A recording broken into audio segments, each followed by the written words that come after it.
knob on it. I don't know if you've ever had anything that connects in 2 points and one of them comes loose.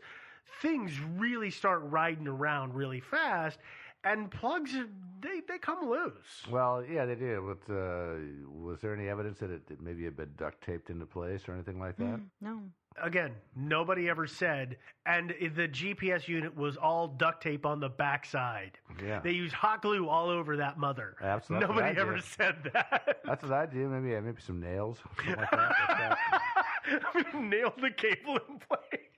I guess, yeah. I don't find the missing data points nearly as suspicious as other people do, just based on the conditions of the boat and everything that it went through. Yeah. Oh, true that. Yeah, I mean, I do think that it's entirely possible that pirates actually. But I'm talking pirates. I'm not talking guys in ships like taking them over, but guys that basically board the boat at some place, like the last place they gassed the boat up, and borrowing the boat for something because they were close to Canada. And you may not know this or not, but there's a very profitable business smuggling cigarettes across the Canadian border. So, I mean, maybe... Are you being serious? No, I'm serious. Really? They could have taken them, murdered them, not just cigarettes even, though. It seems like a hell of a thing to do to smuggle cigarettes to throw two people overboard. It does, but I mean that's just one thing. I mean the cigarettes is less likely, but suppose this: it's not... By the way, we're now in the pirate theory for anybody who hasn't picked that up. We skipped some theories. We just moved right into the pirate theory. This is the pirate theory, but it wasn't. I'm thinking more like for smuggling people. If you want a boat and you want to get some people into the U.S. from Canada, let's say they're, some Al Qaeda types, who want to come into the country, and they don't really feel like walking over the mountains. They can't go through a checkpoint, so you murder a couple of people, take their boat, go to Canada, which is not at all far away, pick up your guys, bring them back to the U.S., drop them off, and then ditch the boat. And that's it.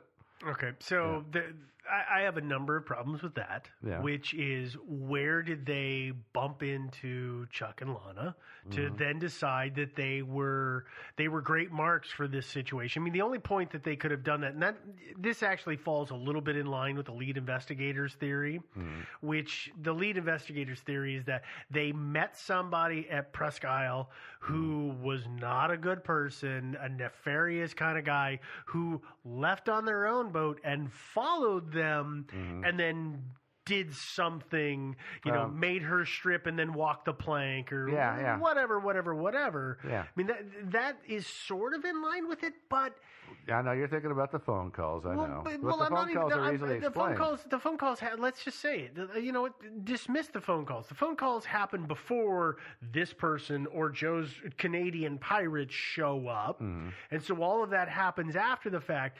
But for what you're talking about, if you were going to leave a dock in Canada and go to a dock in the States, it's not like there's a bajillion customs points. I mean, there's a million places and a million boats you could do it with.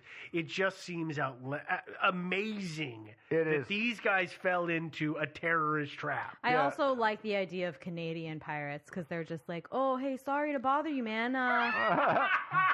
We're gonna need your boat, man. Hey. Yeah. And they're like, no, you can't have it. Oh, sorry, man. We gotta. we really need your boat. Hey, sorry, man. Here's some Tim Hortons.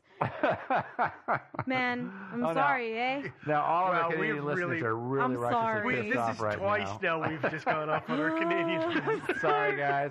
Sorry. Well, come on. Even Canadians can recognize that they are not good pirates. They know. It's like Portlanders aren't good pirates. We're just too nice. We wouldn't do that. No. Okay, so... But anyway, no, I think that's a stretch. I agree. I do think the fact that she is naked but wearing her jewelry and her watch, it makes me suspect that perhaps somebody of a nefarious nature did somehow board their boat and made her strip and walk the plank. Because they didn't sleep. They were spending the night, right? They had dinner and they left. Correct. Right? So they were on the lake at night. So it's not so weird to me to They disappeared in the daytime. Did they? Yes, because it was 2:00 in the afternoon is the phone calls. Right. And they showed up at the dock to get on Presque Isle to get gas at 12:30 in the afternoon. Right, but the unaccounted time is until when? The next morning. Right. So we have overnight. Correct. So But why would they have not called anybody or used the radio if the boat died? Well, maybe the boat didn't die. Maybe they were fine for a while. The boat died. I mean, they took a nap. I don't know.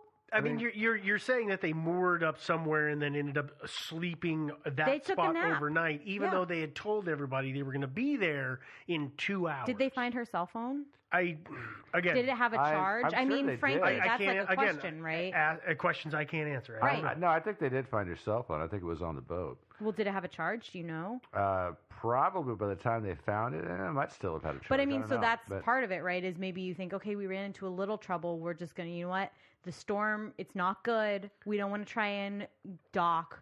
We're just going to spend the night. Lana was very close with her family, so it is very out of character for her to have called her family and said, I'll be there in 2 or 3 hours, and then just not show and not contact anybody. But if her phone was dead, she had no way to contact them. It's not. I mean, I've been. Her phone has this thing called a charger, and I'm sure she remembers. I don't know. Listen, okay. I mean, things can go bad quick on the sea. Maybe they decided to have a quickie. Okay. I mean, she's on her boat with her boyfriend. It's not so weird to me that she's naked. No. I have a theory about. But it also doesn't, to me, mean something like some ne'er-do-well came on the ship and stripped her naked. I agree. I also agree with that. It doesn't mean that to me. So we've now addressed the pirate theory. We've addressed the lead investigators theory that something happened. Somebody followed them from Presque Isle. The other thing that I want to talk about is that this is relatively similar to the chucks a drunken fool and knocks her overboard, is that it's believed that he may have gone over because he was a bumbling fool, not drunk, but a klutzy guy, and goes over. And as she's throwing the PFDs at him, and she can't get him to get him, and she throws the rope to him, and he gets to the boat. Now, why she doesn't drop the swim ladder, I don't know, but she doesn't, and instead reaches down to give him a hand. And as she's trying to pull him onto the boat, he inadvertently pulls her over. I mean, or it's the other way around. It's he does all this while she's in the water. Or, I mean, he goes over, she throws some PFDs in. It's not working. She goes, I'm a strong swimmer. I can save him. And she jumps in after him. But he was also a strong swimmer, too. Maybe he's floundering. I mean, you can be a strong swimmer and have one thing go wrong. It can happen. The thing that her family always points to say that this can't be the case is, again, boater safety had been drilled into her for so long. And boater safety says no matter how bad it is, the pilot doesn't get off the friggin' boat, because as soon as you get off the boat is gone. Yeah. You're right. And now you're boat stranded in the water. You're in Mary Celeste territory. Boater safety is very important. But, Steve, look me in the eye and tell me that if your wife was floundering overboard and the only option you thought to save her was to jump in after her, you'd be like, I'm the pilot. I got to stay on the boat. Yeah, I got life insurance. Yeah, exactly. I got life insurance on her. I just mean, so while our reports, they're happy, they're in love, they've been together for a couple years, I would jump in after my boyfriend. And I know boater safety. Well, no, the thing about it is that number one, there were no signs of trauma. It's like, say, if she fell overboard, there were no knocks on the head or anything like that. She was in my theory, he fell overboard. Okay, sure. We'll leave it either way. I can see that. Okay, so he fell overboard. He's drowning, but she still knows enough to stop the boat and maybe head back towards him.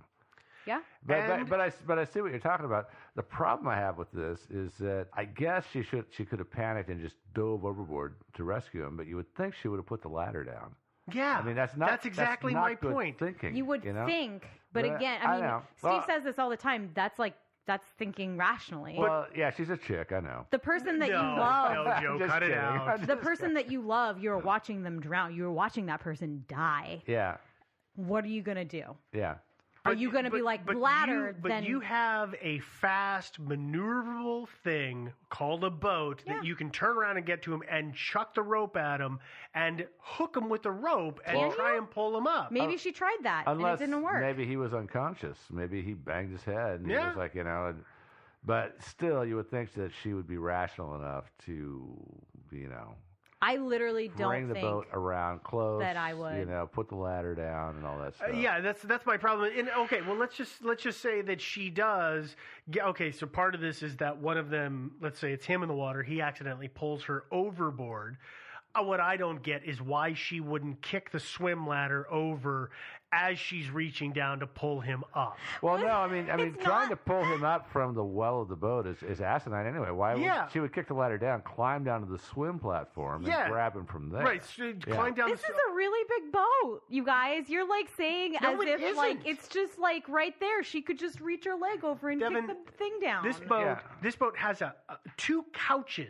Great. How long are they? Two small couches. But how long are they? Okay, it's probably the size of my couch, which is like a 6 or 7 foot couch. They're small couches with seats on the ends. And then, I mean, if you look at the schematics of these boats, half of it is the well. So they're not big things. It's not like she has to run 100 yards to get to the back of the boat. I'm not saying 100 yards, but I'm also saying you missed the thing and he's pulling you over. It's not like it's right there and you have a couple tries. But you pull somebody back onto the boat at the lowest point of the boat, which is the swim platform. Yes, but so if you're at the swim platform, you knock the ladder over saying, hey, dummy, climb up the swim ladder. But so what if he falls overboard and he grabs onto you for stability and you both go over? You can't just kick the ladder. But I don't think that he could have reached her from the water, from the well easily. We're going down rabbit holeville. We have gone so far down the rabbit hole, you two. We're so far off track. No, the bottom line is there are a lot of ways that you can accidentally go overboard on a boat. You know? And it happens all the time. It does. Yeah, there goes ships. So let's move to a totally different theory. I like this one. Aliens. Not aliens. The actual theory is that it is a angry client, angry defendant. Angry defendant would be the right way to put it, aka the mob. In Detroit. Yeah. So cool.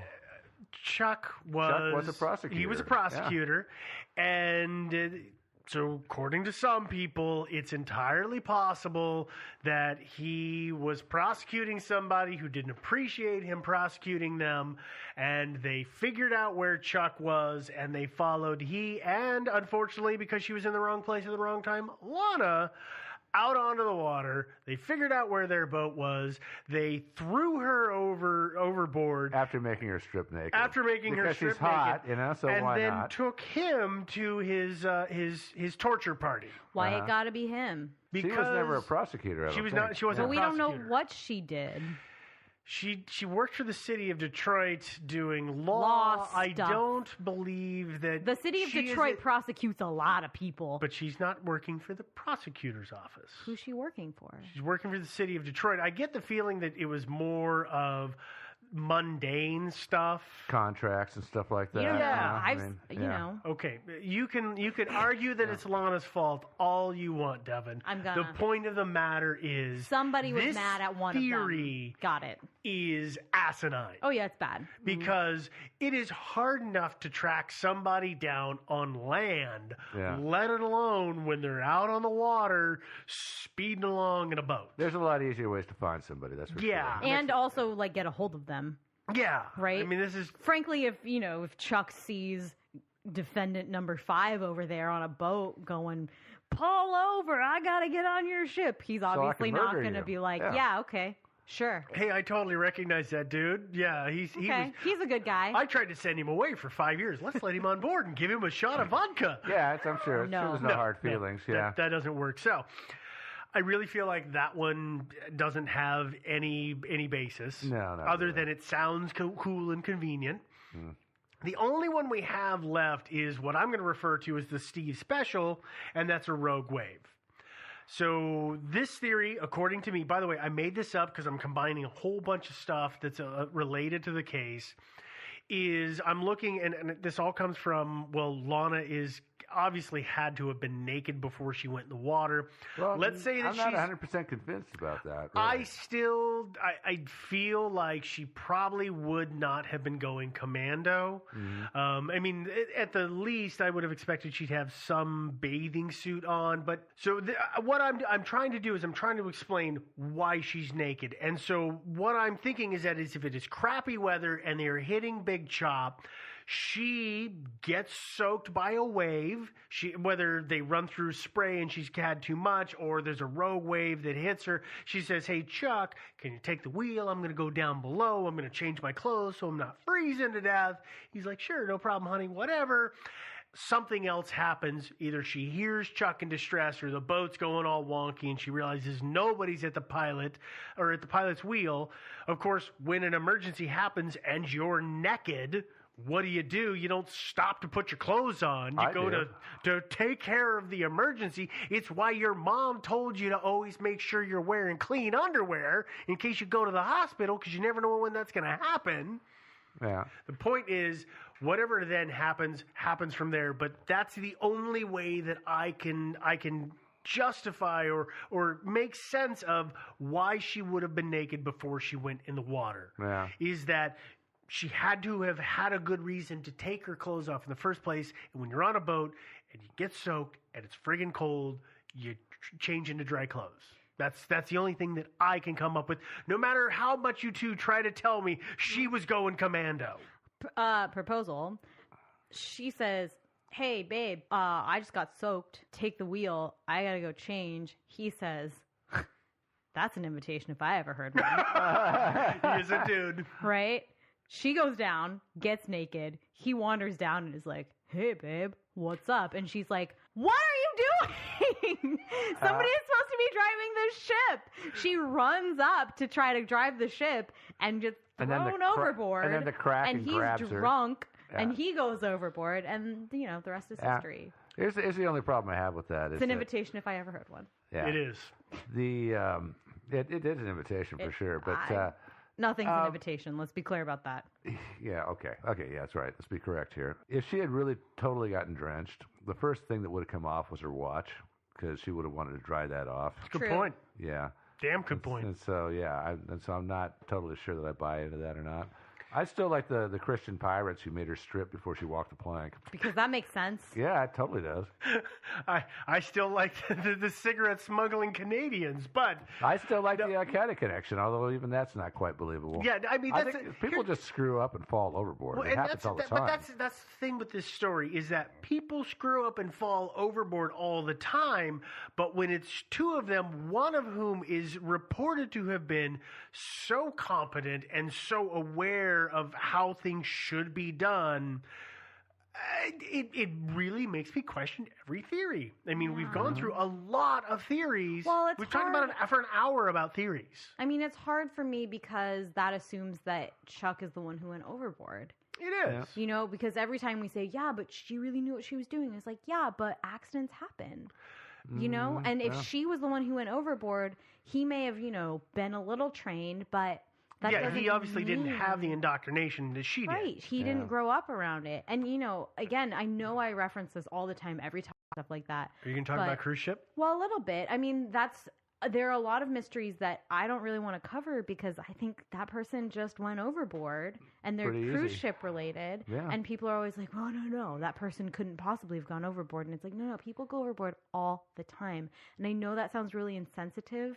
I know that sounds horrible, but it is true. That's why people they have these go things overboard. They have these things on sailboats and boats and stuff that are called safety straps. Yeah. So when you're on deck, you got this strap on you, so you won't fall overboard. So you will not go overboard. Yeah. If you do go overboard, at least you've got this rope to help yourself, stay attached to your boat. Maybe get back on board. Yeah. So that was one of the things that was always dangerous.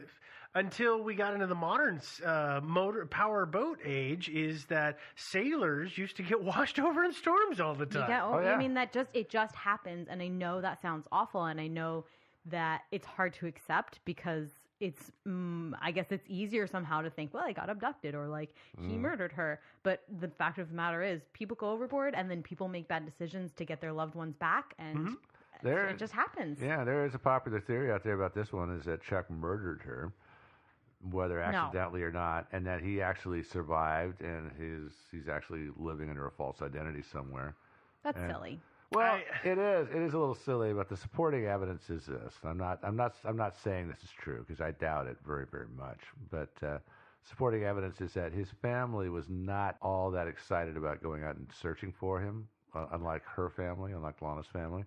And they were a little too quick to get him declared legally dead. So let me address that. And again, I'm not buying this theory. So I'll actually address the thing that happened that has drawn a little bit of internet scorn against his family. Yeah. Is that what comes out is that somebody came to his family and said, "Hey, I've got a helicopter.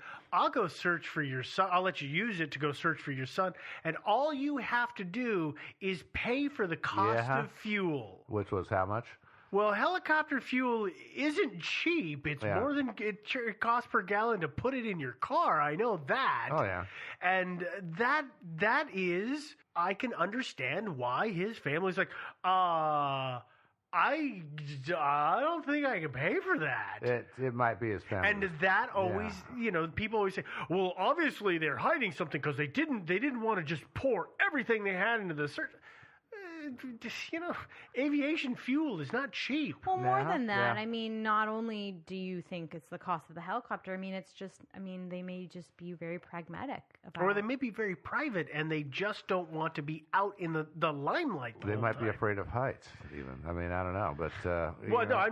I get where you're going with that, but I just mean they may not want to just be out on the boat. They just want to stay together and see what happens and let the professionals... do their job. That's us. There's that, and also I don't know exactly when this person with the chopper approached them, and if that was like a week or two after. Do you know when it was? I think it was within a week or within the week. It might have been. I mean, generally speaking, if somebody the Coast Guard was already searching in helicopters. Yeah, they were already searching a lot for free. And, if a week has gone by or even several days has gone by and there's no sign of them, it's like, well, kind of, It's a little too late. Yeah, time to stick a fork in it, really. Yeah. Hate to say it, but yeah. Yeah, so I personally, I don't have a preferred theory on this one because I feel like it could be a bajillion different things. I like the killer rabbit theory. I think my preferred theory is, as jaded and awful as it sounds, is some sort of accident. I don't think there was an intention either way. I think they both went over, and it's just... What happened? What happened. Pretty much. Good. I think so, too. All right. Yeah, what about foul play? Let me think. Foul play. No. Yeah, no. Okay, no. Well, if you want to see any of the links that we have available for the research that we did, we will put up some of that on the website, of course, as we always do. That website is thinkingsidewayspodcast.com. We are available in a lot of different places. You can, of course, stream or download from the website itself. We're on iTunes, so if you use iTunes, do take the time to subscribe, leave us a rating, and a review, positive preferably. But Obviously. If you've got issues, please, something that's bothering you, put it in a forum where we can have a conversation, because you can't have a conversation in a comment on iTunes. Send us an email. But we're available on most of the streaming services. The one that comes to mind at the moment is Google Play, because that's where we're getting a whole bunch of new listeners from. Oh, wait, that's cool. Yeah, absolutely. Well, what about the Twitter? Are we on the Twitter? We are on the Twitter. We're Thinking Sideways without the G in the middle. Devin is quite busy on that. Right now. Yeah, you guys don't know this, but she's constantly on her phone. We are on Facebook. We have the Facebook page and the Facebook group. So we're always busy on that. There's a lot of activity there, which is a lot of fun. Yep. We have a subreddit, which is r/Thinking Sideways. Is it /? Just Thinking Sideways. Thinking Sideways. Okay. We're going to just take the If R. you use Reddit, I no longer use R's, so it's just Thinking Sideways. Yep. We do, as we said, have the email address if you've got concerns or feedback, or you've got questions or suggestions, or just generally want to talk with us. Send us an email. That is thinkingsidewayspodcast@gmail.com. We get a lot of emails, and we will respond to every single one of them, but it might take us a couple of days. Sometimes it gets a little busy. We're all a little busy at work these days, so it's when you can find time, we do find time. But we always do. Yeah. We always do. If you want to support the show, we would appreciate that, but it is by no means a requirement. We do appreciate everybody who has contributed to the show. There's a number of ways to do that. We've got merchandise available.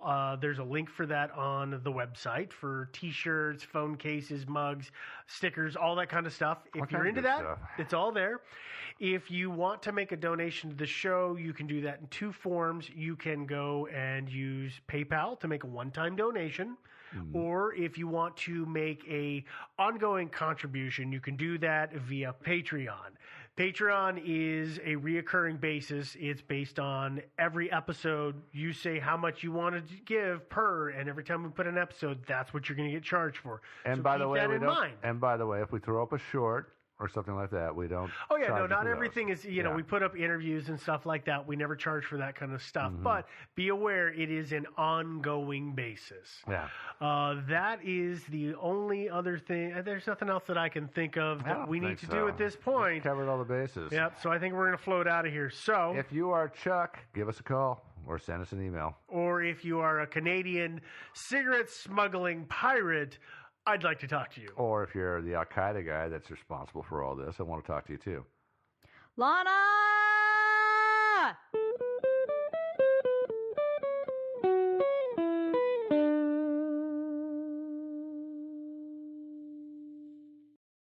I just want to make a couple quick announcements before we get started with the show. I literally just got back from the airport. I was fortunate enough to fly down to Atlanta this weekend to join some amazing people at the Southern Podcasters Meetup. I finally got to meet Melissa and Mandy from Moms and Murder. We've been interacting with them since they first started their show, and they say such great things about us, and we're huge fans of theirs. So it was pretty awesome to meet them in person. Along with some other great podcasters I met at CrimeCon in Nashville. There was Erica from Southern Fried True Crime, Lauren Brooke from The Fall Line, Nina from Already Gone, Steve from Trace Evidence, Jennifer and Lindsay from Corpus Delicti, and Mo from Targeted. And I want to give a huge thank you to Christy and Larry for all their support and hospitality. It was great seeing all of you and all the fantastic people that came out to show their support for everyone's podcasts. Also, our website had a major overhaul thanks to the talented Lisa from the Secret Lives of Weddings podcast. And if you haven't checked it out, you can at mindsofmadnesspodcast.com. Finally, this episode is pretty special to me. When we were at CrimeCon in Nashville, I got to meet Steve, Devin, and Joe from Thinking Sideways. I really have been a huge fan of their podcast for years. And for those of you who are familiar with their show, know that Team Sideways just recently wrapped up their podcast and have stopped producing content on a regular basis. We talked about doing an episode together, and when Stephanie Moore from our Cleaners team came to us with a huge and incredible script on the American Beauty murder, we asked them to record with us. Luckily, they got their parts in before they closed up shop, and I really want to give a special thank you to Devin, Steve, and Joe for helping us with this project. It really was a huge thrill for me to work with you. This episode turned out to be a little longer than our regular episodes, so we broke it into 2 parts. But you won't have to wait long for the next episode, as we plan to release it in around 24 hours. Again, thanks for listening, and on with the show. The opinions expressed in the following episode do not necessarily reflect those of the Minds of Madness podcast. Listener discretion is advised. A toxicologist with the San Diego County Medical Examiner's Office convicted of poisoning her husband and trying to make it look like a suicide with a scene from a popular movie of that time. The victim was her husband, Greg DeVillers. She had claimed he was depressed over the disintegration of their brief marriage and committed suicide. There was a wedding picture propped up near his body. He was found lying on their bed, red rose petals sprinkled about, reminiscent of a scene from the Academy Award-winning movie American Beauty. There's also a $100 million civil suit judgment against her for the parents. They don't expect to see any of that money, but At least they don't want her to profit from this either.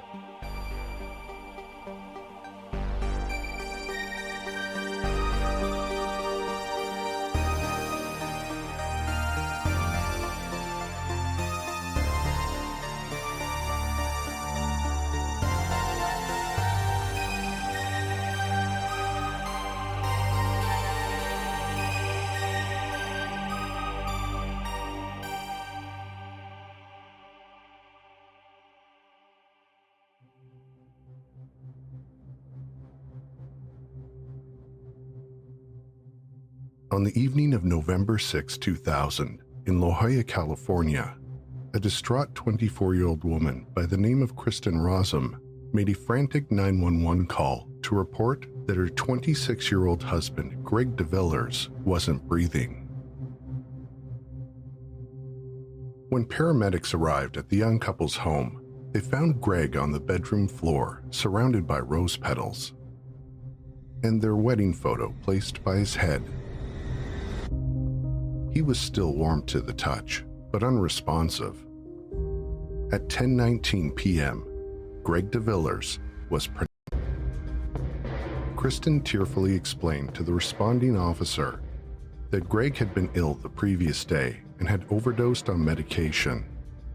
As Officer Garcia searched the apartment for signs of drugs or a suicide note, he found only a bottle of cough syrup and a Ziploc bag containing a shredded note.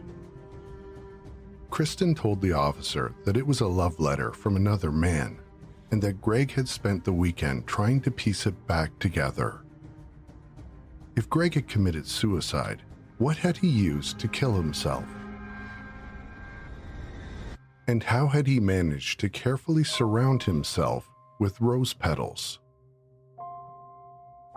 Join me now as we take a look back into the suspicious death of Greg DeVillers, how these two star-crossed lovers' paths came together, and what secrets lay hidden beneath the surface of their seemingly joyful marriage.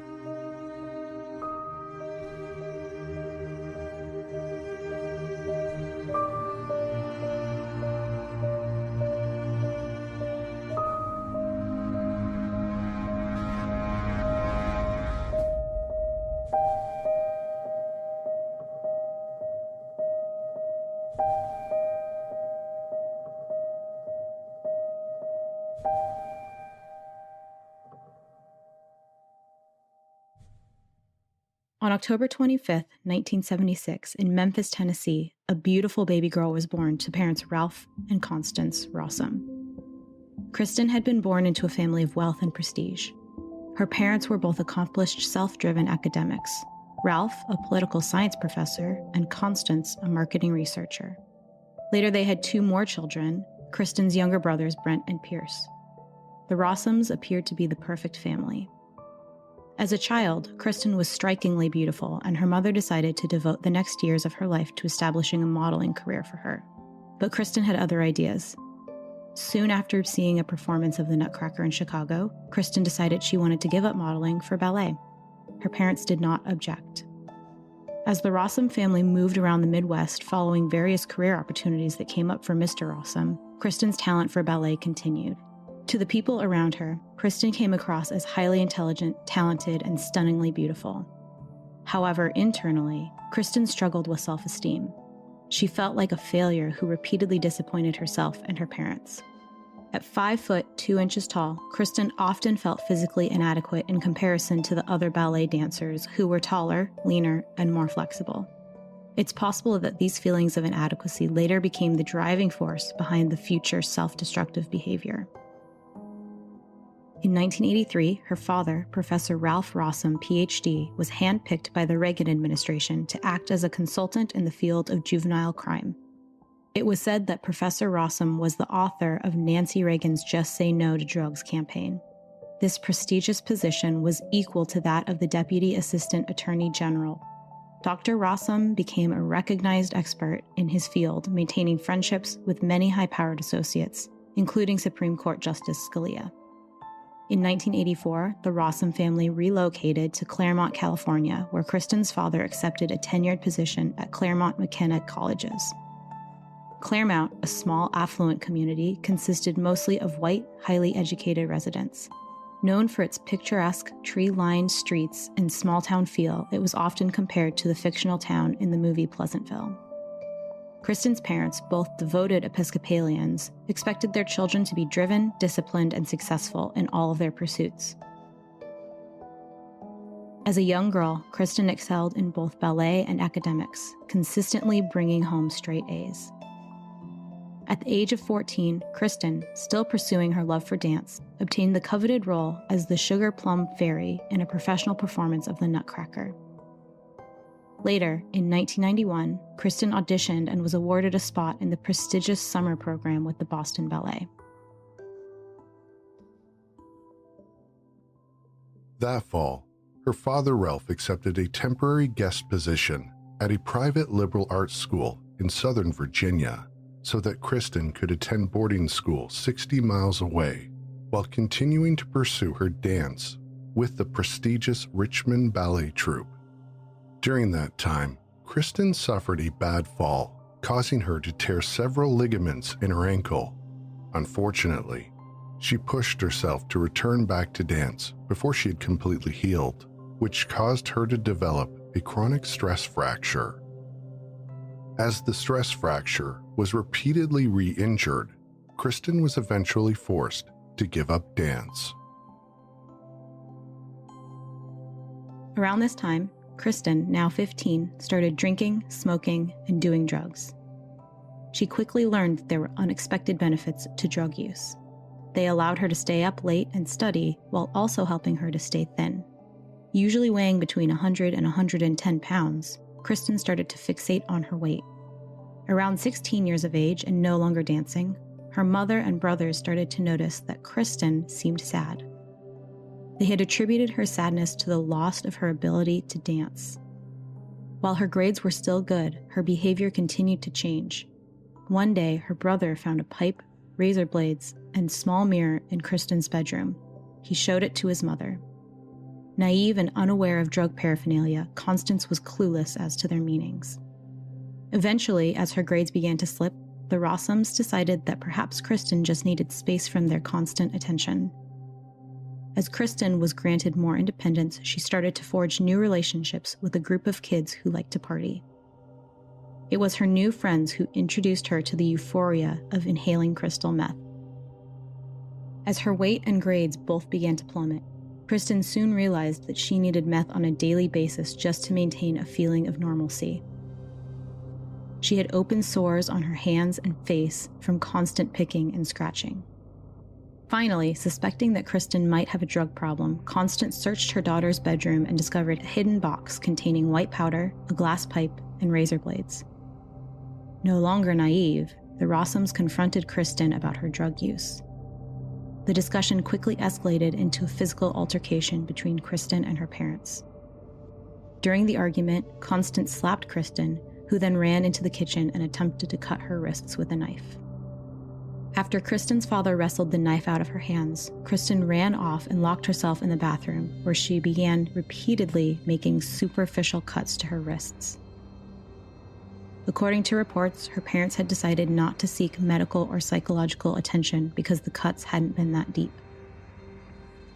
Having been caught, Kristen promised to stop doing drugs, and surprisingly, life for the Rossums quickly returned back to normal. However, it didn't take long before Kristen's old patterns began to resurface. Kristen's mother had finally had enough and contacted Officer Horowitz to have Kristen arrested for being under the influence of an illegal substance. Kristen was booked, fingerprinted, photographed, and ultimately released into her parents' custody. The Rossums, with their continued pattern of denial, decided the real problem with Kristen wasn't a drug problem, but rather it was a location problem. They decided the best solution was to have Kristen graduate early, then move 30 miles away to the University of Redlands in California. After her first semester, Kristen was doing so well that her parents decided to allow her to move into the dorm.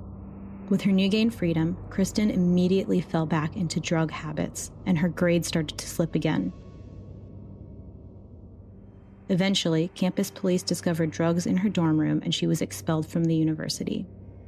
Ashamed of her physical appearance and relapse, Kristen didn't want to face her parents and their inevitable disappointment.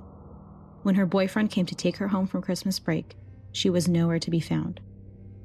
Her parents immediately suspected her disappearance had something to do with drugs.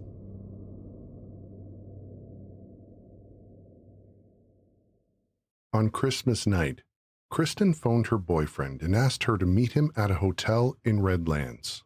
She told him she'd been staying with various friends for the past 2 weeks she'd been missing. While he was showering, Kristen emptied his wallet, which contained $200, and caught a train to the San Diego-Mexican border. Kristen was on the hunt for meth. While crossing the pedestrian bridge into Tijuana, Kristen ran into Greg DeVillers and his 2 brothers, Jerome and Bertrand. The DeVillers brothers were just about to push through the second turnstile when Kristen Rossum dropped her leather jacket, sparking a fateful conversation. Since Kristen was traveling alone, Greg readily invited her to tag along with them. After crossing the border, the 4 of them took a cab into a popular Tijuana tourist destination lined with bars and dance clubs. As Kristen and the DeViller brothers hopped from bar to bar, it quickly became apparent that Kristen and Greg were attracted to each other. By 2 a.m., Kristen and the brothers headed back over the border to the U.S. where Greg's car was parked. Greg invited Kristen back to his 2-bedroom apartment that he shared with his brother Jerome and another roommate. Kristen did not object. Meanwhile, back in Claremont, California, Kristen's parents discovered she'd missed her finals, and by the day after Christmas, they had filed a missing persons report with campus police. The intake report stated that Kristen's boyfriend had last seen her on the morning of December 26th. However, because Kristen was now 18, the report read that she was a voluntarily missing adult. An entire month went by before the Rossums heard from Kristen again. When she finally did call her parents, it was to share that she'd met a nice young man, was working 3 jobs, and had turned her life around. Greg then lent Kristen his car so she could go see her parents. It was an emotional reunion that ended with promises and apologies. Next, Kristen drove to meet her boyfriend, the one she had deserted at the hotel and stolen money from on Christmas Day.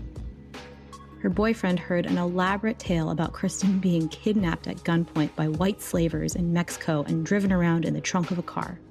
She told him that after she'd escaped, she'd met a nice man who helped her get back in the country. She assured him, however, that it was a platonic relationship. Kristen's parents, relieved to hear about their daughter's recovery, drove down to San Diego the following weekend to meet the wonderful new man who had saved their daughter's life. Before her parents arrived, Kristen had coached Greg to lie and tell them she was living with a coworker. Seeming to be in a healthier place, the Rossums talked Kristen into resuming college and immediately helped her apply to San Diego State University as a freshman. The University of Redlands admission and expulsion from her application. After paying for her tuition, books, and giving Kristen rent money, her parents also bought her a car. To the Rossums, Greg was the saving angel who had brought Kristen back to them. But while Greg only saw perfection in Kristen, his brother and roommate witnessed a different side to her, one that was a liar and manipulative and a drug addict. Shortly after Kristen moved into Greg's apartment, things started disappearing, such as jewelry, credit cards, checks, and family heirloom rings. Greg blamed the thefts on Jerome's friends, and Jerome blamed Kristen. When confronted, Kristen admitted to taking the items and begged for help to get off drugs. Jerome wanted her out immediately, but Greg would not hear of it. He had fallen in love with her and had made it his mission to help her. While Greg and Jerome threw a party, Kristen spent the entire evening in the other roommate's lap. When someone asked if they were a couple, she burst into tears, asking the roommate to privately speak with her on the balcony. She tearfully admitted to being in love with the roommate and felt they were meant to be together. The roommate declined her offer, which prompted him and Jerome to move out of the apartment. They both hoped Greg would eventually see Kristen for the manipulator that she was. That next summer, 6 months after their fateful meeting, Greg told Ralph Rossum he wanted to marry his daughter. Kristen's parents encouraged the couple to finish college first, which they both reluctantly agreed to. It was at this time they finally discovered that Kristen and Greg had actually been living together since the night they had met. While the Rossums were disappointed, they decided to put their thoughts on premarital sex aside and paid for Kristen and Greg to move into another apartment in the upscale area of La Jolla, California. They were pleased with Kristen's turnaround and decided to help the couple by paying for their rent. Kristen was majoring in chemistry and had become a straight A student again. Constance took Greg aside and made him promise to tell her if Kristen ever relapsed on drugs. Greg assured her he would.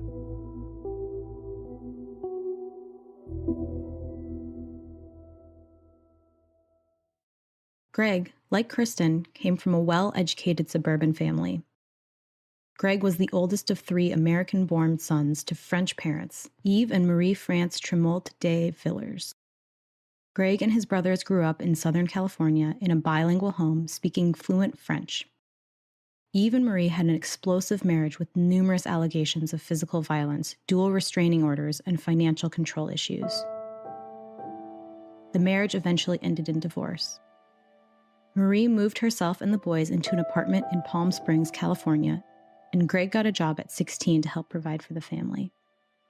Despite Yves, their father, being a prominent plastic surgeon with a practice in Monte Carlo, Monaco, and Thousand Oaks, California, he often claimed to have financial problems. Back in the 1980s, he was required to pay child and alimony support in the amount of $1,400, but somehow always managed to find a way to avoid doing so. Despite the lack of funds, the boys still had opportunity to play tennis, swim in the apartment complex pool, and ride dirt bikes in the desert right outside their front door. All 3 boys had part-time jobs while in school, and after graduating from Palm Springs High School, put themselves to work through college. By the end of summer 1997, Kristen and Greg had been together for 2.5 years and appeared to be happily married with promising futures. On June 4th, Kristen applied for a student internship position at the San Diego Medical Examiner's Office, where she was interviewed and hired on the spot. Within a few short months, Kristen was given additional responsibilities, including drug screening, sending drugs out for analysis, and drug sample preparation. She thrived in this environment and quickly decided her future was in forensic toxicology. Kristen's early reviews were filled with praise, and she was seen as very bright and a diligent worker who learned fast and was dependable. As there was no background check required for a student intern position, no one from the medical examiner's office would have ever discovered she was a former drug addict. As such, she was given free rein to do the samples of hard drugs, including meth and heroin. At first, Kristen was able to avoid the temptation, but unfortunately, that wouldn't last.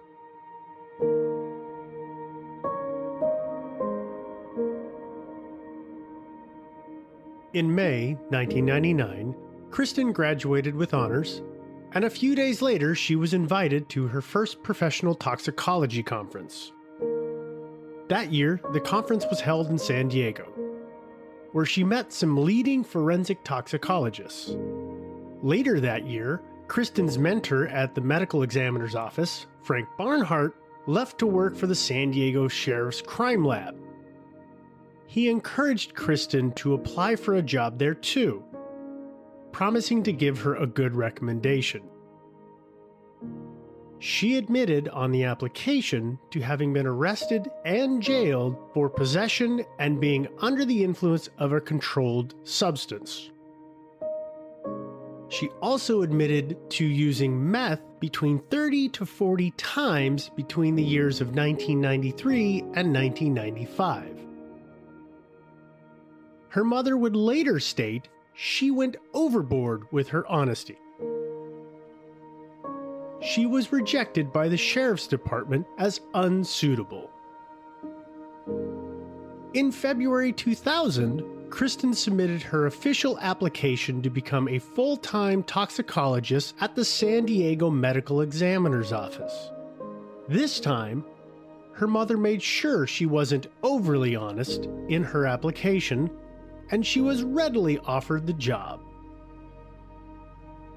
In addition to the easy access to illegal narcotics, she was also given a key to the office, allowing her unsupervised access. The same month Kristen started at the medical examiner's office, Greg graduated from UCSD and began looking for full-time work. He quickly found a job with a biotech firm, working for the company's vice president, Dr. Stefan Grunwald, as his assistant.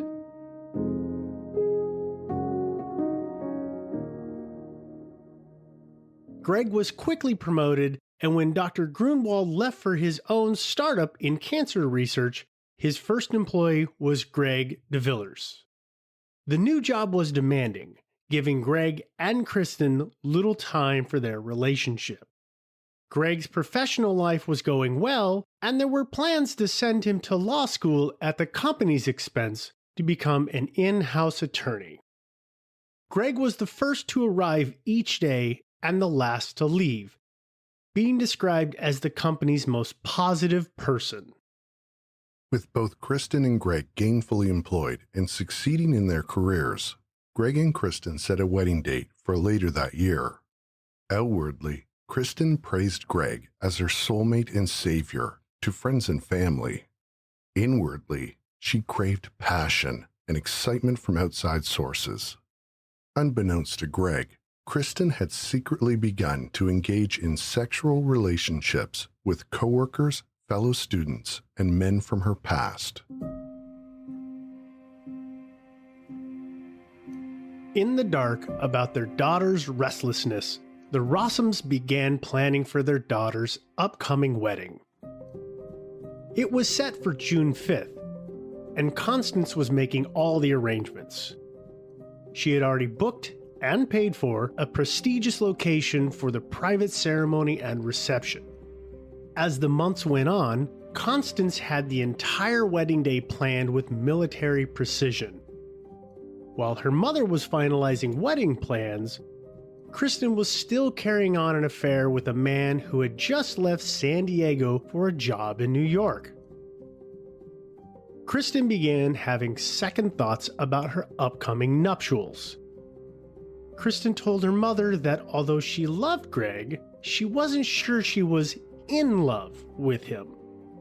Kristen's mother thought it was just a case of cold feet and didn't think it was a good idea to cancel the wedding.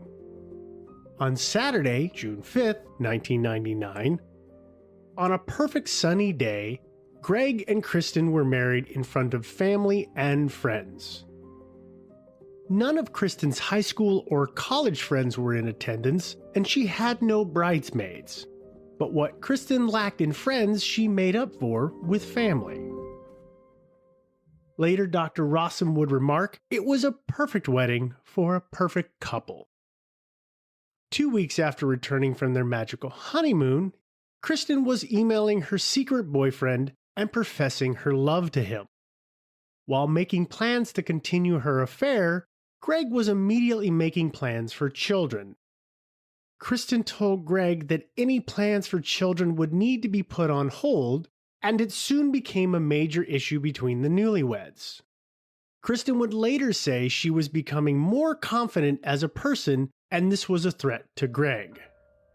In early September, Kristen became fixated with the movie American Beauty and telling friends it was her favorite.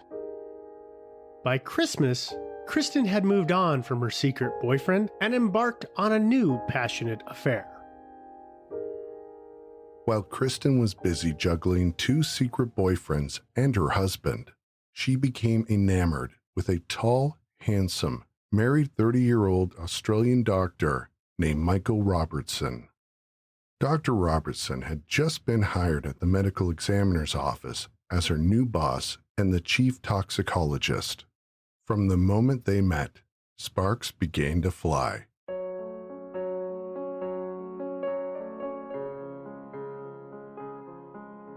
Dr. Michael Robertson was the golden boy of international forensic science and had the good looks to go with the title.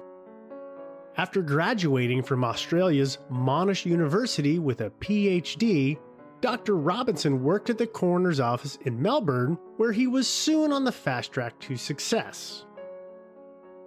Dr. Robertson was soon offered a prestigious position with the National Medical Service. He and his wife then emigrated to America to start their new life. Despite his outward perfection, Dr. Robertson had a dark secret. Within a few months of moving to America, Dr. Robertson began a relationship with a close personal friend of his wife's, along with another female employee. Dr. Robertson was ambitious and joined the Society of Forensic Toxicologists, commonly referred to as SOFT, and became a regular presenter at their annual meetings, befriending some of the nation's most distinguished toxicologists. He was a rising star in the field. He was well liked and described as the life and soul of the party during the many conference social events. In early 2000, Dr. Robertson was offered the position of Forensic Laboratory Manager at the San Diego County Medical Examiner's Office, and he and his wife moved into the affluent area of La Jolla, just a few blocks away from Kristen and Greg. Within a few days of his arrival in the office, Kristen was going out of her way to spend as much time with her new boss as she possibly could. According to coworkers, there appeared to be a mutual attraction between the two. His new office had a perfect view of Kristen's desk, and she would be in his office constantly. It wasn't long before the two were going to lunch every day and meeting outside of work. Their obvious office romance quickly created resentment among the other toxicologists, who felt Kristen was getting preferential treatment. In May of 2000, Dr. Robertson invited Kristen to accompany him to the May conference of the California Association of Toxicologists, commonly referred to as CAT, in Anaheim, California, about a 2-hour drive from San Diego. His friend, Dr. Daniel Anderson from the LA County Coroner's Office, was organizing the event. Kristen, along with Dr. Robertson and fellow coworkers, attended the CAT conference together. Kristen attempted to avoid any impression of impropriety to minimize further office gossip, but that intention lasted approximately 1 day. Back at their hotel, Kristen and Dr. Robertson consummated their romance for the first time and decided not only did they have a future together, but they were destined for one another. Within days of the conference, their fling moved quickly into a passionate love affair. A week later, Kristen and Dr. Robertson began exchanging gifts and roses. When they came back to the office from lunch, they would enter within minutes of each other, sometimes freshly showered. On May 15th, the first in a long series of passionate emails between the two started. Sitting just a few feet away from each other, they would exchange long, flowery emails. Dr. Robertson wrote from his office, "The deepest love is being able to let down all barriers and give yourself to another who has done the same. This is what I feel for you." An hour later, a reply came from Kristen. "You're a beautiful person and an inspiration to me. I want nothing more than to give my all to you. My life, my love, my world." Their exchanges were straight out of a romance novel. That day's exchange of love notes ended with Dr. Robertson telling Kristen that he loved her. Her reply, "I'll be thinking of you and all our future has to offer.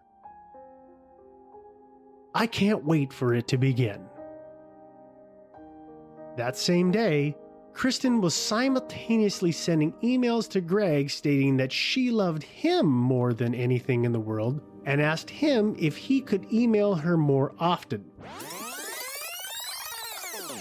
20 minutes later, she emailed Dr. Robertson telling him she wanted to spend the rest of her life with him.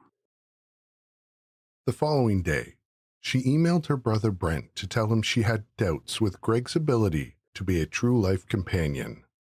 She accused their parents of pushing her into the marriage because they had spent so much time and money on the wedding. She described Greg as unsupportive and said the most significant reason to remain in the marriage was to not disappoint their parents. The following week, both oblivious to the office gossip, Kristen and Dr. Robertson spent most of their working days writing ever more passionate emails to one another.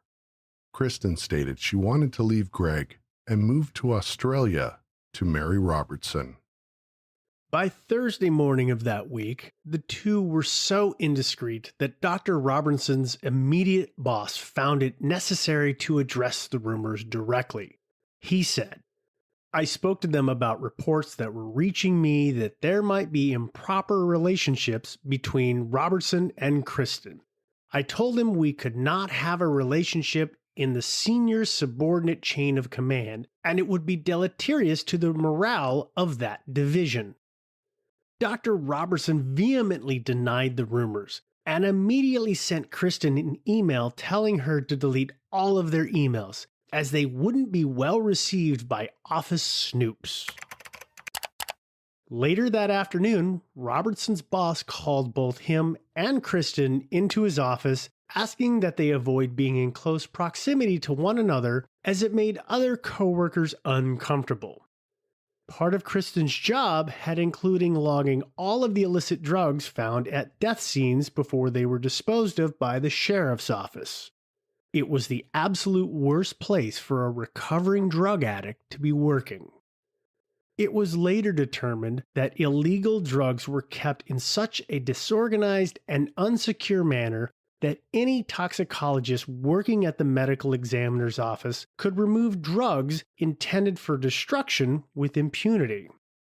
Kristen later admitted to smoking meth at the medical examiner's office during work hours in the high-pressure liquid chromatography room because the strong smell was quickly dissipated by the vented machine. Even Dr. Robertson would later agree that the office system for drug storage was woefully inadequate. However, it would be another 6 months before he discovered how Kristen was using the system's weaknesses to support her drug addiction. Dr. Robertson was soon promoted to the position of chief toxicologist. He would now be in charge of all toxicology work at the San Diego County Medical Examiner's office. Kristen was delighted and hid a congratulations card in his desk. Dr. Robertson would regularly place gifts and roses in a box under his desk with love letters for Kristen to find. They would continually give each other different colored roses with long, passionate love letters about the various meanings of the colors.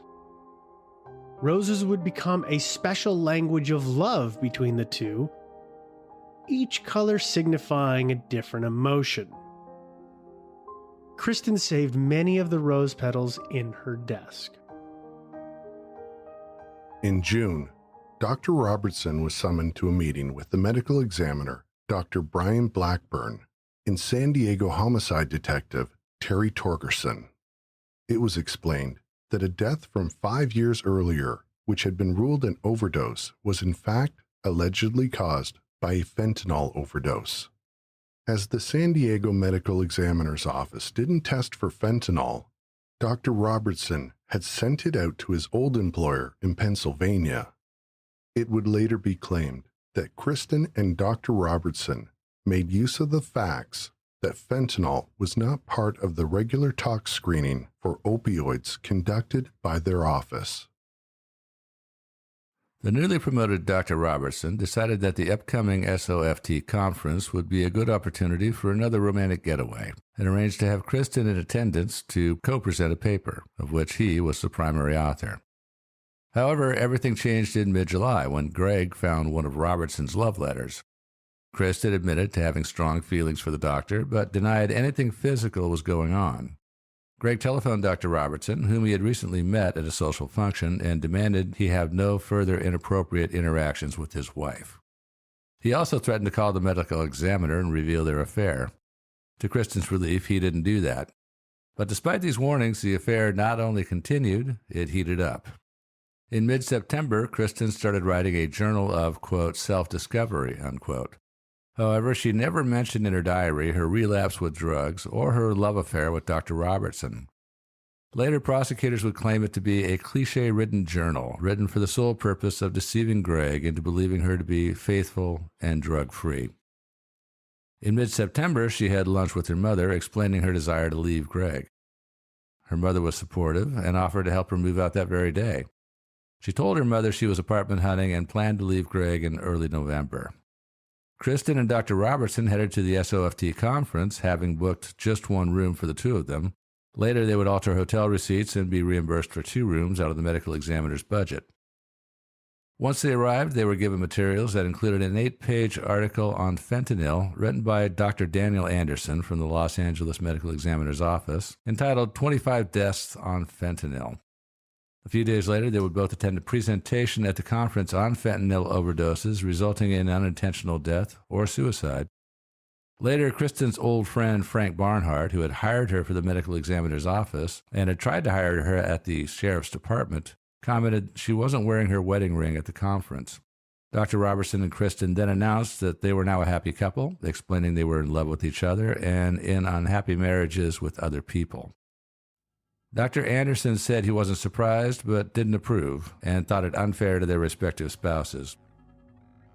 Kristen followed him out of the reception hall, teary-eyed, saying how much she and Dr. Robertson valued him as a friend and respected his position. He said he didn't want to be part of a drama-filled scene, so he tried to avoid her the rest of the night. Kristen returned back to San Diego more in love than ever from Greg, by whatever means necessary.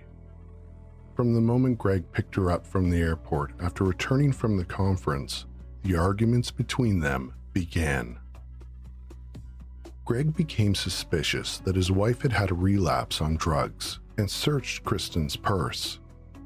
Greg found 3 different types of drugs. In an angry email, Kristen attempted to explain away each of the pills he found as something innocent.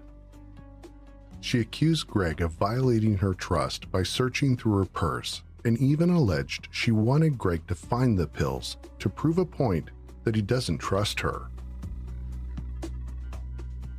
On October 25, 2000, Kristen celebrated her 24th birthday. The night before, Dr. Robertson hid roses and chocolate in her desk. Her husband gave her 24 red roses. Kristen, running low on meth and also the funds to obtain it, began looking into alternative sources to maintain her daily habit. That day at work, she made several web searches on how to synthesize meth.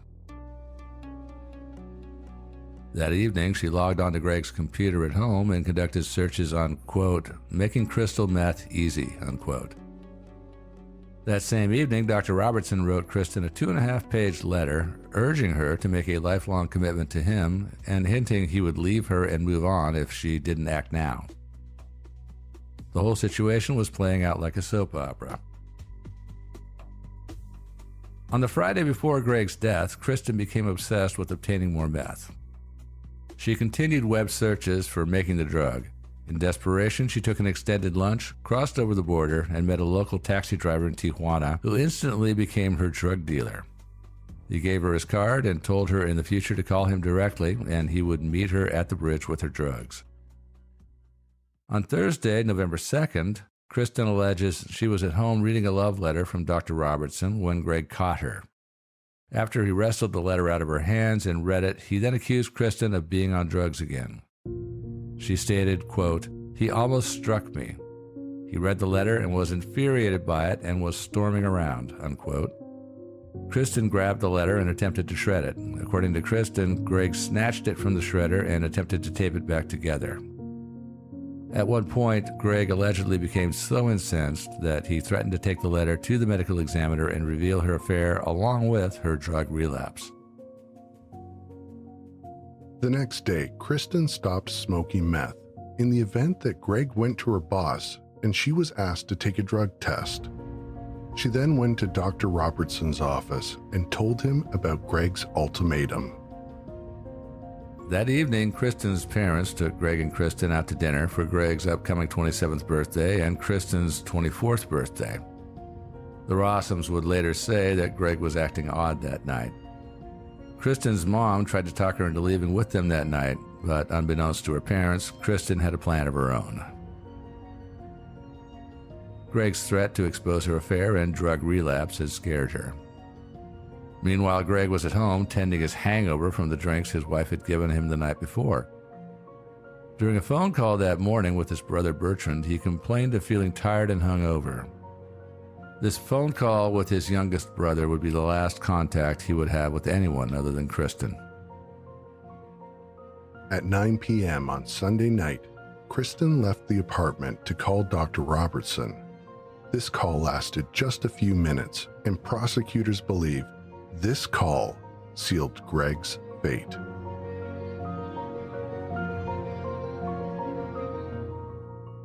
Stay tuned for part 2, where we will unravel how the sordid love affair between Kristen Rossum and Dr. Robertson ignited more than a fiery passion between them, but escalated to involve a plan that would permanently remove Greg DeVillers from the equation. A scandalous case that would later become known as the American Beauty Murder.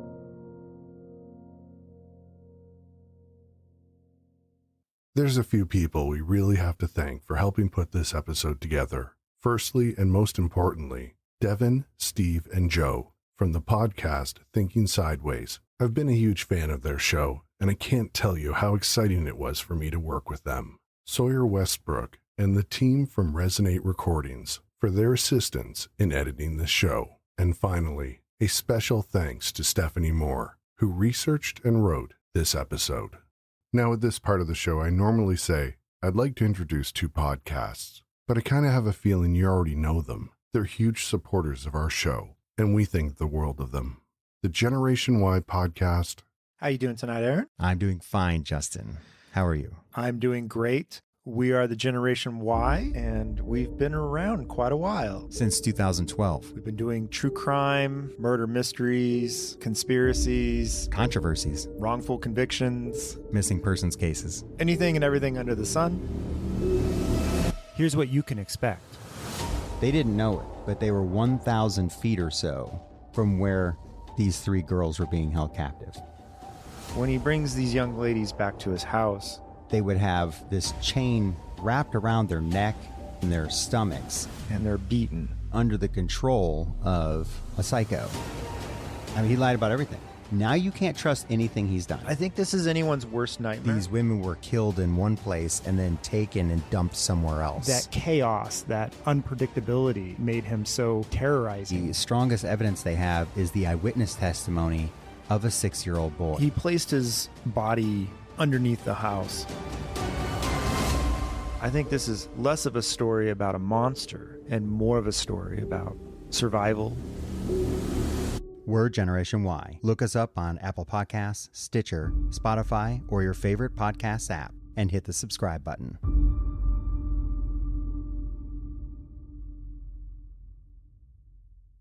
And they walk among us.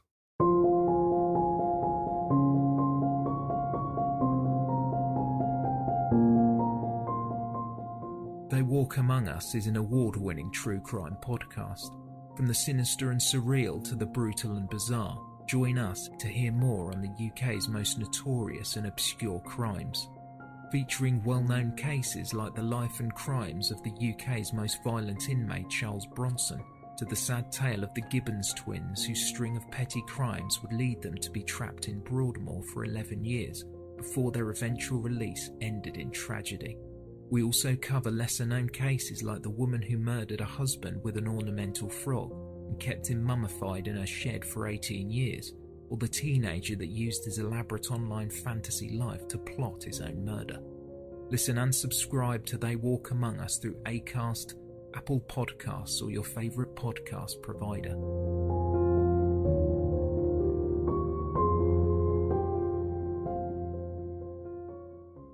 Thinking Sideways is not brought to you by that tiny saw they use to cut toothpicks.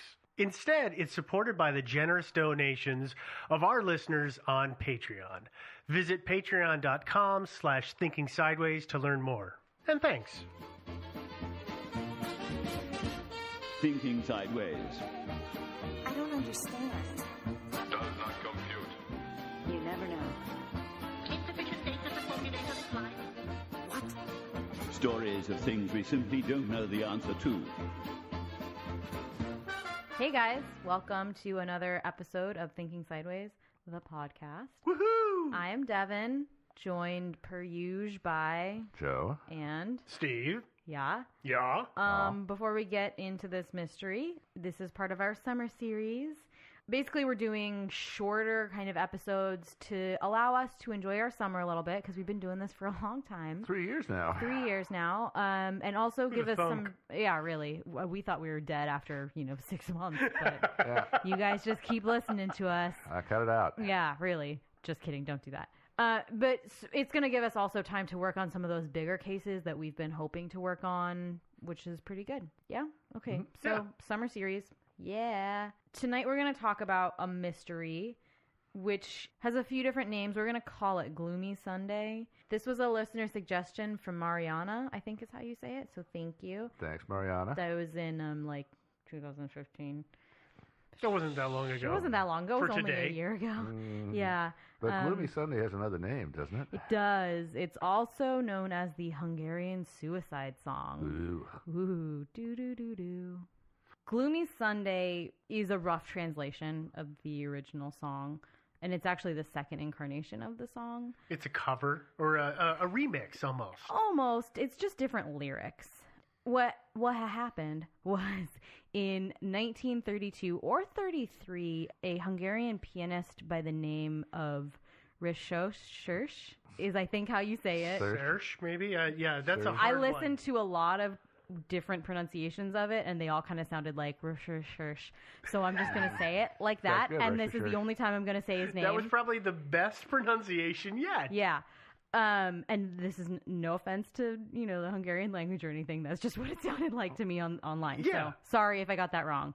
Anyway, he composed the music for this song, and then he also wrote some original lyrics for the song.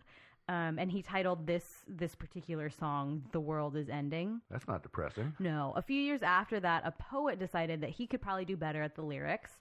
So he rewrote them and retitled the song Gloomy Sunday. And it sounds like the composer was kind of in on the whole thing. Was he? He seemed to think, yeah, okay, these are fine. Okay, so he didn't have a problem with somebody applying new lyrics to his... It didn't sound like it. I think what happened is he wrote the song and he really liked the composition, but he wrote lyrics even though he wasn't a lyricist. And then somebody heard it and said, hey, you know what? Actually, let me try and compose some good lyrics for this. And he was like, okay, fine. Have attitude. It was more like seemed probably kind of- like, hey, maybe this version will make some money. Yeah. I mean, well, we'll talk about that in a little bit. Anyway, Gloomy Sunday, the updated lyrics, was recorded and released in 1935, and as I said, is kind of the more widely accepted version of the song. The song isn't really... No, we kind of know the history of it. It's very, very obvious. You can find it on the net. You can listen to it if you can. Be careful. We'll play a little bit of it in just a second. But the real mystery here is that apparently the song is responsible for at least 19 suicides. So the mystery is, does this song actually drive people to commit suicide? Oh, it is a little depressing. It is. It sounds like a dirge when you listen to it. It's pretty sad. Well, and furthermore, I want to know is it deadly in only the original language, or is it deadly in all languages? Well, and we'll talk about all of those things in a minute. Sweet! First, we'll talk a little bit more history of the song itself, and also listen to a little bit of the song, and also do a dramatic reading of the lyrics. Joe has to do the dramatic reading. reading. He's going to. No, actually, I've actually got William Shatner to show up and do that. Oh, perfect. Thank God. Yeah. Okay. I've been wanting the Shat in studio for so long. Yeah. So I'm waiting for that knock. We're going to play a little bit of the song, probably about 15 seconds. I guess skip it if you're scared. If you're a little stitious, skip it. Stitious? Yeah, I'm not superstitious, but I'm a little stitious. Okay. Oh, you kids and your newfangled words. Anyway, here we go. Here's 15 seconds of the very beginning of this song.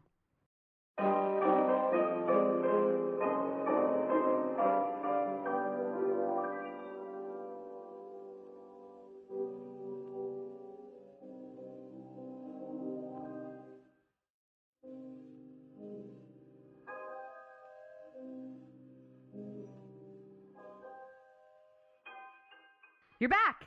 Good. You made it. Yay. Well, hopefully you made it. You came out the other side. Yay. Congratulations. Get that head out of the oven. I don't know if you can say that enough, but we'll just keep going. So the song that we've been talking about is actually kind of two different songs, and that's not just the little bit that we talked about a second ago. This goes further than that. So the original song, we're just going to say Gloomy Sunday, the 1935 version, original song. Fine. We'll ignore the old lyrics that the composer wrote. 33 version. We'll ignore that for just a minute. Okay. So they didn't drive people to suicide, right? Well, that we know of. I don't know. In 1936, Hal Kemp, he's an American jazz musician. If you don't know who he is, look him up. Awesome artist. Recorded a new kind of Americanized version of the song. And the lyrics were by Desmond Carter, who was worked often with Gershwin and it was really just a staple of American music at the time. A few years later, Billie Holiday recorded the same version, the same Americanized version. Yeah, exactly. And it became a huge hit. Actually, except a lot of people really covered this thing. There have been a ton of versions. I would encourage you, if you are curious, to go out to the Wikipedia page, which I know is everybody's favorite thing that I say, but go out to the Wikipedia page and just look. There were more than I bothered to count. I actually have a feeling that this is the go-to, we need a 10th track on the record. So, hey, just record this and stick it in there. Hmm? Yeah. Like it's a filler. I got to tell you though, I've never really appreciated Billie Holiday that much, and I really liked her version of it. Yeah. It wasn't, I love Billie Holiday. What I had expected of it from her, having listened to some of her stuff before, I was like, oh gosh, she actually did a good job. I should go listen to it. I haven't heard it. So of note, Billie Holiday did a version of it. Ray Charles did a version of it. Etta Jones. Elvis Costello did a version of it. Of course, Elvis Costello did a version of it. Peter Wolf did a cover of it. I think Sinead O'Connor did a version of it. Sarah McLachlan did a cover of it. Of course, Sarah McLachlan. Of course, she did. I think even Bjork might have even done a version of it. That's actually the only version that I'm not a fan of Bjork. How do you say it? By the way, I know I'm screwing it up every time. I want to say Bjork. Is that correct? I don't know. I just call it Bjork. I think that's wrong. Yeah. But, I actually really liked her version. It was, and I'm not a fan of her work either. She recorded it for. Do you guys know who? You guys know who Alexander McQueen is? Not Steve McQueen. No, Alexander McQueen. He's like one of my favorite fashion designers of all times ever. That's probably why I've not heard of him. In 2010, and that's Bjork recorded the Gloomy Sunday for his funeral or his commemoration. It's funny is I didn't know it was in the soundtrack of Wrist Cutters. Have you guys seen that movie? No. It's just pretty prolific song. Yeah, it turns out. It's Risk Cutters: A Love Story. It's a great movie. That's where I learned the phrase the PIC. What is the PIC? The people in charge. Oh, I like it. Every now and again, you'll hear me. It's got to be the PIC. It's the people in charge. We've just always glossed over that. Well, yeah, you two ignored me because you didn't get my reference. Nobody got it. Yeah. Well, okay, so the interesting thing about Billie Holiday's version of this song is that reportedly the BBC actually banned it from being played on any of their radio stations. But they banned music in general, didn't they?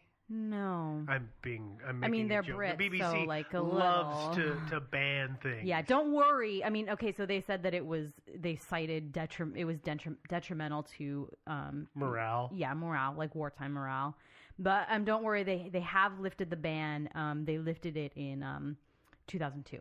Oh, okay. So, just when England was really recovering from the war. Just the wheels of bureaucracy grind slowly. Yeah. Well, apparently they didn't grind so slowly when they were banning the thing because it happened pretty immediately. Right on it. Yeah. Let's go ahead and just take a moment to listen to Joe dramatically read the lyrics. Okay, we got to wait for Shat to show up. So Shatner didn't show up. All right. So Joe's going to do it. Shatner didn't show up, so I'm going to do it, but I'm going to use his voice. His voice. Okay, so for everyone, this is the original The 1932. It's the one that's actually called The World Is Ending. Yeah. Okay. Autumn is slipping, and the yellowing leaves. He died in the land of human love. Woe is in the autumn wind, crying tears. My art, as a new spring, does not expect nor hope. In vain I cry and suffer in vain, heartless, greedy, and bad people. He died of love. End of the world, the end of hope. Cities are destroyed, shrapnel is making music. People's blood and meadows are colored red. There are dead people on the streets everywhere. Once again, I say another quiet prayer. Sir, people are fallible and make mistakes. It's the end of the world.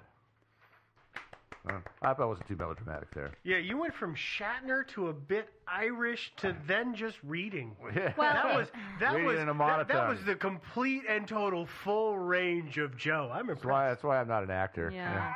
It's so the lyrics are pretty for what was going on in the time, it totally makes sense. Well, what was going on in the world in general in 32 and 33. Yeah, and as I understand it, actually, the composer and his girlfriend had just broken up, and he was pretty cut up about it. Mm-hmm. Was it the composer or the second composer who had broken up with his girlfriend? I think it was the composer. I thought it was the second one who had just gone through a breakup. Frankly, I don't know. They may have both.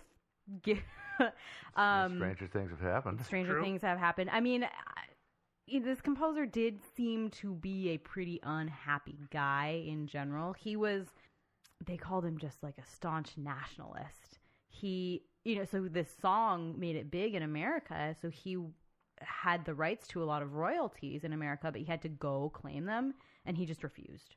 He said, no, I'm only going to make money off this in Hungary. It's the only place I'm going to make money off this. And the royalties there were like pretty pitiful. He was kind of, Van Gogh-esque in his time because people kind of liked what he was doing, but he wasn't really collecting royalties, and he basically died in poverty. So too bad. He seemed like he was not the happiest of guys anyway. The lyrics that were rewritten so that it became the official Gloomy Sunday version of the song, we should probably listen to those too, because that's the one that was getting played everywhere. The re-edit? Yeah. So, Joe, do you want to do the honors again? Oh, Jesus. Shatner still isn't here. Damn it. On a sad Sunday with 100 white flowers. I was waiting for you, just kidding. He's doing it in reverse this time. He's going to go monotone, then Irish, then Shatner. Yeah. On a sad Sunday with 100 white flowers, I was waiting for you, my dear, with a church prayer. That dream-chasing Sunday morning. The chariot of my sadness returned without you. Ever since then, Sundays are always sad. Tears are my drink, and sorrow is my bread. Sad Sunday. Last Sunday, my dear, please come along. There will even be priest, coffin, catafalque, hearse cloth. Even then, flowers will be awaiting you. Flowers and coffin. Under blossoming trees shall my journey be the last. My eyes will be open, so that I can see you one more time. Do not be afraid of my eyes, as I am blessing you even in my death. Last Sunday. also super happy. Yeah, this is such a cheery song. It really is. Well, what I love is in the song is that not just the whole mopiness of the whole thing, but they have to have the church bell in there, which is super creepy and again very funereal. Yeah. Yeah. Yeah. I can. Did you guys ever watch that internet cartoon Happy Tree Friends? Mm-mm. You remember that? Yeah, we started watching that recently. This is the kind of thing that I could see them actually, the guys who make that or the folks that make that, making this into an episode. Totally, yeah. Which would just be another gore fest, as all of their things are. Oh, yeah, absolutely. Okay. So, I guess I got to see that. You've seen them before. You just don't remember it. I've shown them to you. Oh, really? I watched all of them. Oh, no, I do remember that. That was like 3, 4, or 5 years ago. Yeah, it's all bunnies and squirrels that get cut in half. Yeah, no, I remember that. Yeah, now. this is that sort of thing, I think. And it's probably worth just briefly reading the Billie Holiday lyrics as well, because apparently we're padding episodes these days. Oh, are we? Well, they added it's different. It's not a fourth.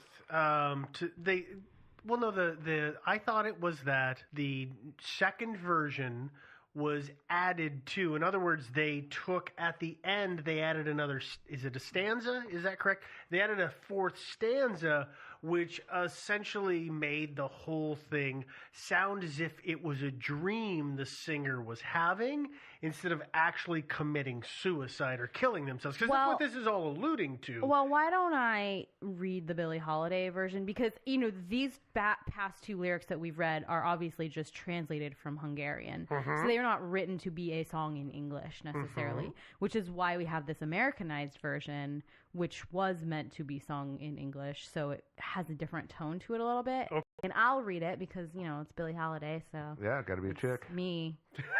I'm not going to change my voice at all. Please do your best, Shatner. No. Sunday is gloomy. My hours... No? Sorry. Sunday is gloomy. My hours are slumberless. Dearest, the shadows I live with are numberless.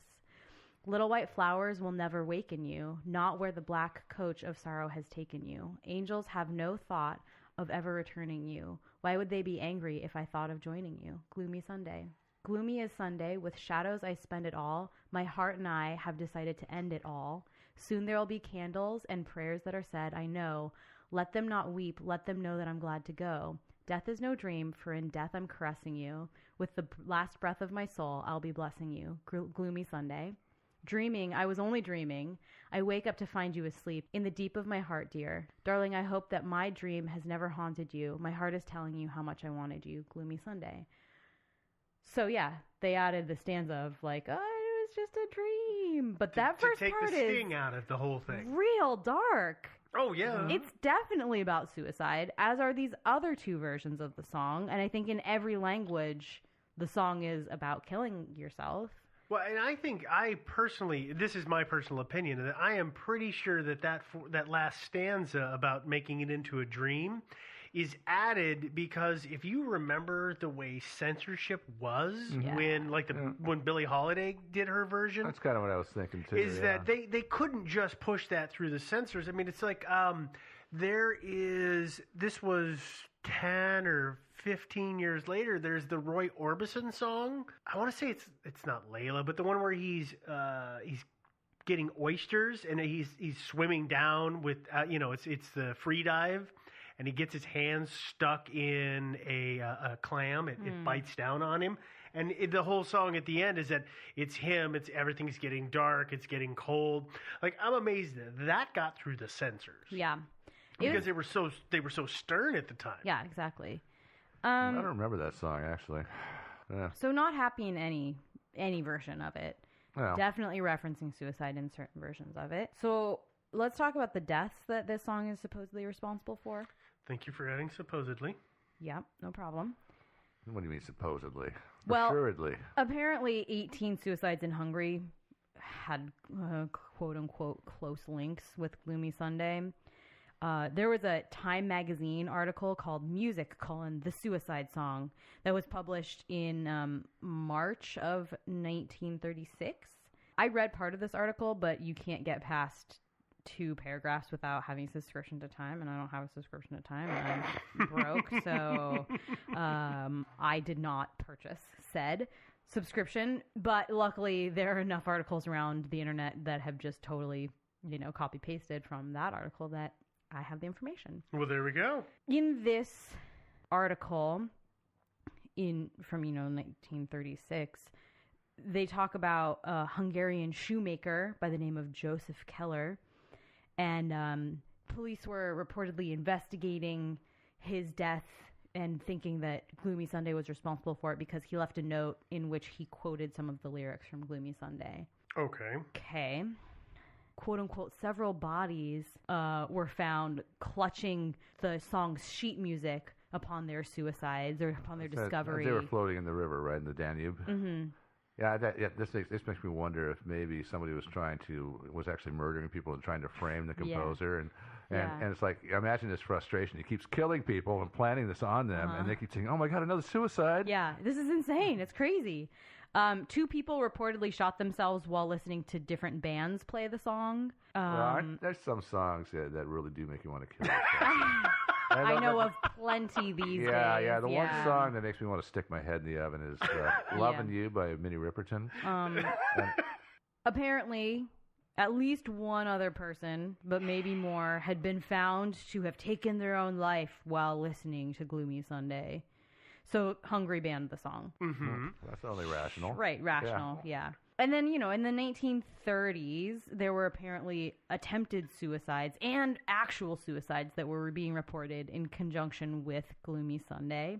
As we said, the BBC did ban the song entirely. And reportedly, although I've never seen anything to corroborate this, reportedly certain outlets in the U.S. refused to play the song. That seems silly to me. Also, it was such a big hit. Like, it's on one of Billie Holiday's, greatest hits things. It was a huge song for her, and it's silly to assume that outlets were not playing this song. Yeah. It's not as though it's 2016 and people are downloading and getting it anyway.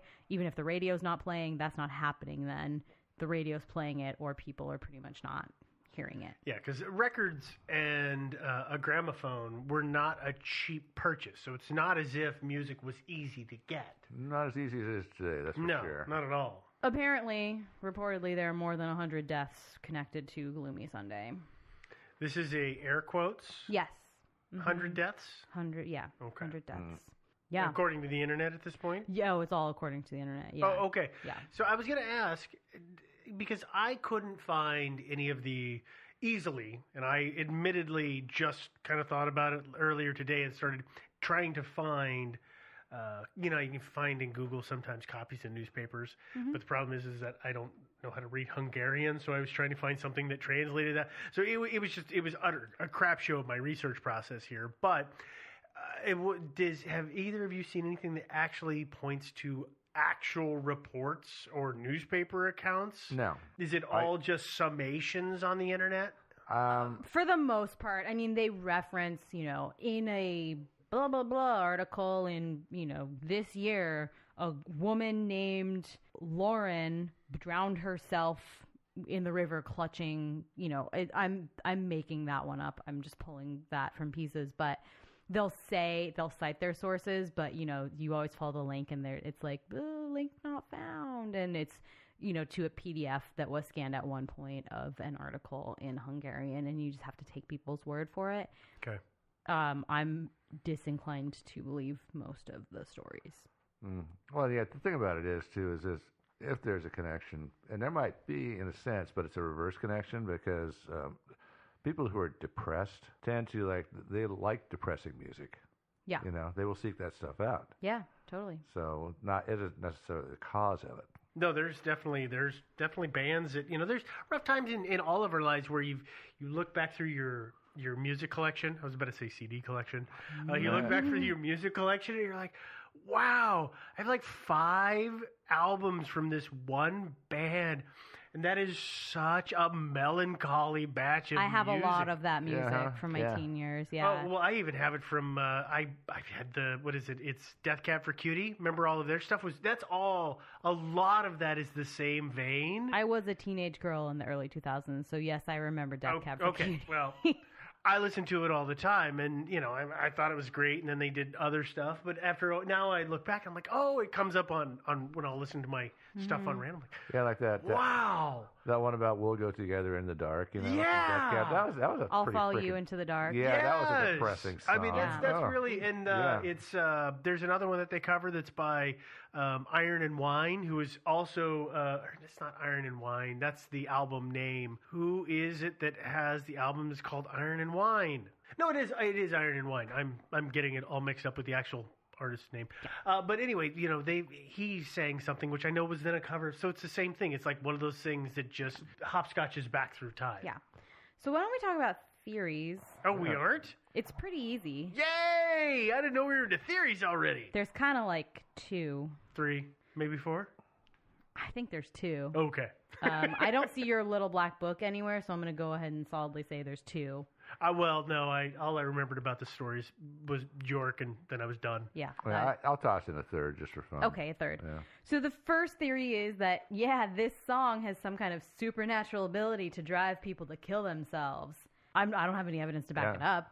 I'm just putting it out there. Yeah, I listened to it, and I didn't feel my suicide quotient rising personally. Yeah, I would think that if this was true in 1935 and 36, when the Billie Holiday version was playing, there would be droves of people falling out of buildings as they were compelled to end their lives. Yeah. I mean, there's not a whole lot of support. This is one of those anecdotal stories to me. Where it's chock full of, I knew this person, and they were listening to this gloomy music all the time, and I saw this record in their house after they had taken their own life. Mm-hmm. I mean, to add to that, if we're just going to sit and debunk, the latest recording of this song is like 2015. It's been popularized in the modern era, in the 2000s, in the 90s. There have been recordings that have been popular, and it's not as though we're seeing a huge uptick in suicides in the demographic that's listening to those songs. Well, yeah, but they're saying, I think the theory was that the original 1935 version, the original or revised, it's possible. It's the one that's got these special notes in it that make people want to off themselves. But I think there are a lot of people who listen to this song because of this mystery. Yeah. And wait, I figured out how we can verify this.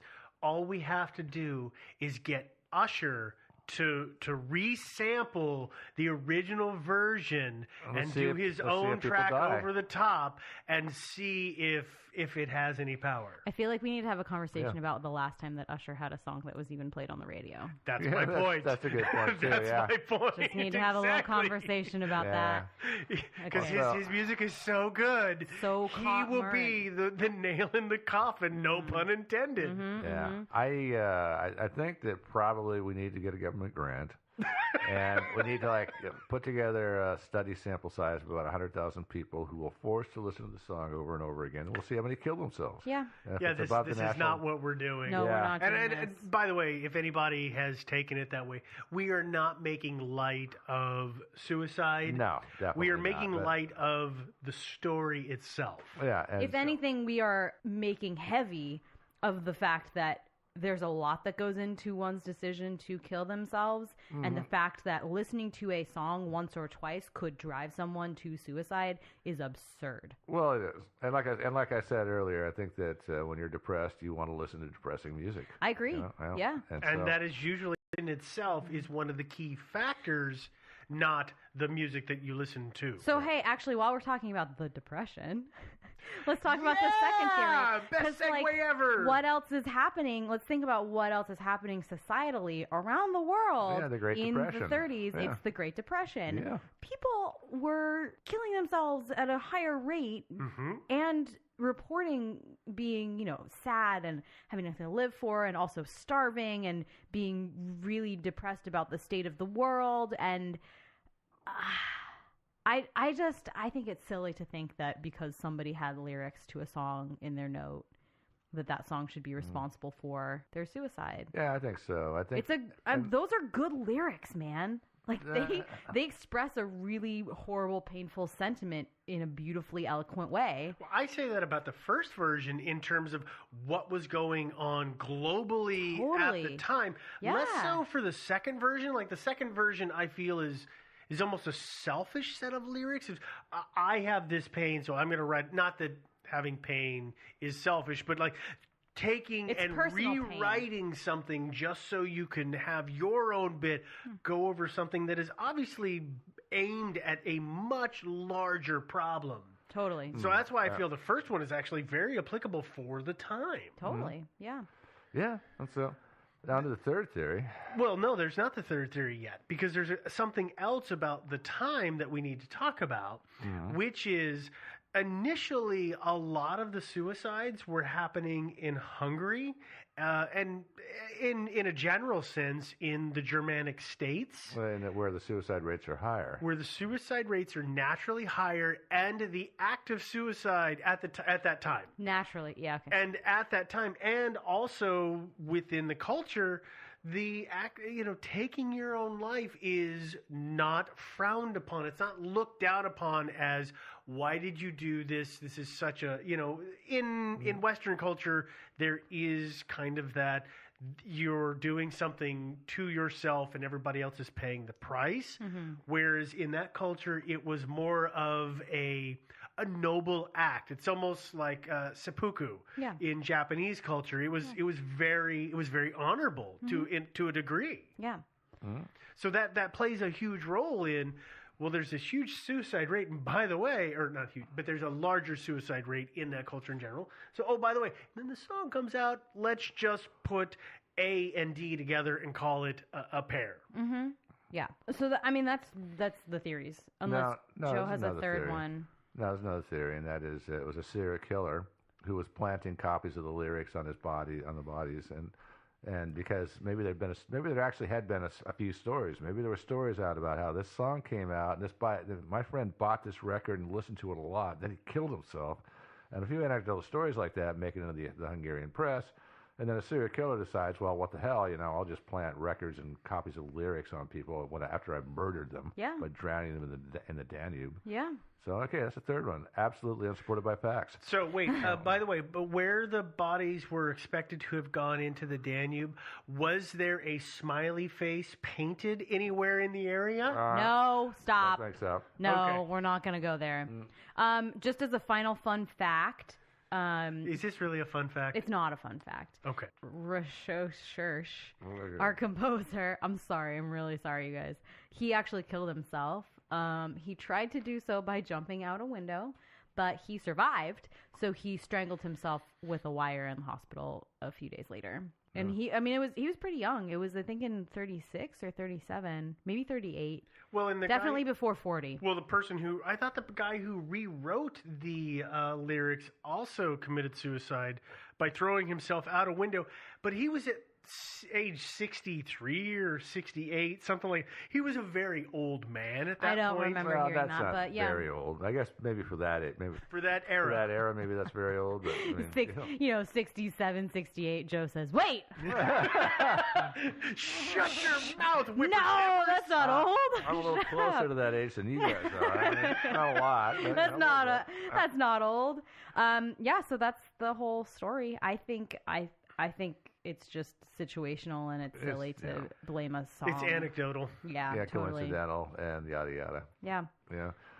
But yeah, don't listen to the song, whatever you do. Or the other one that Joe didn't want you to listen to. Yeah. Whichever. Yeah. Or that one by Roy Orbison. Yeah. Lola. Oh my God. That was the one. Okay, so if you want to see some of the research that we've done, or if you, I guess, need a way to listen to episodes, you're listening to it, so I figure you know how to listen to it. But yeah, I think actually, if you want to do any research on this one, go watch cat videos instead, because you know pretty much everything there is to be known. You officially do. We literally said everything. Go watch Risk Cutters instead. Yeah. There you go. Anyways, our website where there's some research, if you want to figure out where we found this stuff, or if you want to see that list, maybe we'll post the Wikipedia. We usually don't, but maybe we will this time. The website is thinkingsidewayspodcast.com. You are probably listening to us on iTunes. If you are, leave a comment and leave a review and a rating, not a comment and a rating. If you haven't already, you can also subscribe if you haven't already. I think that we're getting some more people who are just finding us randomly. Yeah, more and more. So subscribe because we've got some good stuff. You are streaming, if you're not on iTunes, you're streaming anywhere, or you're on Google Play. If you can on any of those services, also, rate and review and subscribe. We're on Facebook. We've got a group and a page, so find the group and join it. Like the page. We've got a Twitter. We're thinking Sideways. I post a lot of really dumb stuff on there. It's genuinely dumb stuff. Twitter flame wars. It really is. Yeah, mostly just like really dank memes. We're on Reddit as well. So we have our own subreddit. It's Thinking Sideways. It's not Thinking Sideways Pod. You can email us if you have some constructive criticism of the show, or you have some questions, or just general, praise. And you want to tell us how you love us. Yeah, or anything. You have ideas for episodes. If you have suggestions for episodes, anything like that, you can email us. Our email address is thinkingsidewaypodcast@gmail.com. And finally, if you would like to support the show in some monetary way, you can buy some merch. We've got links to both the Zazzle and the Redbubble on the website. You can make a one-time donation on PayPal if you would like, or you can set up a reoccurring donation on Patreon. It's patreon.com/thinkingsideways. That is clearly a reoccurring donation. You donate per episode, and it's just the normal episodes. All those special ones that we release, we don't charge for. Right. That's what keeps us from working for the man. So. Yeah, exactly. What is it? POC? PIC? PIC? The PIC? No, I was talking about the boss man's daughter. Oh, okay. Anyway, Steve's trying to make relevant references that none of you are going to get because he's Roy Orbison! Your son! Okay, fine. Just end the episode. Okay. Yeah. Anyway, so we're going to get out of here before Steve kills me and play some weird music on my body. All right. That was so strange. I don't understand what's happening. Bye, guys. Toodaloo. Don't listen to that song. You'll kill yourself.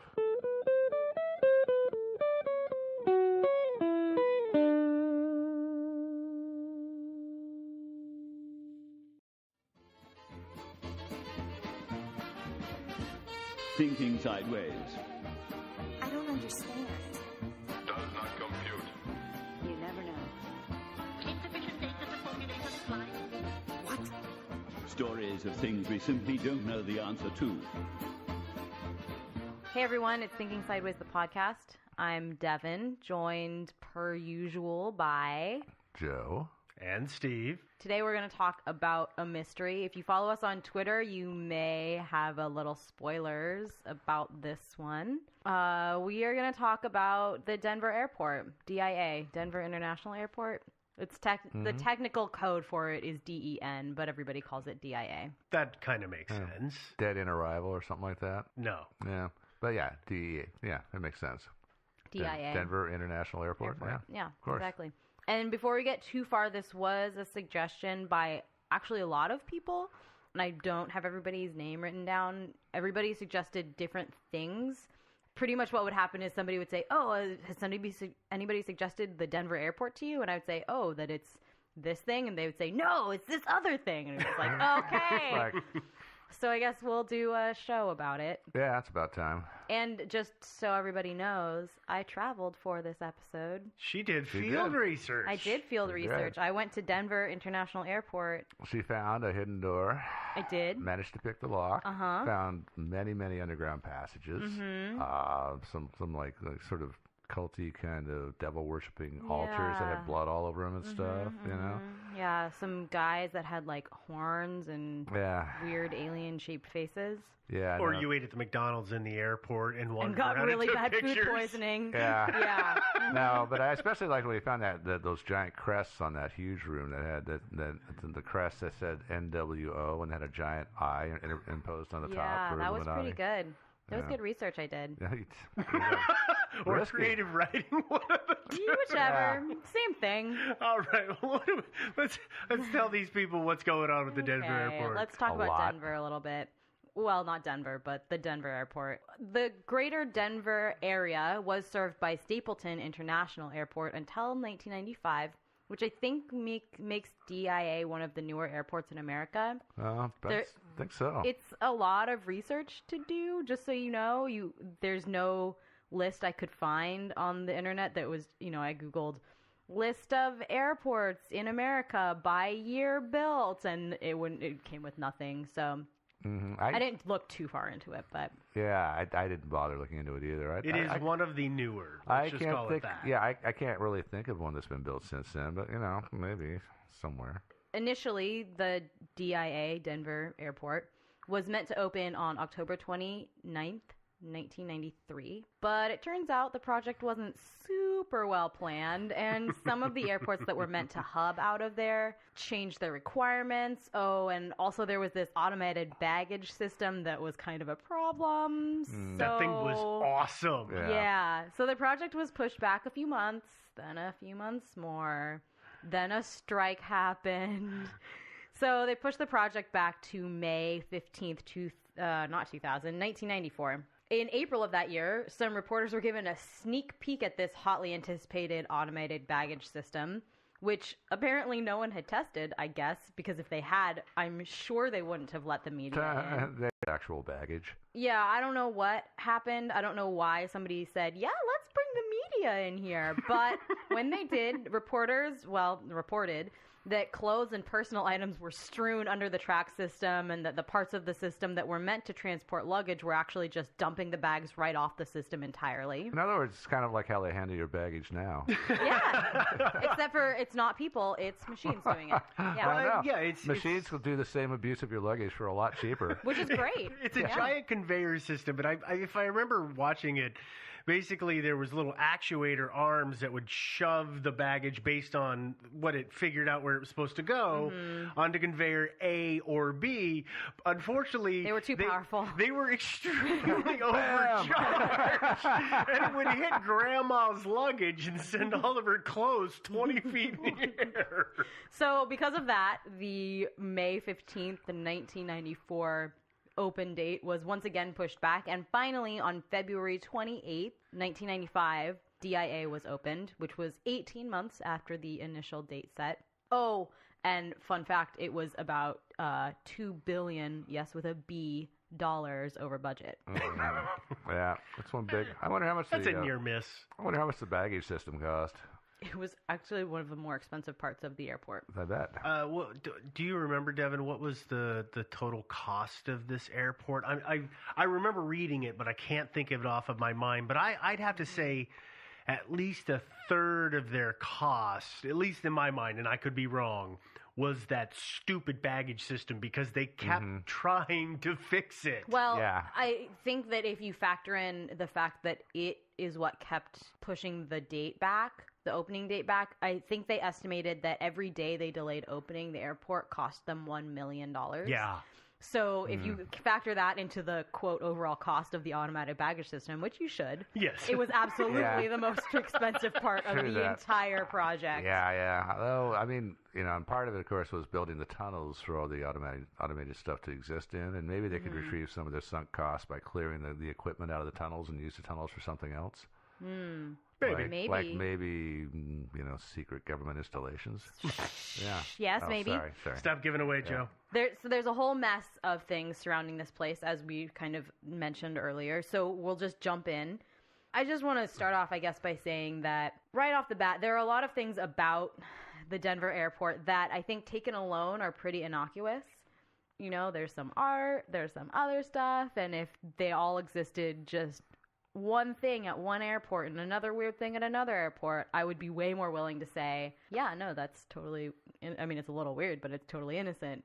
But when you kind of take a step back and take it all in this one building, things get a little fun. Well, and the thing that you got to point out to people is I've been to the Denver airport. I was there, 10 years ago or something.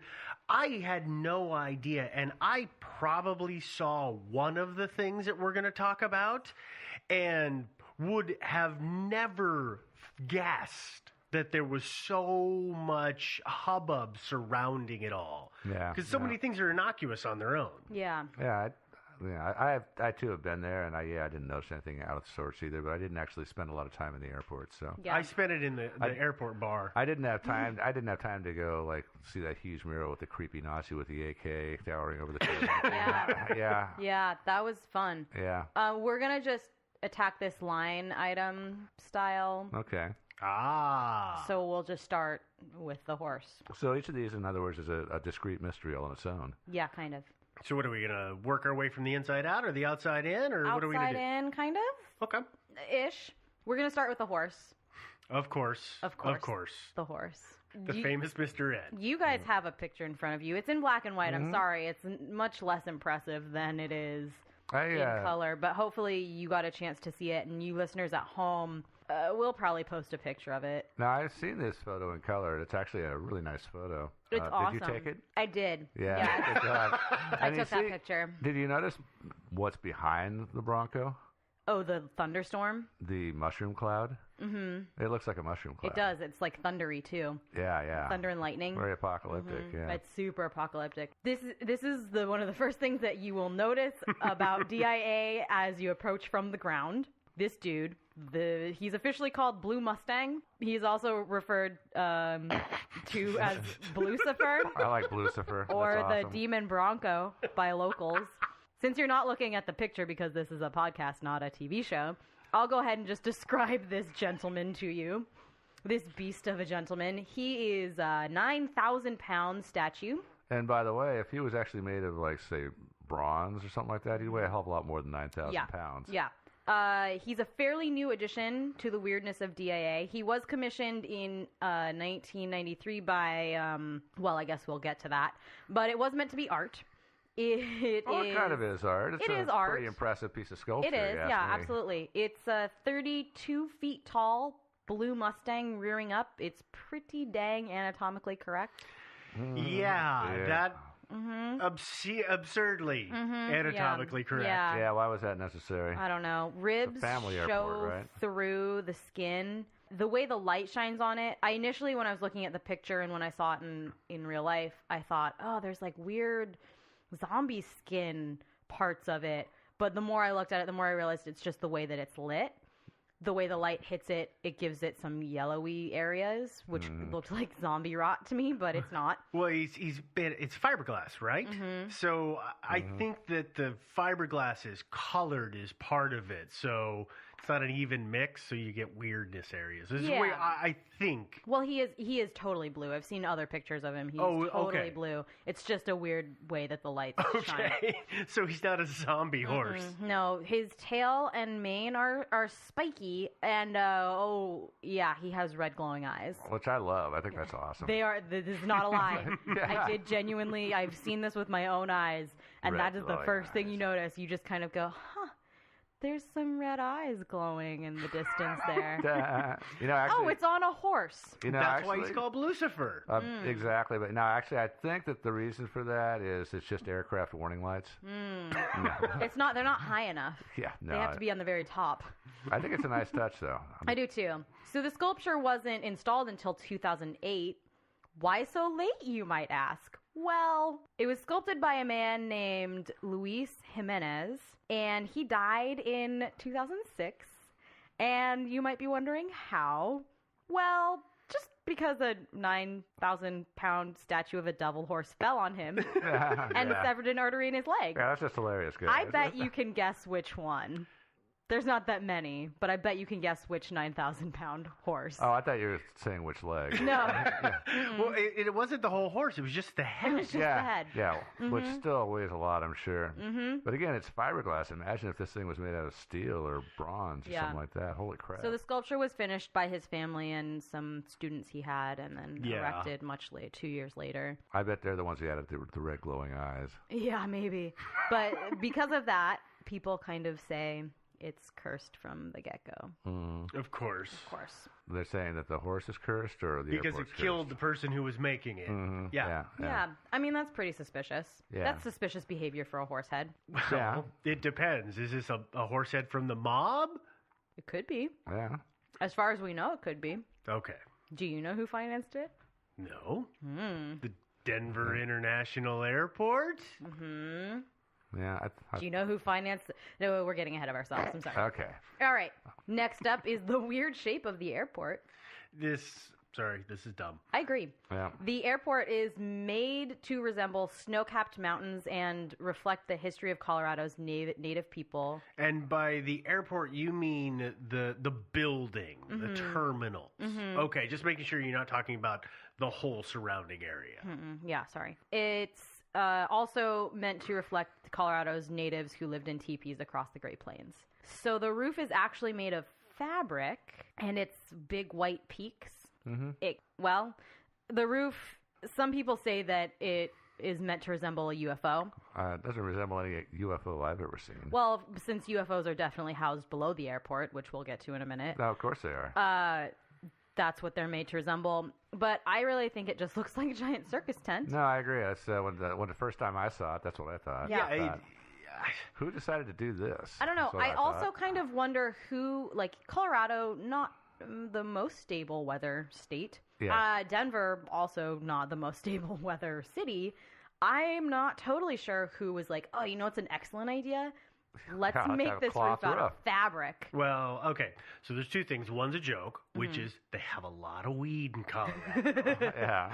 The other is, and I'm actually going to bash on this a couple of times, which is artists' perspectives and interpretations that they can pitch and sell. And I work in the art industry. I understand this, but somebody did a fantastic sales job. Yeah. Saying, this is what an abstract means and blah, blah, blah. And I'm sure that what they did is they showed them a rendering of one or two of the little teepee tops that they're snow-capped mountains that they were supposed to be, instead of the, 9 or 10 or something. Yeah, it's a lot. There's a lot. I mean, it doesn't look anything like it's supposed to, and I would be willing to bet dollars to donuts that's how that happened. Well, the interesting thing is, I don't remember when. I think it was 2008, but I can't recall exactly. There was a huge snowstorm. When it ripped. And it ripped open part of the ceiling. And what did they do? They just fixed it. Duct tape. Yeah. They didn't say, oh, hey, maybe fabric's a bad idea. They just, quote unquote, improved their snow removal systems. It had 2 feet of snow on the floor of the airport. Yeah, it's Colorado. 2 feet in the terminal, dude. That's hilarious. They closed it down for like 4 days. Yeah, it was like a 30-foot long rip, if I remember right, by the end. You know, of course, it keeps growing. But it had huge implications for the air traffic control of America. No, it's a major hub. And the interesting thing is, like, you know, I've noted this. A lot of times your artistic architectural types will design these cool things with absolutely no thought to how they can possibly be maintained and repaired. How exactly do you get up there to clean that roof? You can't exactly walk on it, can you? I don't know. I don't think so. Yeah, it's just... Well, how do you get up there to repair it? Well, you know, there's these things that are called man lifts that scissor up and reach over, and there's some yo-yo with. Maybe, yeah. I'll bet you that's how they do it. What I'm thinking is they have a crane and they have some guy in a harness and they just lower him face down on a rope like Tom Cruise in Mission Impossible. And he's holding a hose in his hand. So you never want to make the crane operator mad because he'll just keep bouncing it. Bump, bump, bump. Yeah. All right. What are we doing Move here? on. Sorry. We'll move on. Okay, no, so anyway, but no, we didn't answer the question though. I mean, okay, so are we going to answer it later? Are there actually UFOs underneath? We'll talk about it later. Yes. Yeah, of course we will. Of course I think that's not directly related to the mountaintop / teepee roof of the airport. But people were saying that it's reminiscent of UFOs, which of course are stored underneath the airport. I think, correct me if I'm wrong, if either of you come across this, but I think that's because UFOs traditionally are considered as a round saucer. Well, a TP, its base is a round saucer. So it's a series, it would be considered kind of a series of them. Or the other way to look at it is, what was that? Stargate. where that ship would land on the pyramid. So we're making, points for it to land on an anchor on. I mean, this is the only thing I can come up with because I didn't find a whole lot. I didn't find a whole lot either. Yeah. And, it seems like there was a problem. We make fun of, I think would be the term I would use, a lot of conspiracy theories, not necessarily because I want to disregard them, but more because I just can't buy into anything that just says offhand, "Oh yeah, it's because it looks like UFOs," and then doesn't explain how. Which I couldn't find anything. There's so much hot air and hand waving, but when you say, "Okay, I'm totally willing to accept that. Just give me something to base it on besides your personal observation and belief." And I think that's where I think all three of us run into issues with those. Yeah. Yeah, I think that this one thing in particular is one of those instances where people just thought they'd put a whole lot of bilge out there and see how much traction it got. Yeah. And it got a lot. Because, yes, there's a lot of things like this, things that are completely seem to be kind of baseless and just based on just one person's assertion. So anyway, but I'm getting ahead of myself. Next up, the murals. Oy. Yeah. Admittedly, these are super weird. Okay? They just are. No, they just are. No, I agree. They are, but I totally agree.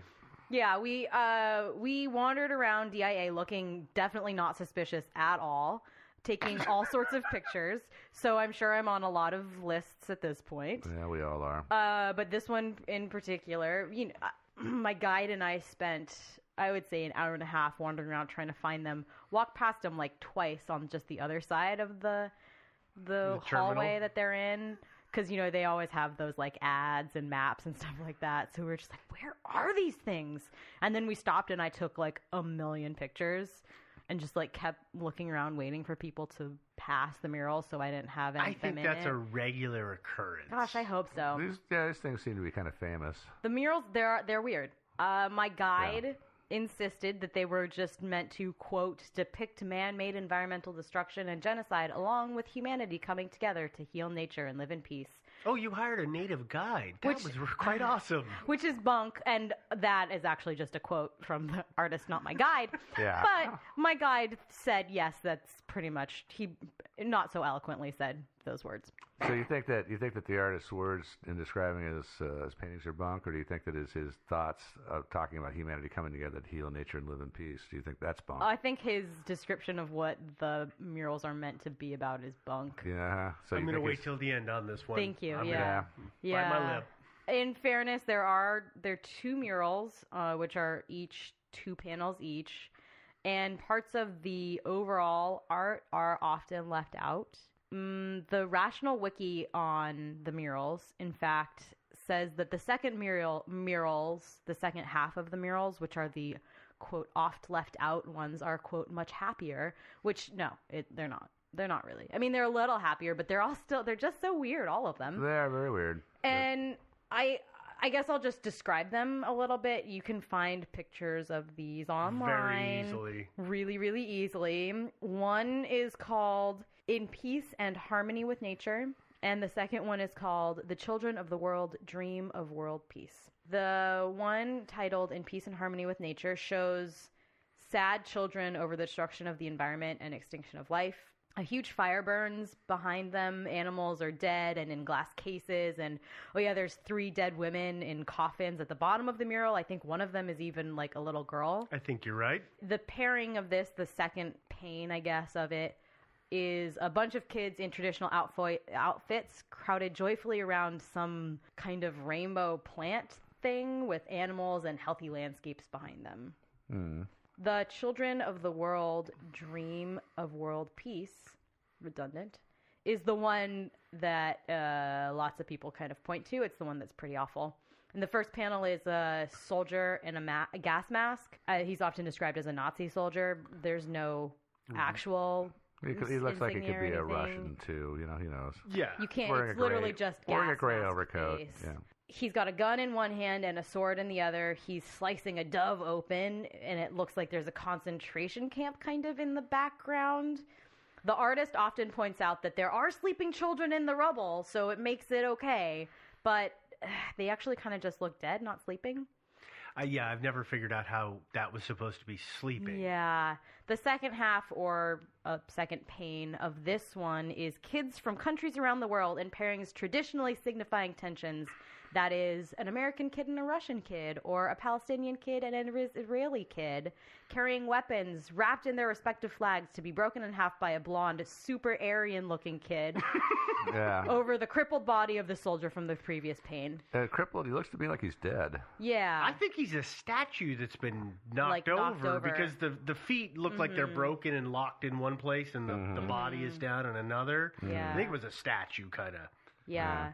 So I think that the quote-unquote happier versions of these are still really, really weird. Yeah. Still have a lot of really weird symbolism in them. And I guess really the big question is, though I kind of appreciate the artistry, and I think that I kind of understand what the artist is trying to do, I just think the Denver airport is a real weird place for them. Well, and for somebody to be trying to make that strong of a statement. This is actually easily explained by 3 words. Publicly funded art. Yeah. I can actually explain it in 1 word. Yeah. What? Procrastination. Oh, That's what it was? I'm pretty sure those look like they're oil paintings to me. Yeah. And I'm pretty sure that the artist in question, they said, here's my reasoning and yada, yada, yada. And they did a great sales job. And everybody said, yes, we'll put those up. But I'm really pretty sure that they got pitched one idea and they could never make it happen. But they just happened to have a bunch of canvases sitting around. And either they had already done those artworks that were just completely harebrained, or went, oh, crap, I'm just going to start painting something and see what happens. And it comes out super duper dark, and I don't have time to fix this. Yeah, this is for children in world peace.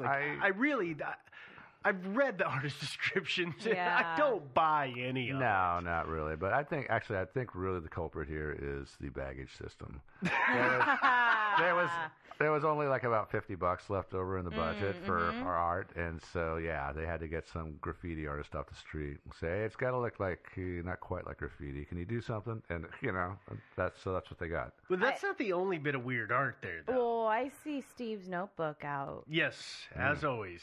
Do you guys remember, and anybody who's been through the baggage claim area will know this, the gargoyles? Yeah. The weirdest thing, I was about to use a different word, sorry. The weirdest thing ever, especially to get off a flight at midnight after having been moving all day and walking to baggage claim and having that be the very first thing you really see of Denver Airport. I know, I love it. For anybody who hasn't been to Denver Airport, there are 2 gargoyles in the baggage claim area, and it is kind of the old school Samsonite luggage, and then a gargoyle is sticking out of it, and they're goofy, weird, creepy looking because they're gargoyles. But people also, all kinds of things are attributed to why those gargoyles are there. Mm-hmm. I did a little research. Awesome. I can tell you also, I guess to add to it, they're uplit. Yeah. Which anybody who knows anything about lighting, looks a little creepy. It's really creepy. They really should have made them animatronic, so they did. So if you're there late at night and the lights are a little dim and there's not a lot of people, and suddenly you hear this noise and you look up and that thing is starting to it's like slowly moves like this, And all they had to do is put weird moving red eyes. Well, that's all they had to do. Well, they blew the eye budget on the horse. Oh, yeah. That's true. No, but imagine if you're down there and you're just there's only a few people there, and it starts to move its wings a little bit, and then its head swivels around, and it turns its beady red eyes on you. What would you do? I would run. Yeah, me too.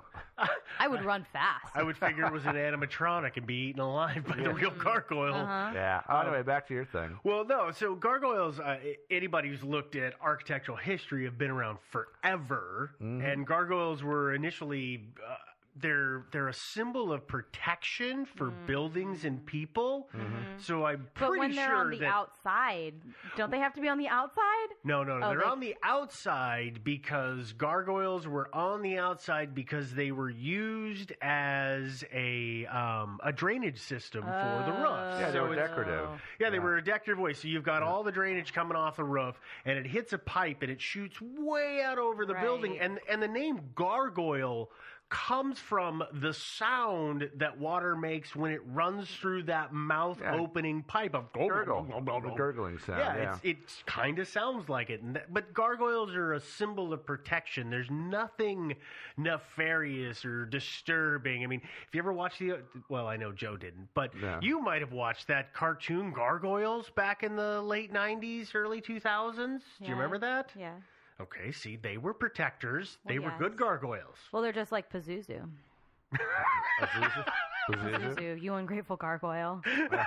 I put you through college, and this is how you repay me? But no, gargoyles are a thing of protection. Okay. So I think that's where that came from. I think that actually they put them in the baggage claim area so that they would sort of intimidate people and people wouldn't try to steal other people's baggage. That was in the baggage claim, just as a side note, that I've never seen anywhere else. I'm sure it exists other places, but their oversized baggage claim, I don't know if you guys noticed this when you went through Denver, they're really just like big vertical stalls that go around on a conveyor belt in a horizontal manner. So it's like you could literally like step in one of those as and a then human go into being. The backside? They're actually perfectly human-sized, and it just goes around. And my first thought was really just like, it kind of looked like a human vending machine. I like it. It did. I mean, they were perfectly human-sized. It was very odd. You didn't get on the hop on? I did not. On the other side? No. She did not want to be in the human vending machine. No. I don't blame you. No. Yeah. But I guess speaking of art, it's kind of art. This next thing we're going to talk about. Oh, yeah. The markings on the ground. Yes. Yeah, kind of like inlay, right? Okay. What does AUAG mean? This is gold and silver? AUG. Yeah. No. AU and then AG, right? Yeah. Two separate, right? Gold and silver, two minerals traditionally found in Colorado, source of the state's history. AU stands for gold and AG stands for silver, right? Yeah. What if I told you that it also stands for Australia antigen, AUAG, which is a weaponized strain of hepatitis B? Well, also that it's engraved or inlaid in the floor at the Denver airport. So you're saying that it's like a hepatitis B center? Weaponized hepatitis B. Yeah. Like did you guys also know that the person who discovered this weaponized hepatitis B, he was the sponsor of the Denver airport? Did you know that? No, Did you know that? Steve, did you know that? Didn't know that. I'm just going to continue blinking. Okay, well, that's not true. None of that's true. Of course not. Yeah. But you will read that everywhere. Well, except for the gold and silver bread. That stuff's true. Yeah. Sorry. Yeah.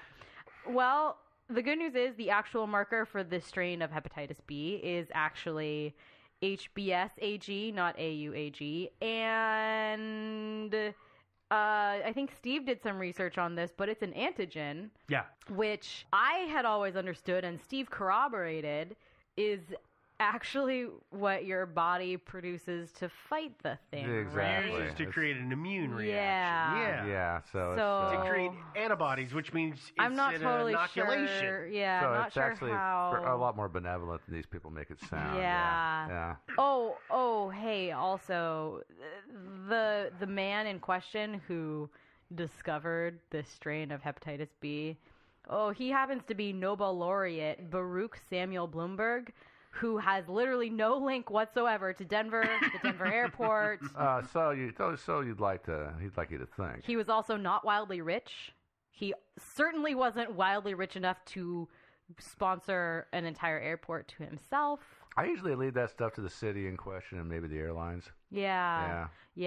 So, also that brick with AUAG on it. Guess what's right over it? Or surrounding it? Yeah. Are there bricks? It's it's a mining cart right over it, and then it's capital A, lowercase u, and then lots of spaces, and then capital A, or lowercase g. And there's lots of other bricks all around it, mostly tiles, I guess. Yeah, tiles. Because it's a stone floor, right? They're big. Yeah, they're big stones. Yeah, so they are tiles. You're right. That's probably a better word for them. But most of them are Native American symbols or words or things like that. You will see other places people talking about the alien writing that's written all over the floor. Those are literally all Indian words. They are.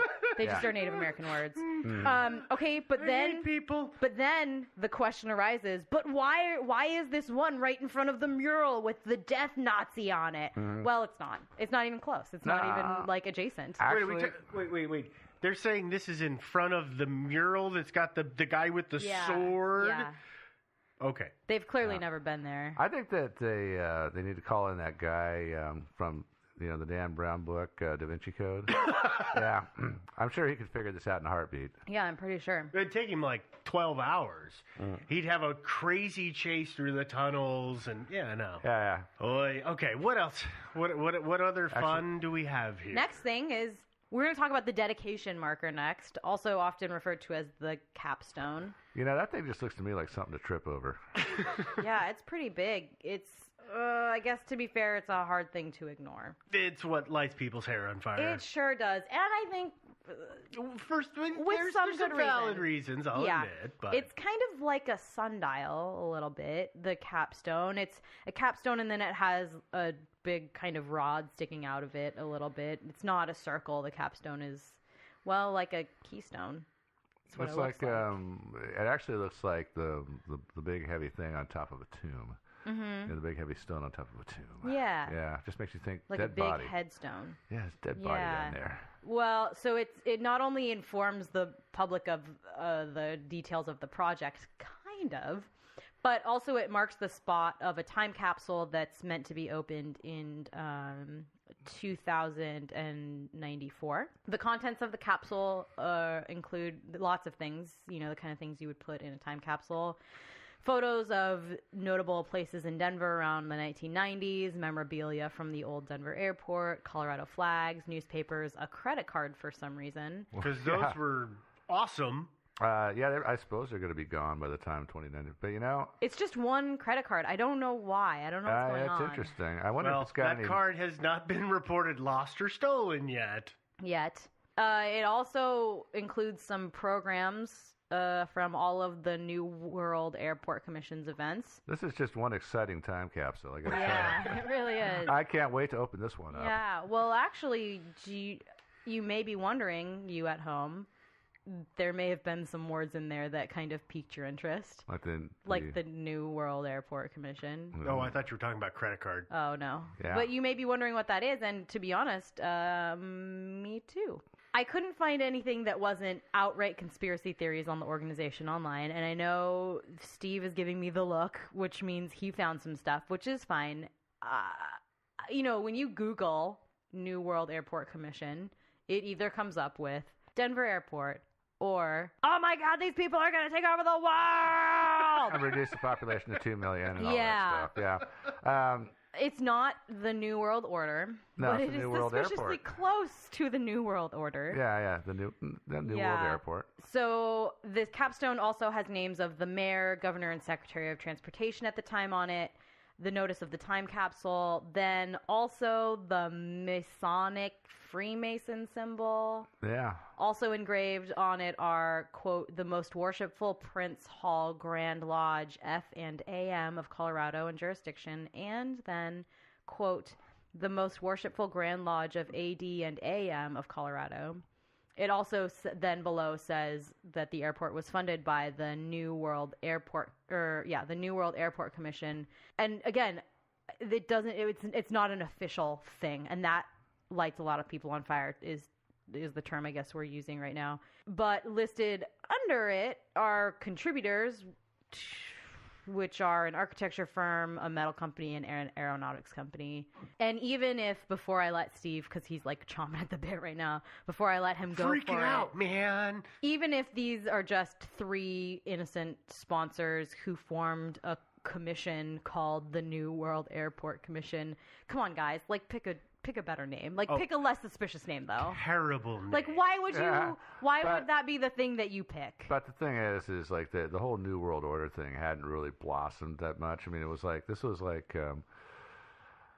New World Order didn't come into being until a speech was given by George H.W. Bush, the first Bush, in what I think the very early 90s. Yeah. After the fall of the Soviet Union, we were looking at a whole different world order because the Soviets were gone. And when did the airport open? It opened in 1995, correct? Yeah. 95. So 95. This is after that speech. No, it is. But the construction on the airport began before that speech. Right, but they weren't. It wasn't like a registered LLC or anything. That was just the name they gave It was themselves. a bunch of business guys who got together and said, "We're going to help sponsor this. This is the new, for the area, World Airport." Exactly. It's not New World. It's New World Airport because it's an international airport. Yeah. Exactly. And the thing about it is like. He gives his speech and he talks about, well, it's a new world order because, golly, it's not a bipolar world and all that stuff. The Cold War is over. And of course, the conspiracy in that case is and the paranoids go nuts with this and start running with it. But do you really expect a bunch of middle-aged businessmen to be up on that stuff and to be paying attention to that stuff? No. No. That's true. It just seems like maybe saying like New International Airport Commission. Or the new Denver International Airport Commission. Yeah. Or something way more descriptive instead of, I got this cool idea. Yeah, the New World Airport Commission. Yes. Yeah, I mean, it makes sense. If you look at it without running it together and adding, all these other things to the name, the New World Airport, it makes sense. Yeah. It totally makes sense locally. Yeah, kind of. I would have just called it the New Friggin' Airport Commission. Yeah, or international. Or about time we got a new airport commission. Right? Yeah. Yeah, their old airport sucked. It was not great. No, it was really bad. Although, a lot of people claim that it wasn't nearly that bad at all, and so that's fed into the conspiracy theories. So they replaced it was perfectly good really, really airport. awful. Oh, it was really awful. I just want to go ahead and go on record and say it was awful. It was terrible. Noise complaints in the bad snowstorms. I don't remember how many runways it had, but they could operate about 20% of what they were supposed to run. And of course, Denver, usually has bad weather. And in the wintertime, it's high up, it's snowy. Yeah. Well, so this was a fun fact. The layout of the runways was such that they were too close together. Yep. So in inclement weather, they could only use one of those two. But then also the runways intersected each other at multiple points, so you couldn't have a airplane taking off and landing at the same time. It was basically just like a cross. Yeah, no. Yeah, like a hash mark like that. is an easy way to think about it. Yeah, and then they just couldn't use like most of them because the weather was bad. No. Yeah. No, they could have continued to use it. They just wouldn't have been a major hub as they are now. Yeah. Well, especially in the wintertime. But the thing that I found that I got really excited about at first is, so we've got the Masons are sponsoring part of this, and they're on that dedication stone. Yeah. And order and how it's trying to reduce the population to 2 billion, I think is the number. 2 billion seems to be the sweet spot, yeah. I managed to somehow, I believe, figure out where that number came from. I like that this is where we're taking this on. In the middle of an episode about the Denver airport, we're gonna myth bust the 2 billion cap. I may stumbled across it. Yeah. Yeah. No. So I gotta thank the guys at Stuff You Should Know. Yeah. Because they did an episode on population control, and that's where I suddenly made the links, though they never actually laid it out. I figured it out. So there's a guy by the name of Thomas Robert Malthus. Mm-hmm. And he wrote of what he called a Malthusian catastrophe, which was overpopulation would lead to famine and death. And this is back in the 1800s he writes this. I think it was the late 1800s is when he did his research for population control. Mm-hmm. You jump forward to 1968, and I know Joe is looking at me because he knows what's coming. Oh, yeah. It's Paul Ehrlich writes The Population Bomb, which is, everybody calls it an alarmist piece of work because the first thing he starts out with saying is that we're all going to die, essentially, saying that the world can't sustain us and 2 billion is the max number and we need to control births and we need to change all this stuff. But somehow, I mean, today most people look at his work and say he's wrong, his math was wrong, he and Malthus. were wrong, but somehow that 2 billion got pulled in with the New World Order, and that number always gets drug along when you're talking about the New World Order stuff. Yeah, it's all this human carrying capacity. Yeah. That's where it comes from. Yeah, it's funny. The thing about Ehrlich is that he made a lot of predictions, not just about overpopulation. None of them were right. Oh, no, every single one of them was wrong. One could say he was the John Teeter of 1968. Yeah. I mean, so his Malthusianism is still very popular. I mean, there's still people today who are predicting all sorts of dire outcomes. At least in the days of Malthus, the original days of him. I mean, famine was not that uncommon back in his day, so he can be forgiven, I suppose. But some of the people that are still jumping on board some of the bandwagons of the things like, oh my God, peak oil, no, we're not running short anytime soon, things like that. Plenty of food, population. The 2 billion number. The reason I have a problem with the 2 billion number and relating it to the New World Order is the New World Order are these people who are behind it. They're part of our elite. They're part of this probably extremely rich capitalist elite. Yep. Well, reducing the population to 2 billion people really doesn't make them any money, I don't think. And that's why the paranoia over this mass reduction in population is ludicrous. Because hey, are we really going to cause our economies to shrink and cause us all to get poorer? Are we really going to do this? I think that people look at it as if that top echelon of people, these rich guys that are at the top and in control, if the New World Order goes into effect and I don't know how this happens, but suddenly the population is cut to 2 billion. Mm-hmm. Now they're royalty. Mm-hmm. So now they get to make that royalty lineage. So it's not making money in a capitalist sense. They're top dogs, and they're on a pile of cash. They're going to sit on a pile of cash, and all their descendants are going to sit there. And we're way off topic here, but that's what I found, and I had to bring it up. Is that's where this whole New World Order 2 billion people thing comes from? As best I can tell, this is the first time I've ever been able to put 2 and 2 together on this.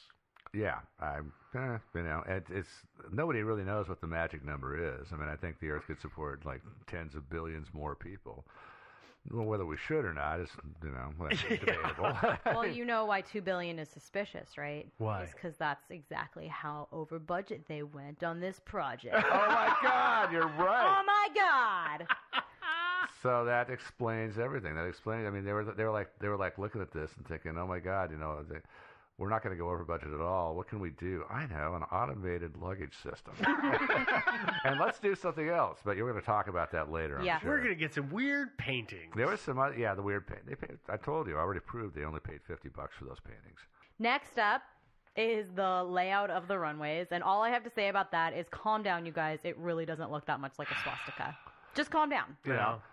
Cool. Next. Draw lines on the airport and then remove the photo of the airport, and the runways don't look like a swastika. Yeah, no, calm down. No, not really. Next up, underground bunkers and tunnels. Okay, so now we're venturing into territory that I didn't get to see with my own 2 eyes because people are the worst and my security clearance wasn't approved in time. Yeah. And you probably, you probably walked right past a bunch of secret doors. Yeah, I probably did. And since I didn't get to see it with my own 2 eyes, we're just going to not even talk about this part. Cool? Great. Really? Just kidding. No. I knew you were joking. There's a tram system that, as far as I can tell, not as far as I can tell, it takes you from one concourse to another. And I couldn't tell if there was a way to walk between concourses. There should be, but I don't think there is. There has to be. There should be. Yeah, you would think. If the trains go down, you have to have a way for people to walk out. Yeah, out of the train system, sure, but walk in between concourses, I don't know. It's fine. It doesn't really matter. I didn't want to pour too much stuff into that. No, well, I'm just thinking is that I've been in airports, like I was in Atlanta a couple months back, and I know that you can get on the train and it zips you from concourse to concourse in no time flat. But unfortunately, about 10 years prior, I had said, Well, I'm used to the Portland International Airport. Oh, just walk They can't be that far. And I decided to walk from one to the other, and it took me 25 minutes. Yeah. Well, like in LA, Sucker. you literally can't. You have to get on a bus or the tram, right? No, you can't walk it at all? You can't because they're on the other side of the tarmac. Ah. So I don't know if it was like that. I didn't get a good sense of that. It's not really that important. The only thing that really stood out to me on the trams, well, actually, that's not true. My guide was telling me about how in the tunnels, on one side of the tunnels, there's these like silver pinwheel things, lots of them. And he said to me, well, what are they trying to distract you from? Huh? So I turned, when we saw them, I like turned to the other side. It's just wall. It's just concrete. There's nothing there. But the only thing that I did notice. What do these pinwheel things look like exactly? They just look like little silver pinwheels. They're just interesting, because the wind. Were they set in the wall or what? Yeah, they're like a little off the wall. They're basically, the train goes by, the wind makes them spin, and there's something for you to see. They're installation art. I see. So, yeah. Did you notice at any point when you were watching the tracks, did you notice like tracks branching off and just going into a blank wall? Not into a blank wall, but I will say that it did seem like the tram system, there are moments in a subway system, right, that it opens up a little bit and there's all these interchanges. And it seemed a little more complex than necessary for what I deemed to be just a back and forth tram system. But I'm sure there are a lot of reasonable explanations for that, other than we're transporting this car of Illuminati members off into the distance so that they can go to their underground Chances bunker. are good that the tram system station where they do all their maintenance runs off the same line. And it could be. Yeah, and they have to have stuff. multiple junctions. I mean, we have a train system here in Portland that I ride every day. And there are all kinds of junctions on that thing. The great thing is it's above ground, and I can see where they go into a big building where they work on them. Where something's going on. You don't know what, though. Yeah. Yeah, thanks for shooting that apart on me. Yeah. I totally had that solved. Oh, they might work on them. I'm just saying that, it might be a... No, I've actually been in those trains a lot. Else. They probably don't work on them. They probably don't. Yeah, that's a good point, too. The underground also, there's that fascinating defunct automated baggage system that I mentioned earlier. Poor grandma's baggage. Well, theorists suggest, I'm just using the term theorists, I'm not going to preface that with anything, but we can all fill in the blank there. Suggest that there's something more nefarious going on down there, mostly because the system cost a bunch of money and never really worked. Oh, it's not like we've never done that before? Yeah. No, really. It looks like it was a cool concept, but I'm not totally sure why it never really worked. There's a lot of stuff flying around the internet about why it... Tons of mechanical issues. Yeah. Bad design, I would say. Some people say that it was too complex. Others say that it was a failed concept from the start. Still others say it's covering up something sinister, like an underground base for anything ranging from the American government to the Illuminati to, aliens. Wait, did you just say the Illuminati? I did. Are you sure that's wise to bring those guys up? We'll be okay. I think we're going to be okay. Can we get back to the automated baggage system real quick? Yeah. Okay. Do you have more things to say? No. I just have a very simple personal observation, which is if anybody were to build that baggage system today, it would work. You know why? Because we actually have decent computers that have good laser scanners for reading and barcodes and all that. Yeah, robotics are a lot better than they were back in those days. I don't know how that thing figured out what went where, but I'm guessing that was part of the problem, is it was probably a barely advanced past prototype stage thing, and that's why it never made it. Well, I mean... But they couldn't afford to pull it all out of the tunnel. Honestly, though, I don't think that the computer system would have been really the big problem. Yes, it's 20 some odd years ago at this point. You're welcome, everyone. The 1995 was like more than 20 years ago. But there's people that next year will get to drink. Yeah. Okay, but scanners still existed. Computers were okay. It's not as though this is a highly complex task that we were asking computers and machines to do. It's fairly rudimentary. It should have been possible. It truly should have been possible. But for whatever reason, it wasn't. But I was about to launch into a host of, well, it's got to be this and that and this and that and this and all these details. Oh, it absolutely We're not going to go into that. No. My answer is it's simple as embedding RFID tags in those silly little baggage. That solves the entire problem. Absolutely. But just, the simple idea of putting a scanner, they all have those barcodes on them anyways.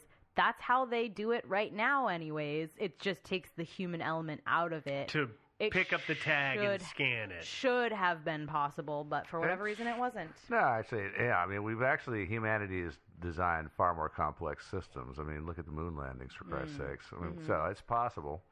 Yeah. But, I mean, yeah, I mean, as we said, or as I said earlier, okay, yeah, so they built all these tunnels. The tunnels can't be used for anything else because they couldn't afford to pull all the stuff out. Yeah. Mm-hmm. They were crammed with all these parts that were thousands of dollars, and you've abandoned the idea. You're not going to spend thousands of dollars a day for dudes to go in there with wrenches and pull it all out. Yeah. No, I mean, and they might actually be thinking at some point we can rehabilitate this whole thing. Yeah. With some advances in technology, we can actually make it work. It's possible. Yeah. There's also several very unsubstantiated claims that What do you mean by unsubstantiated? that when DIA was first being built, 5 buildings were built somehow wrong and just buried. Yeah, I like that. It's like, hey, you guys, you screwed the pooch. Bury these buildings. Just bury them. Instead of tearing them down, they just buried them and then built the current airport on top of it. Do you know how deep of a hole you'd have to dig or how much ground you'd have to stack on top to bury a single-story building? I don't think these were not single-story buildings, were they? They weren't single stories. But that's my point. Yeah, I mean, right. But on top of that, parts of the current DIA are underground. Yeah. So you'd have to bury it deep enough, and all while nobody saw it. Yeah. I don't. Where do you get all the dirt for that? Because, I mean, if you just bury the buildings, then what you've got is you've got this big old hill right there in the middle of it, right next to your airport, right? Right. Which I can't see in any pictures or aerials or anything. No, although there is that suspicious landfill not so far away. Oh, yeah, they could have just covered it with trash. There is Did you find anything no, on the landfill? I'm just being a jerk. No. No. I'd looked for information on the landfill, and I couldn't find it on the aerials. Everybody screams about the landfill, and I couldn't find anything. And I was there. Like, I didn't notice a giant landfill, although, like, I don't... 53 square miles. It could be pretty far out there. But... I guess, but I was around Denver and the airport for a while, so doing research, obviously. Yeah, doing lots of research and drinking, but yeah. So apparently the claims come from a quote-unquote construction company whistleblower, which sure. Yeah, this is one of those things that I think is one of those ones that I think people make up something that's just so preposterous that, how could anybody possibly believe it? And they just put it out on the internet and see who goes with it. Some people have. I just don't understand how that is possible to raise the grade so much that you can bury a single or multi-story building. Well, I guess I don't want to be a downer, but there is a news channel that's based in Denver that makes a habit of debunking DIA myths. Oh, really? Mm-hmm. And this is one of the myths that they took on. So they were granted the access that I was denied because bureaucracy, man. Damn the man. They got to take their cameras down under to see what's really going on. And long story short, nothing. Wait, were they in the baggage tunnels or? Yeah, in all the tunnels. The buried buildings? There are no buried buildings. No buried buildings? No. But they were in all the tunnels under there, and it's pretty boring. It's eerie, for sure, but there's not really anything going on down there. But of course, you've got to expect that the Illuminati and the New World Orderlies and all those people are probably They're orderlies? Yeah, the New World Orderlies, yes. Yeah, obviously. Yeah, you got to expect that these people are very adept at creating things like false walls and hidden I guess doorways. in fairness, right, it would be a good tactic to say, oh, yeah, you can come down Come and on down see. and look, yeah. There's nothing down here. Uh-huh. Oh, that door? Oh, that's an emergency exit. Uh-huh. It'll sound an alarm. Don't go through there. Don't do it. Yeah, I know. So in fairness, TSA only is spray painted. Yeah, like just written in Sharpie on it. I love it. Do not enter on like a piece of printer paper taped to the wall. Yeah. You know, I would. Yeah, it would be really funny if you worked for the airport. You know, before you take them down to the tunnels, you take some sort of a fine tool to cut what looks like the outline of a door, you know, on the side of it, you know, and all that. And then what you do is you have like, you know, what appears to be a nameplate or something like that. You make a little shadow of that, and then you have that pried off, you know, and everything like that. And you just see if they notice it. And then if they do, it's just like, that's nothing. That's right out of the Scooby-Doo episode, really buddy. Yeah, it totally is. I never watched Scooby-Doo. That explains so many things much about you. I know. So yeah, that's pretty much it. Yeah, this is one of those stories that just it's so hard because there's so many things, and I'm using air quotes here. There's things that are mingled together. I don't know. It leaves a funny taste in my mouth. I don't know how to approach this one or what to say on it. Yeah, I don't think there's very much to say about it. No, you know, I gotta say too that people be more discriminating in your mystery. You know, this is just not a great. I mean, there's so much ink spilled over this mystery or mysteries, I guess, and there's so many better mysteries to spill ink over. Dudes, you know, stop wasting your time. Stop wasting valuable ones and zeros. I think, you know, the thing, like I said earlier, the thing is, to me, is that I do think that if each of these, I don't know, mysteries were all separated out into different places, I'd be much more willing to say, oh, like, that's nothing. What are you talking about? But the fact that they're all there, you know, one half of my brain wants to say, well, yeah, I mean, it's a little weird. On the other hand, I want to say it's not that weird. But the grouping of circumstances that happen to be odd together, I admit it's weird. But the problem is it then spawns so many other little urban myths around it. There's a myth, if I can't remember, was it the Queen or the President? No, Queen. It was the Queen of England was in Denver at some buying time. land all around it. Yeah. Well, go figure. Their money is tied up in real estate. It's an airport. What typically goes up around airports? Businesses! That service the airport or use the airport. Like, it totally makes sense that they'd be buying that. But, oh no, that's so that they can rush the Queen there and in case of a nuclear event and stuff her in a tunnel. Yeah, there was a thing about the asteroid, too, or the comet, I mean.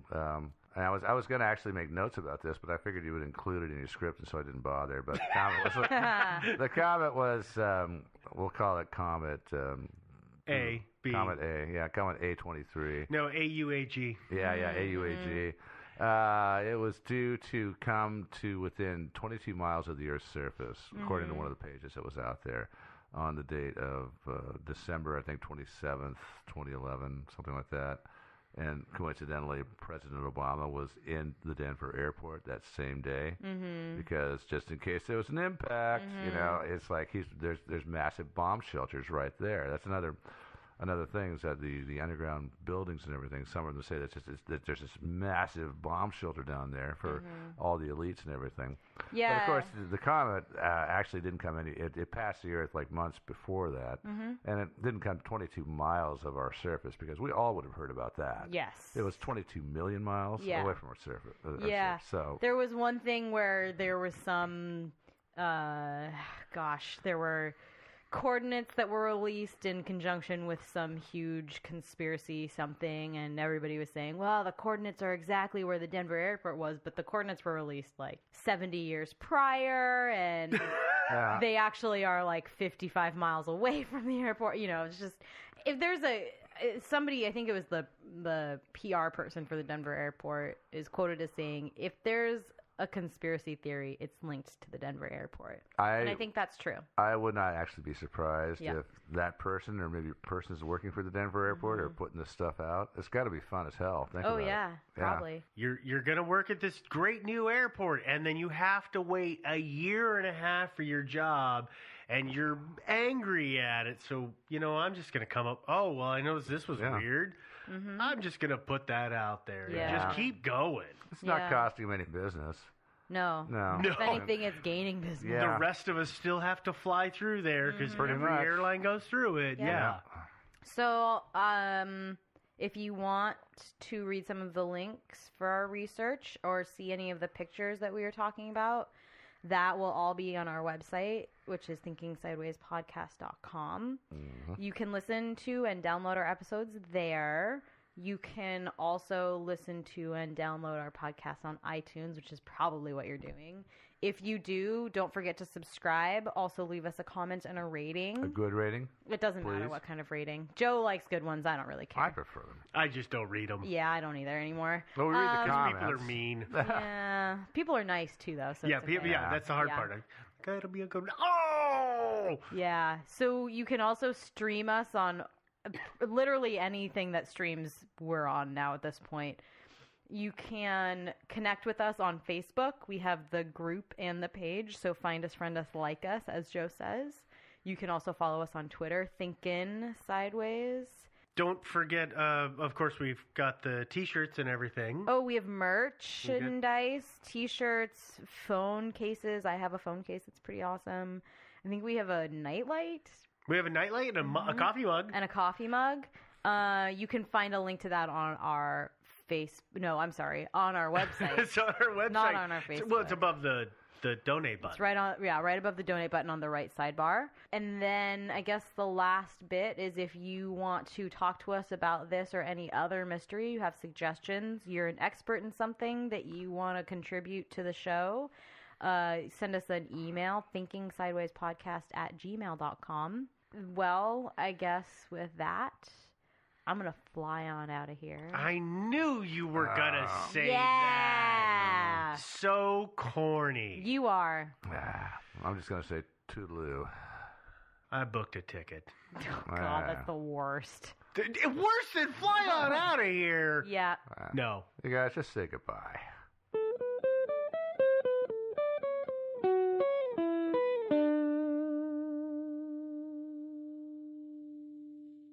You notice you can't spell dedication without dead?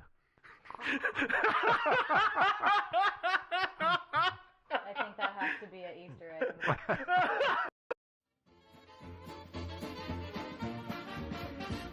Thinking Sideways. I don't understand. Does not compute.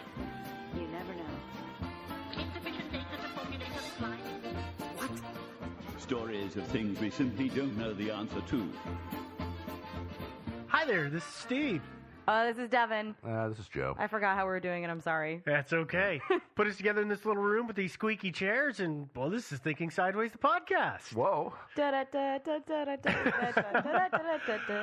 Synergy. Yep, this is the show where we try to rationally look at unexplained mysteries, phenomena, weird stuff in general, I guess. People have been asking us how we would describe the show, so I think that's kind of an okay way, wouldn't you say? Yeah. That was a no. Try to sort out the BS and the truth, if we can. But anyway, we're doing something a little different tonight. We're always trying to mix things up, do things a little differently, see how they work. And one of the things that we've been talking about is the fact that we're getting a lot of suggestions, which is fantastic, and we're finding a lot of stories. But unfortunately, those stories are kind of small. They wouldn't be enough to fill an entire show on their own. Yeah, and we have definitely gotten a lot of feedback that people like longer shows than shorter shows. So we didn't really want to do just like, a couple 15-minute, 20-minute long shows because that just kind of felt like cheating. That's no fun. That's cheating our listeners. But so what we decided to do is go ahead and combine a couple of stories and run through several in one episode. Yeah. So tonight, ladies and gentlemen, we're talking about holes. That's right. As in holes in the ground. Oh. Holes in the ground. Holes in the ground. Yeah, I know. It sounds really interesting, but it actually kind of is. It totally is. It totally is. We found some pretty interesting stories. Found some good holes out there. So we got three different stories that we're going to run through tonight. And Joe, you're going to start us out. Yeah, I'm going to start out. Before I start with my main story, which is Mel's Hole, which some of you may have heard about, in my meanderings around the interwebs, investigating Mel's Hole, I stumbled across another really cool hole called the well to hell. And I've seen that. Yes, the well to hell. So I haven't. Tell me about it. Yeah, so the Russian scientists. Seconds. Yeah, Russian scientists in an unknown place in Siberia drilled a hole that went 9 miles down, and then at 9 miles down, it hit a cavity.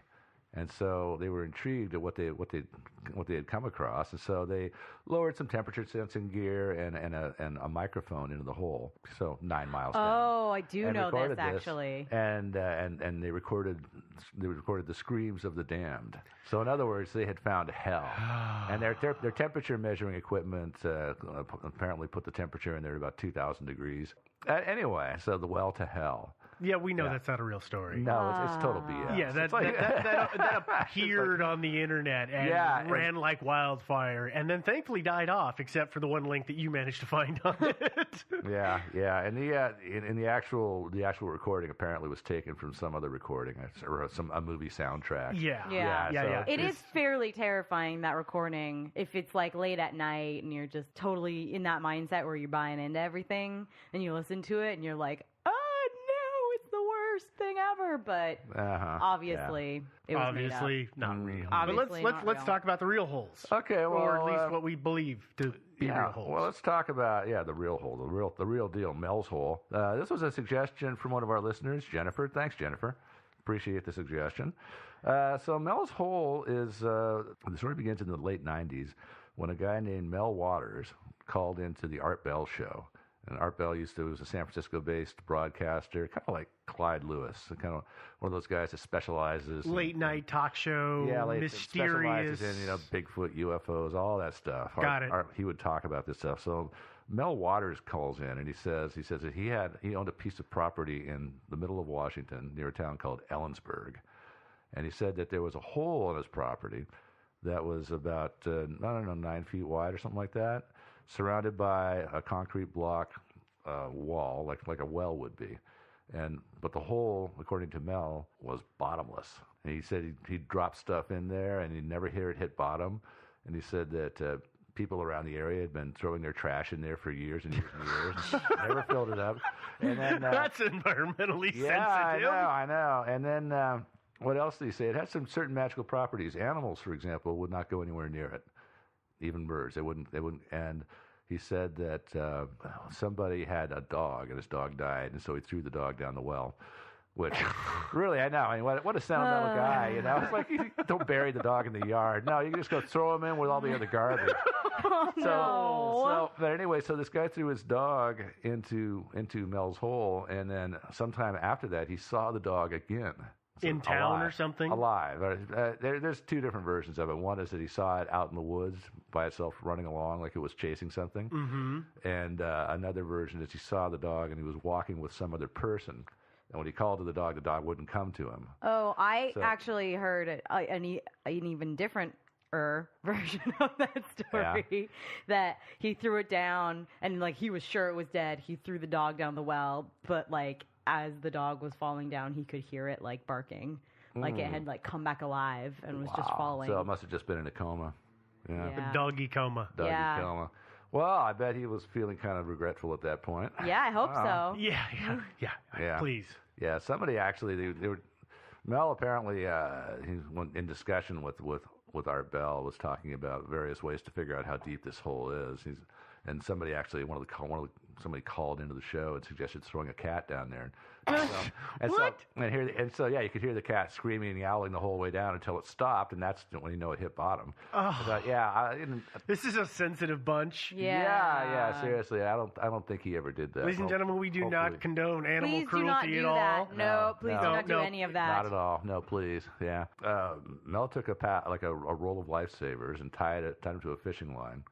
And he reportedly lowered the lifesavers down about 1,500 feet, and then brought them back up, and they were intact. They weren't wet, so it hadn't obviously hit the water table or anything like that. It's not full of water. And then he claims that he. You have a. No, I just feel like that's wrong, but okay. Yeah. I also am kind of I'm trying to conceptualize 1,500 feet, That's a lot of fish. How high do airplanes fly usually, right? Jetliners go about 35,000. 35. So it's I don't know. Like, is it like a big pink? A football field is 100 yards. The playing surface, not the end zones, is 100 yards. And there's how many feet in a yard? 3.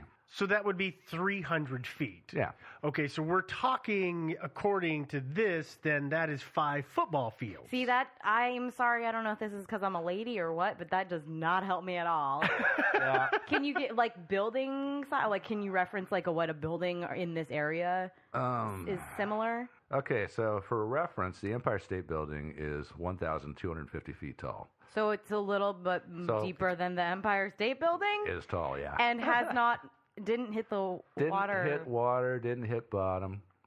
I guess the other thing is that, like, I don't know that a roll of lifesavers is necessarily heavy enough for me to, like, once it's down far enough, I don't know that I would notice if I was. Well, they're nothing but sugar, so they would start to dissolve as soon as they hit the water. Sure, but I guess my thing is that, like, if it hit bottom, I don't know that I would necessarily be like, oh yeah, it's still. Oh, if it snagged on something or hit something like that. An outcropping. Yeah, you don't. And the thing about it is I have no idea what kind of line he was using.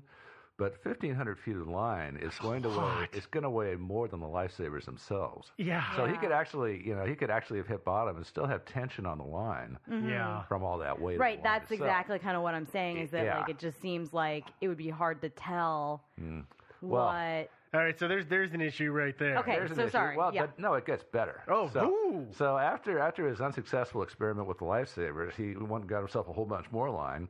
And he lowered, he put supposedly a 1 pound weight on the end of this line, started lowering it down. I just feel like he needs to be using more weight. I just throw that out there. I would have come up with a better solution. My solution would have been to turn a radio on, set it to transmit like a walkie-talkie, and just drop it and time it. When it stops transmitting, you've hit the bottom.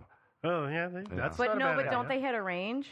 How do you mean? Like, there's a range that, like, I remember as a kid, right? Oh, like, yeah. Walkie-talkies. I think Joe's talking about better walkie-talkies than what we had as a kid. That quit when I was halfway across the yard. All right, that's fair. They were black and had the little orange tip on the end of the radio. Yeah, by the time I was a kid, we had, like, colors and, like, they were good. And anyway, Joe, you were saying. So he started lowering this thing down, and when he'd run out of line, he would tie on a new spool of line and keep lowering. So he lowered that thing down, he claims, 80,000 feet. What? Okay, wait. How far away is the moon from us? Like, how many feet is the moon away from us? Okay, so the moon is 240,000 miles far away from us. A mile is 5,280. I don't have a calculator on me, and I'm too lazy to... It's 5,000 feet, it's lots. basically. Okay, never mind. So it's not the distance to the moon. No. So not the distance to the moon. No, but 80,000 feet, that's miles. I mean, that's... But, okay, so I guess, like, another question is, like, how thick do we calculate the Earth's crust to be? It's not that thick, right? Nah, not really, It's only a couple miles. It's a couple miles deep. Yeah. But only, like, 8,000 feet. 80,000, yeah. You're getting... Yeah. You're getting pretty far down there. Mm-hmm. Yeah. You're getting there. And I'm not even sure, again, what the strength of the line he was using was. But, at the end of that, you would think that the weight of the line itself would be so much that it would break the line. Yeah. I mean, So anyway, but it gets better, though. Apparently, after he publicized the existence of this mysterious hole. Oh, and by the way, there's other stuff going on too. Like for example, some people claim to have seen a column of black light coming out of it and going up into the sky. Black light, as in the black lights from the '60s? No, just what they call. I guess he called it anti-light. Oh, so like a shadow. Yeah. But like a column shadow. Yeah, like an anti-flashlight shining out of the hole and up into the sky. So there are people that have actually been dedicating themselves to going out and looking for this thing. All right. But before I talk to that, I guess I should tell a little bit more of Mel's story. Apparently, after he brought this to light, the government showed up. Men in Black? Yeah, pretty much. Oh, it was Men in Black, wasn't it? Here come the Men in Black. Yeah, those guys. And so they show up one day and they say basically you can't come onto your property. There's been a and he said there's no evidence of a plane crash, but these guys wouldn't let him on his property. And eventually he said that the government leased the property from him for $250,000 a month, and this allowed him to. Yeah, the nice, tidy little sum of money. And so, ladies and gentlemen, you can't see the raised eyebrow that I have right now. Going, huh? Yeah. So they leased the land from him for this princely sum. Well, wasn't there like a big caveat that went with it, though? What was that? What didn't they say? Okay, we're going to lease this land from you for this amount of money, but you cannot be on American soil. I've heard that. The other one is that he just wanted to move to Australia, and they sort of facilitated his move, but not that they. So Mel left the country. Mel went to Australia for a couple of years. Where I didn't know that. He engaged in wombat research, he says. So the impetus for me asking that is because, as I'm sure you're about to talk about, as soon as Mel comes back from Australia, the minute that story goes, at least, the minute he set foot on American soil, his money was all taken away from him. All of it was taken away from him, and he had nothing, and he was just trying, he had to, like, get a money order from his nephew to, like, make it back to his property. So there's like a little more in-depth Men in Blackage happening there. Weird stuff going on. Yeah, so I don't know, there are two conflicting stories about that, obviously. Yeah, he hasn't, so I don't know exactly. He claims that the government served him with papers and basically seized his property. Does anybody know if he'd been filing his taxes? No, I have no idea. Nobody knows. That's usually a good reason for the government to seize your property. Yeah, they know you have something worth value. Yeah. Nobody actually knows if Mel even exists. Apparently, the people who checked the rolls, like the voter rolls, and just the telephone directories and everything else for Ellensburg and surrounding area, and they found no record of anybody named Mel Waters living there at all. Although, let's be fair, if you're going to call a conspiracy show with something like this, maybe you'll want to give him a fake name. Yeah. So after he returned, they seized his land, and then Mel got on a bus in Tacoma, Washington, headed for Olympia. There was an altercation on the bus, and the police showed up. They asked Mel to give a statement, and Mel wanted to just leave. And the police said that they would give him a ride in their van. Their van? Yeah, in the police van. Yeah, why not? So he didn't need to get on the bus, so he could stick around and give a statement. So anyway, he gets in the van, and that's the last thing he remembers. He wakes up 12 days later in an alley in San Francisco. He had been beaten. His molars were missing. They'd pulled his molars.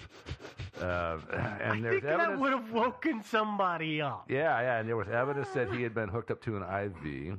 And he had a homemade. One of his hobbies is making belt buckles, and his belt buckle had been stolen. And and by the way, when he checked his bank account for all that money the government had been giving him, it was all gone. It had vanished. Of course. Yeah, and Mel's story gets even more strange, and I'm not going to get into everything because Mel had further adventures down in Nevada where he found a second hole that had similar properties. But here's the let me ask you this. Yeah.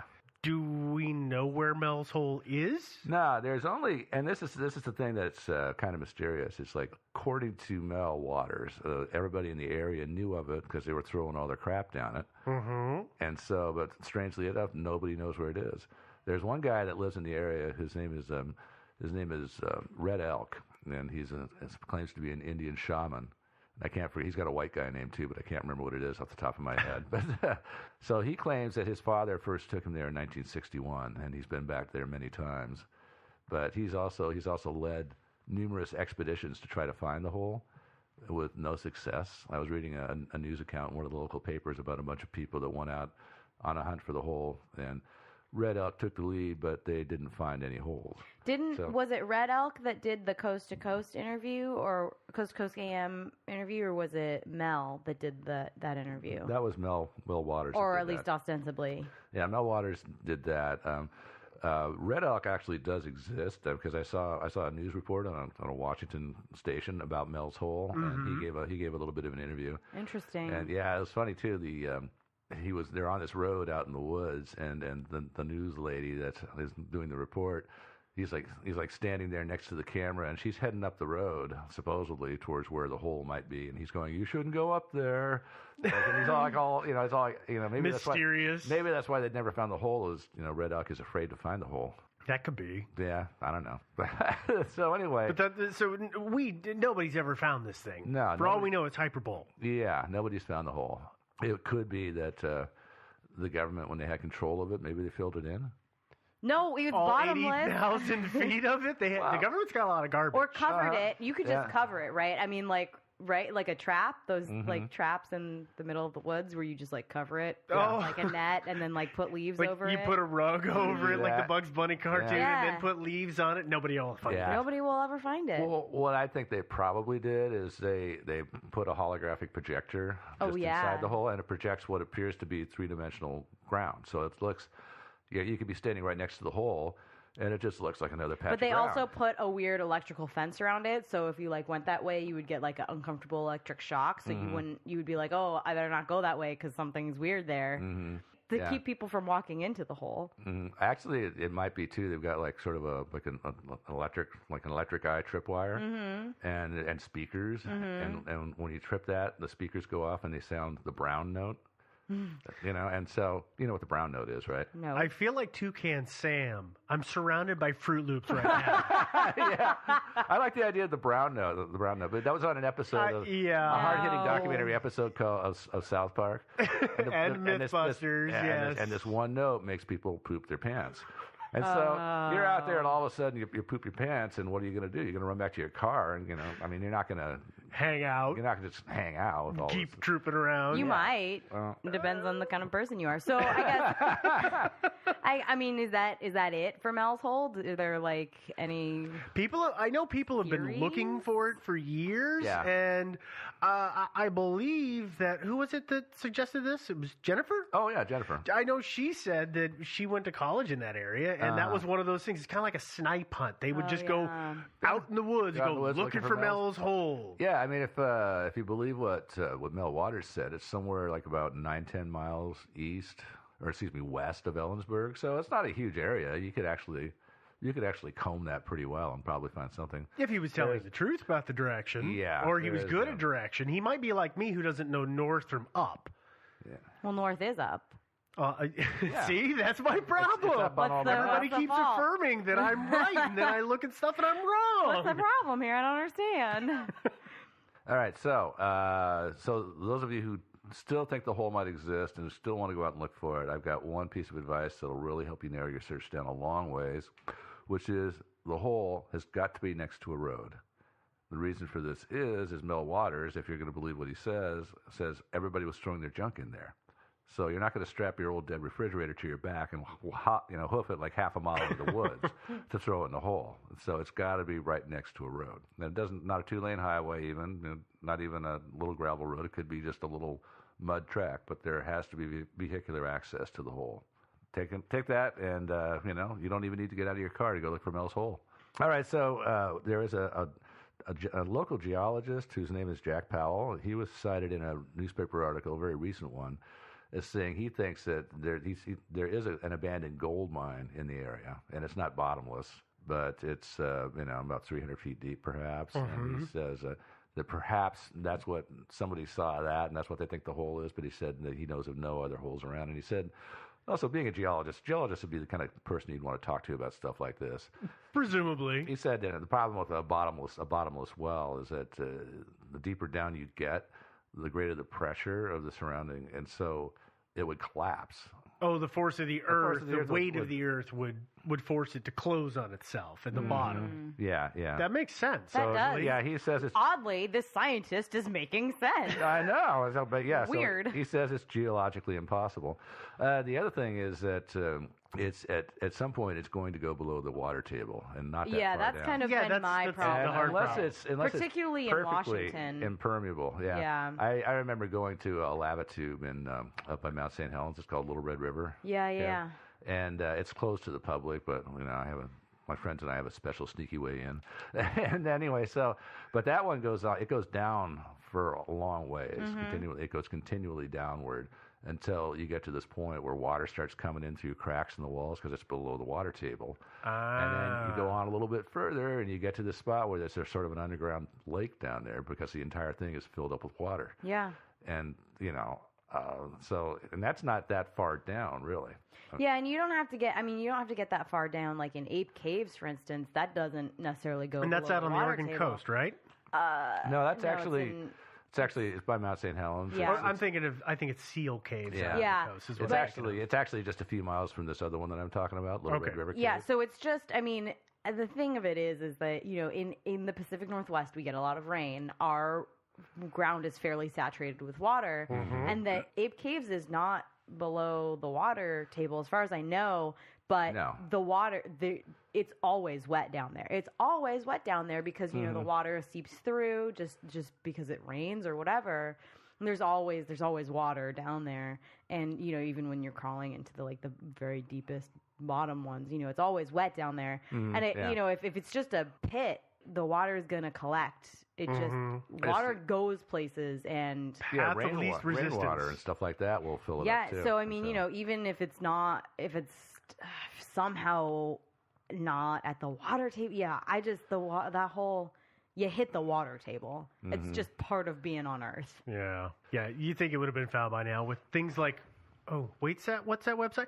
Google Earth? Yeah. Yeah, I think we would have found it by now. Yeah, no, I actually got on Google Earth and I looked, I looked and looked and looked and I didn't see a hole. Shocking. That's because it projects black light and the camera can't focus on it. That could be. Yeah. It might have blinded the satellite. Yep, that's a good point. Yeah. So actually, you know what I think it is I think it's a hole for the lizard people to use. Dude, it's the lizard people. I want to talk about the lizard people for a minute. You love the idea of the lizard people. They're going to steal our water. From the water table has been decimated there. My hole is obviously proof of this. Are you guys ready for this? Yeah. So the hole that I want to talk about is Devil Kettle Hole. Or Devil Kettle Falls. Yeah. And it's in Minnesota. Okay, it's in northern Minnesota, pretty close to the border. Where the mosquitoes are? Yeah, where the mosquitoes are. It's that's really specific, Joe. So it's our Magny State Park, which is this huge state park, pretty much on the border of Canada and Minnesota. It's Lake Superior, right? It's really close to Lake Superior, and the falls are about a mile and a half from Lake Superior itself. I think they're the lowest falls, but I don't know that for sure. The Brule, are we going to say it's the Brule River? Brule? Essentially what happens is this river, through a lot of series of falls, drops 800 feet from where it starts to Lake Superior. This particular fall is a 50-foot drop. One half of it makes this drop at least. One half? One half. So, you know, at the top of falls, how often there will be a rock in the middle and they split off into two different. Is this the rock that in the Looney Tunes cartoons, you remember back Yosemite Sam would be trying to paddle away from, and then that's what he would be stuck in the middle of the falls on? Yeah, this is literally the Looney Tunes rock. Okay, so it divides the Brule, or whatever, however you say it, river. I say Brule. Brule? Yeah, I don't know. I'm just going to not say the name of the river anymore. So it divides the river. So it divides this river into two, and it's pretty much solid two halves. One half makes the 50-foot drop and continues on to the mile and a half to Lake Superior. The other half drops into what's called a kettle, or a pothole kind of thing.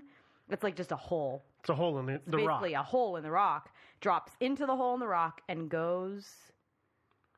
Who knows? Mysterious. So we've just got one giant...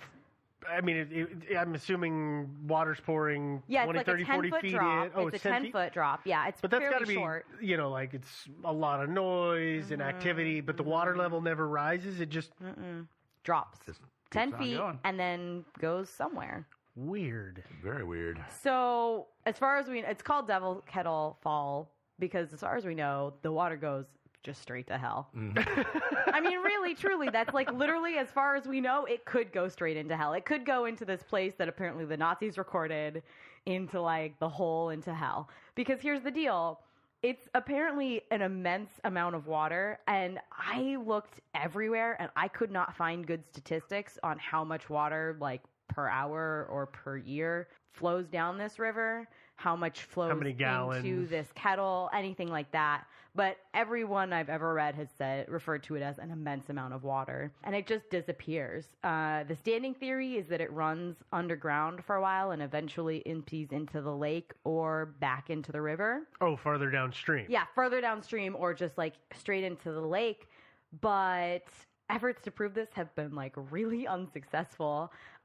Scientists, and I'm like using air quotes here because some people who study this are scientists, some are just drunk hikers, have dropped, things varying from vibrant dyes to ping pong, like massive amounts of ping pong balls to rubber ducks. Not rubber ducks, but logs. And there's a claim that a car has been dropped into this thing. I saw that. How do you get a car into that thing? Well, it's not even like how do you get it into that thing, but like you have to hike to it. I mean, it's just like a foot trail. So I don't know how much I believe the car situation, but logs. Took it apart, packed it in one piece at a time, reassembled it to throw it in. Well, it might be. They might have there might be a road that crosses somewhere upstream. They could have tied logs to the car and driven it into the river and just floated downstream. That seems like an immense amount of effort just to get rid of a car. Yeah, it does. So I don't know about the car, but definitely logs. And then, just like natural stuff that goes down a river. Twigs, rocks, debris, rocks, things like Sounds that. like a great place to get rid of a body. Yeah. Joe, again, with the dumping of bodies, you really weird me out sometimes. The good news is this is really far away, so you would have to actively go. I'm okay. I'll have to get rid of my body somewhere closer, because getting a body into a suitcase and onto the airplane to fly to Minnesota is it's difficult. Okay, all right. So no worries. I'm not actually going to do it. So they've dumped all this stuff down this kettle, right? And literally none of it has resurfaced ever. Just ever.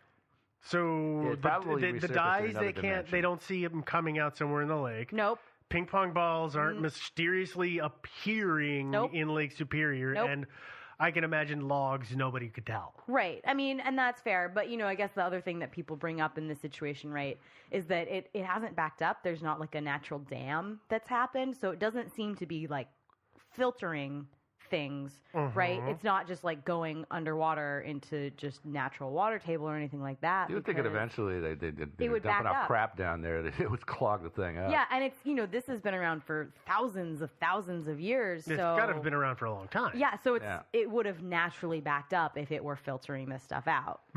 Okay, I guess there are problems with the underground river theory. First, the rock that comprises this riverbed is like really, really hard. And so the underground river theory, just to make sure I understand how this is working, you're saying that it's going down and it's hitting basically the water table? So no.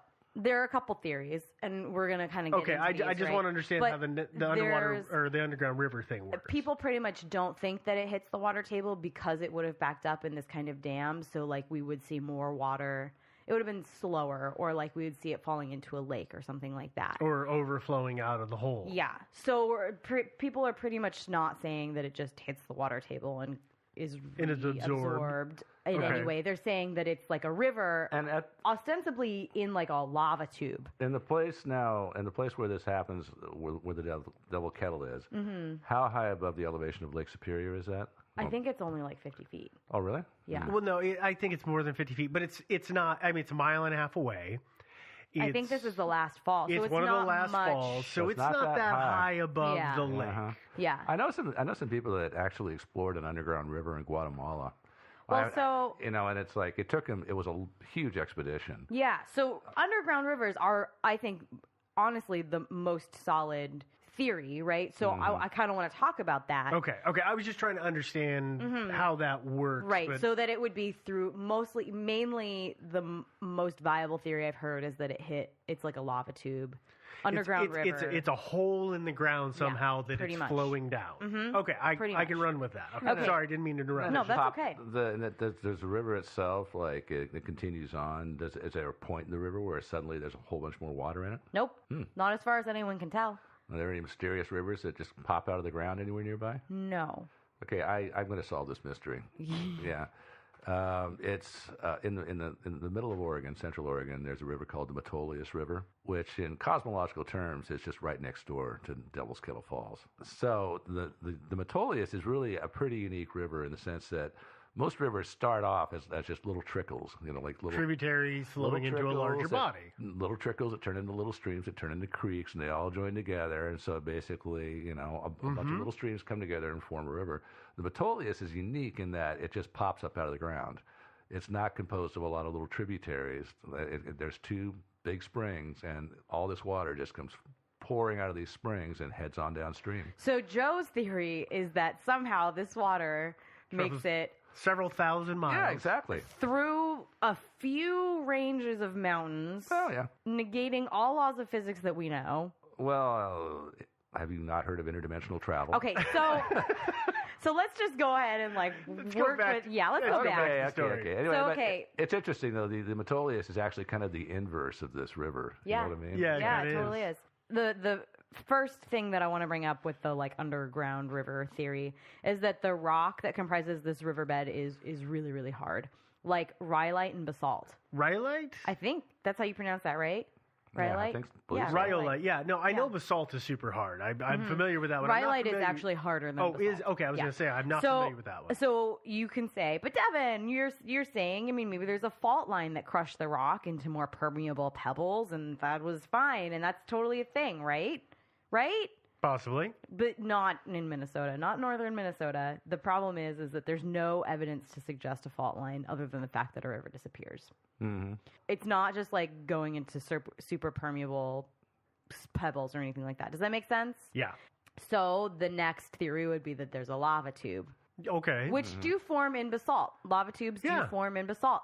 But Are there any volcanoes anywhere nearby? Well, no. So that's the thing, right, is that basalt forms lava tubes by flowing down like the slope of a volcano, essentially, right? Yeah. So that the shell cools faster than the inside and forms a more solid. Yeah. What happens is they form. They go down the hillside essentially, and as literally a river of lava, like a stream. And then as they go along, the outside cools. The top, what happens is eventually they form a crust over the top that cools, and that cools faster than the center of it. And the center continues to flow. And the center continues to flow on out. And so, that's how they're formed. But right. In this particular case, has there been any volcanic activity? Well, so in the area? basalt that formed in this area I don't remember what it's called, I gotta be honest with you, but it's formed by lava oozing out of like a fissure, and just like it oozes out in sheets. Oh yeah, I did see that. I did see that. So that basalt is like super hard, just sheets. It doesn't have any kind of tube system. There's no evidence for any kind of tube system. And I think I read that, and I was reading how that kind of lava works, and it took me a bit, and I was like, well, but lava's lava, right? Yeah, the way I would describe it is like, so a fissure is just like basically just like a big old cut in the earth, right? So it's a cut that like opened up, and the blood is like, or the lava is oozing out, as opposed to like a puncture wound, which would form. Would you say that's fairly accurate way to describe it? Yeah, I mean, but in like a kind of gross term. If there's volcanic activity nearby. Right, but I mean, it wasn't. A long time it was ago, like millions of years ago. It was just like a fissure. There wasn't any volcanic activity. It was just that the Earth split open at one point and it flowed out into this big sheet. So there's no lava tubes. Not there, a lava basically. tube. Basically. Yeah. But, I guess even if we ignore the science of this, right? The problem still persists that scientists can't figure out where this water is just dumping out, right? They need to just dump some massive quantities of oil down it, and then just see where the oil slick pops up. Well, but I mean that's the problem, right? Is that they've done that with other things that are less harmful, right? Dyes that are, I guess ostensibly don't harm, or ping pong balls, things that, particularly if you were out in the, there's a ping pong ball, or like there's a couple ping pong balls, you'd probably mention it to somebody, and they'd be like, yeah, they did that study, cool, it's dumping out into Lake Superior. So that's kind of my other problem with this, is that even if it were by some, like miracle, underground lava tube that went underground and it didn't even dump out on the shores, right? It dumped out like in the middle of Lake Superior. If you dump a bunch of dye or ping pong balls or anything like that, and it's flowing down this river and it just pops out in the middle of Lake Superior, people are going to report things like that. And the weird thing is, why hasn't this thing plugged up? Right. Yeah, they're stuffing so much crap down it. You think it'd be plugged up? Yeah, you would think that just natural things would plug it up eventually. What I don't understand why they're not doing is, you could divert that water and let that thing empty out, and then just head on down there with the rope and see what's going on. I mean, that's kind of my thing right now, right? There's a YouTube video that we should link to of somebody who went like part of the way down into this kettle and kind of videotaped what's going on, and you can see the river hits and it hits on the rock and then it flows down. It just kind of looks like one of those things where I know it's crazy dangerous empirically in my head that it would be a dumb idea for anybody to just like walk down that thing. But I just want to jump down that thing and ride it out like a stupid log ride, like Splash Mountain. Hope you can hold your breath, yeah. And just see what going on down there. You know, it's just so surprising with like all of the technology that we have with like shockproof cameras and things like that we haven't just like boxed a camera up. We can send cameras into the middle of hurricanes. So we know we have the technology. Yeah, we haven't just like thrown a camera down there and seen like what's going on. Yeah. I have two things about this. So what I found really fascinating was when I was reading about how they think the kettle itself formed. Mm-hmm. And I don't know if either of you came across this. Is basically when water's pouring into a depression, it kind of makes a vortex, which essentially makes a water drill, and so the water is just drilling that hole out deeper and deeper, which is essentially how we got this hole. That was kind of the theory that people were talking about, is that like it had drilled out the really hard rhyolite into a slightly less hard basalt lava tube, mm-hmm. and that was where everything was going. But I just don't. There's no scientific evidence that. And limestone is the rock that's notorious for being easily eroded by water. Yeah, but I don't. We're like thousands of miles away at but this limestones, point. There's not. If I remember reading correctly, there's not a lot of limestone out there. No, well, not in this area. Yeah, we're like a couple thousand miles away from the closest. The thing that I think about, that I wonder about, mm-hmm. is. This thing's been there for eons, mm-hmm. and one of the things that happened in that area a long, long time ago was there was glaciers scraping along, which is part of how we have the lakes, the Great mm-hmm. Lakes. That's part of what formed them. So I almost wonder, and this is totally going on a limb, but a glacier comes through and it scrapes a giant trough out, and then there's some kind of volcanic activity that blows across the top and fills it up, and so you've got a big void under the bottom. I mean, I'm totally spitballing here, but I'm just using two natural things to explain another natural thing. Yeah, I guess, I'm probably out in left field. Well, my big problems with that, right, are that geologists have put a lot of thought into this thing, and I assume that one of them would have thought of that if it was a viable Oh, no. Right? I think that I might be the first one to come up with this, and I might be right. That, like, if you, I guess it's like frosting a cake to me, right? Mm-hmm. Okay, so you've got this crack in your cake, and you take your frosting, and what does it do? Does it just gloss right over it, or does it fill in that crack and gloss over it? Does it fill the entire crack? It fills the top I of the crack. I would say like 90% of it. Well, I think we need How many cakes have you made? A lot. Let's bake a cake. I'll go with your judgment then. Let's bake a cake and confirm this. Yeah. I mean, that would just be my, and frosting is definitely more rigid than so if you're going to do like a glaze, it definitely fills that in, which would be a more accurate comparison. I got it. So I guess that's. I could see it being just going into a cave and coming out somewhere else, because like I said, I knew people who were cavers who explored one of these things in Guatemala. But if it's not that much of a drop to the lake, though, so I don't know. It's just hard. It's rough. I mean, I don't know. This particular cave that they went to was amazing, because the river actually went into the side of the mountain and just disappeared, and it came out the other side. So they went down in wetsuits and with just tons of rope and gears and stuff, and drove pitons into the side of the cave, because there were vertical drops and then horizontal, and then had to go vertical drops again. Well, and that's what I just want people to do here, right? Yeah. Yeah. No, I mean, I really think you could solve the mystery by diverting the water and just sending some people down on ropes with wetsuits and stuff, and just go down a ways. I mean, obviously. You can't go down too far. Certainly, 80,000 feet, maybe. I don't know. All right. But shall we move on, or do you have any more on this? No, that's all I have. No, I don't know. It's just it's a mystery. The lizard people are stealing our water again, man. It may well be. Freaking lizard people. Oh, and before I forget, this was a listener suggestion too. Tom, right? I think it's been a while. I'm really sorry. He suggested it a bit ago. But anyways, thanks, Tom. Thanks, Tom. Okay, well now we got mine, which I cheated. What? I didn't pick one hole. I have 6,900 of them. I'm sorry. How many? We were only going to talk about 3 holes. Hello? Yeah, well, you added that other goofy one in the beginning. That's true. So. Yeah. I stuck to my guns. Well to hell. Yeah, well, I cheated. Yeah. Now we have to talk about it. No. What I found is the Band of Holes in Peru. Oh, okay. All right. I'll give you a pass on this one. Because it is just basically one giant string of holes. Yeah. What we've got here is, it's like I said, the Band of Holes is 6,900 uniform holes in the ground. They're in the Pisco Valley, which is on the Nazca Plateau, which is in Peru. And the Nazca Plateau, people have probably heard about it. That's where the Nazca lines are, those giant lines that are carved in the top of a plateau that when you see the satellite, you see they're like birds and weird stuff. Is it the Aztecs that people think built those? No, the Aztecs were in Mexico. So the Inca, thank you. Yeah. That's who it is. So this is in an area that's known for doing huge scale things. Yeah, huge scale, strange things. Yeah. Yeah, the Incas did a lot of interesting stuff. They did. The holes are one of them.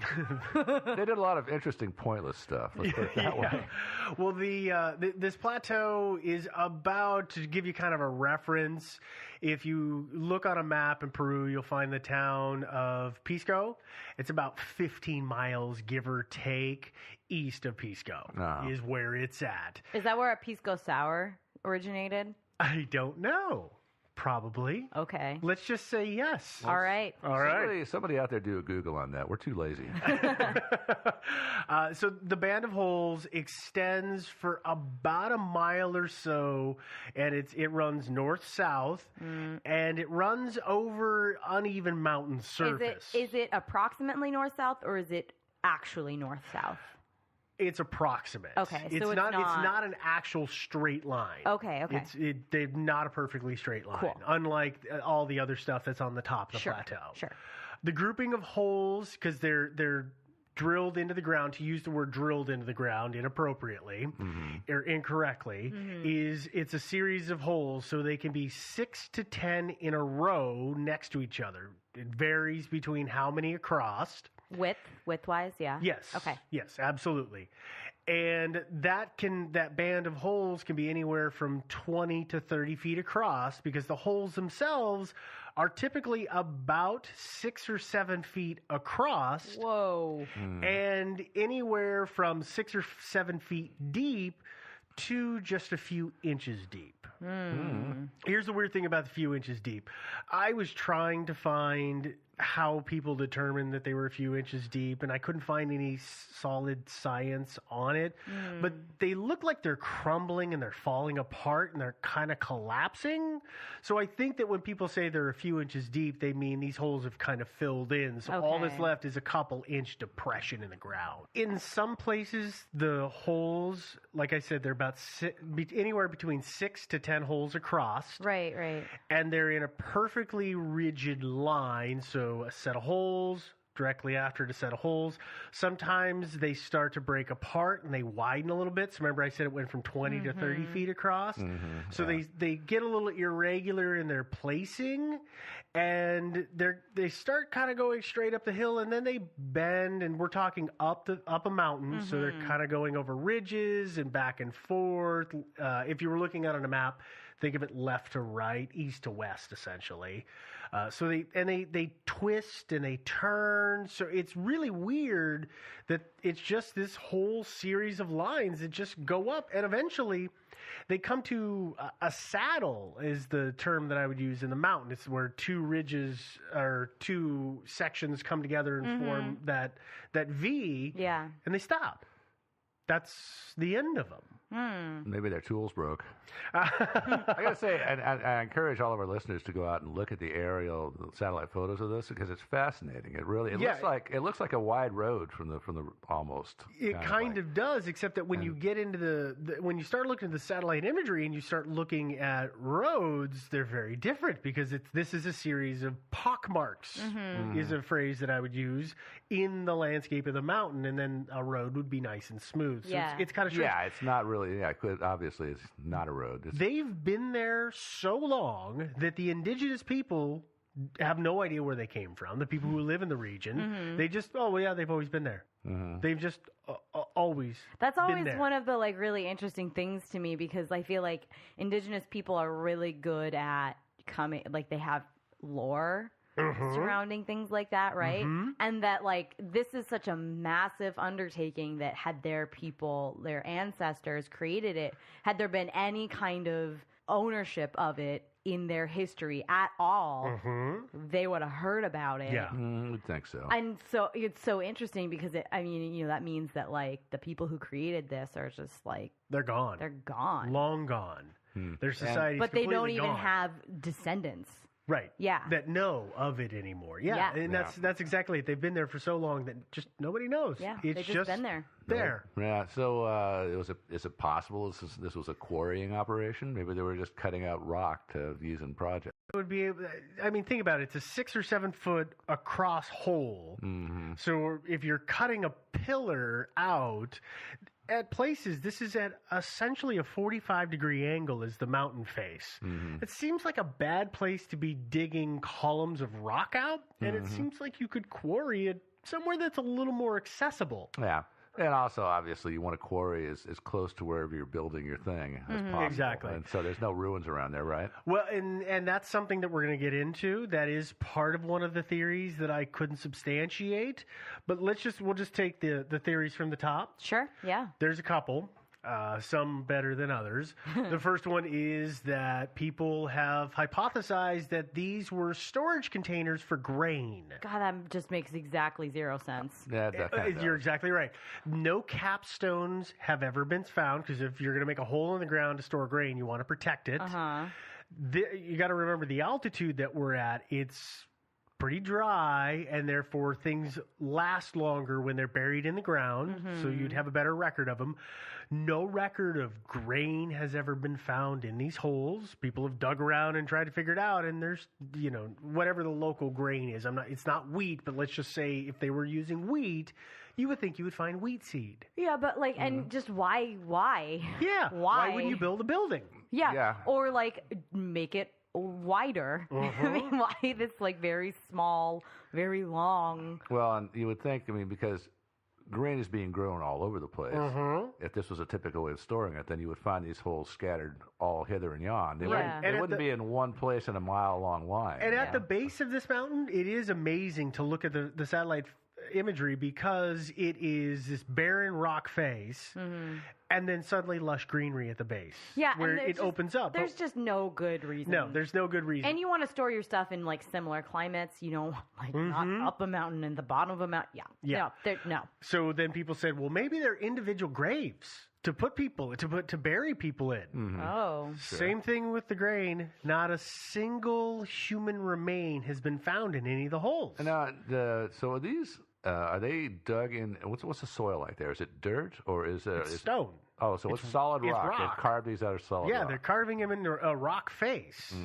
So yeah, I guess the only thing I would say is like ashes that could have been blown away, but it just seems like a lot. But if I'm putting the ashes of my ancestors or the bodies of my ancestors into a hole, wouldn't I want to cover them? Well, maybe not. I mean, different cultures have different... That's true. There's the sky burials with vultures and stuff like that. And if this is so old that we literally have no idea where it came from, who knows what those people believed. That's very true. But still a little weird. Yeah, very. Now, the next one is next theory, even weirder. And I got to laugh at the internet right now. So one person made mention in their article about how it looked like coring holes or pilot holes that would be done for mining to see what's in the rock and in the soil. Somebody said, and I quote, "To this Texas boy, it looks like what a drilling rig would do."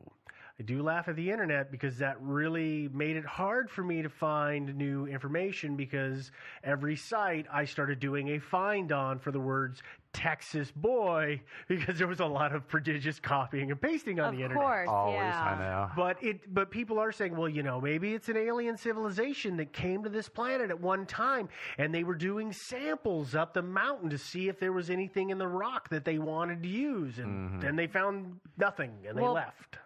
Either that, or they finally found something useful, and then they mined it out and carefully covered it back up. I guess, my problem with that is that they would have done that other places too. They would have done it all over the place, and not just in that one spot. And that's a huge sample size. Okay, to be fair, I don't know how giant these alien rigs were, right? But that's a huge sample site. Mm-hmm. Just be going up, and it's not like the dirt is gonna change in the 4 feet in between. Yeah. Drilling. Therein lies the rub. Yeah. So those first 3 theories, they're pretty well kicked off. Okay. The next one says that it was created by an ancient civilization. Okay. Yes. But for what we don't know. Uh-huh. And here's why. Everyone loves to point out when they are looking at it that we've got the Nazca Peninsula and we've got Machu Picchu, which is relatively close to this area. How far is Machu Picchu from there? I don't know exactly, but I'm just saying in the region. They're isn't close. the hugest of the areas. No, it's not a vast country. Let's just, I don't know how many miles, but let's not worry about that. But there was a lot of really intricate building going on at that time. Mm-hmm. And one of the things that people point out is, you remember that, and I know I showed you too, and everybody who looks at the satellite images, that saddle where the band of holes suddenly ends. Yeah. To me, in the imagery, I couldn't tell if it was just rock outcroppings or it almost looked like there was some spots of sections of holes. But this outcropping, the saddle, almost looks like a slump of the mountain came down and like a covered little it. avalanche or something. Right. Yeah. There are images out there where people will say, look at this piece of rock. It looks blackened, this section of rock, which is hundreds of feet across. And they're saying it looks blackened as if there was an explosion. Or maybe an alien landing site, and they just burned it with their rockets. Right. Yeah. So I showed you two. There's no blackening. I'm using air quotes here. Blackening of the soil. I'm afraid I think that's actually a little bit of photoshopping. Yeah. I think maybe somebody did some contrast adjustments and just made it look what they wanted to look like. But they're also, in those same articles, there's another image they show of these blocky, ruinous structures. It looks like blocky, ruinous structures in kind of ravines or carve-outs in the mountain. Mm-hmm. I couldn't find that. I looked around. I looked all in that area. I spent probably an hour combing across the map. I couldn't find it. But people say, well, based on the blackening and this ruined city that we find, we think that it's the same culture that built Machu Picchu and the Nazca lines. But I can't find any of that. I don't even know if that's in the same area or how zoomed in somebody was. It really raises a lot of red flags for me. Did you do any looking for archaeological sites in Peru? See if any of them, because I mean, obviously these things, if there were ruins, they would be known. And that was exactly it. I couldn't find it. I couldn't find it as I looked around. I'm afraid that I think that, because here's what would happen is people would show that image of this supposed ruin site and then Machu Picchu. And they would show how the structures, the squares, the buildings, and the stones were kind of similar, but I could never find them. I mean, I don't know if it's not invention. Probably. Finding what you want to find by zooming in close enough. Yeah. I'm not going to point a finger and say somebody's outright lying, but I couldn't find it to back it up. Yeah. So I worry about that this whole, it was a city by an alien civilization that then was bombed out. Or an ancient civilization, which I read a really interesting article recently, which I will definitely be talking about with you guys at least, and hopefully we'll be able to formulate a show out of it about this whole ancient civilization, ancient anything. Ancient aliens. Kind of, but it was very, very interesting. But, I mean, you know, we've talked about this before, and I'm sure we will continue to talk about the fact that there's strong proof of highly intelligent ancient cultures. Oh, yeah. Even in North America, there's the Clovis culture. There's like, you know, cultures that we hardly have any record of at all. Yeah, absolutely. But there was a sophisticated civilization going back a long, long time. And they're just so old that we don't have good civilization. But I think that this sort of thing really degrades that argument. You know, it's looking for some stuff that doesn't exist, and it always makes me really sad when people try and make these claims, because it's like you're really just like weakening the argument. Yeah. Because you're just looking for whatever. And of course, like a satellite image, you zoom in enough, it's going to get pixelated enough. You're going to be like, oh, look, totally rock outcropping, like square buildings. No, it's pixels. Calm down. Could be. Yeah. But also it could not be. But there is one, I don't know that I would say theory, but a fable that supposedly explains the Band of Holes.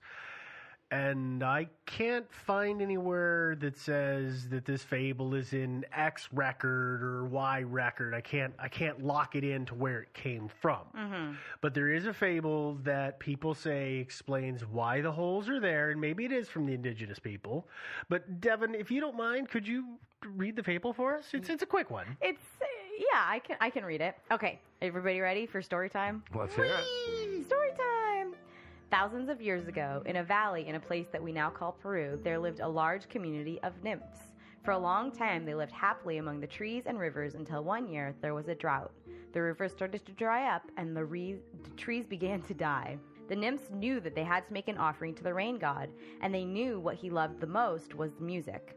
What they couldn't figure out was how to get the music on the earth to reach the skies above where the rain god lived. They tried singing, but their voices were not loud enough, and neither were their musical instruments. They tried making bigger and louder instruments, but nothing worked. Finally, one young nymph had an idea.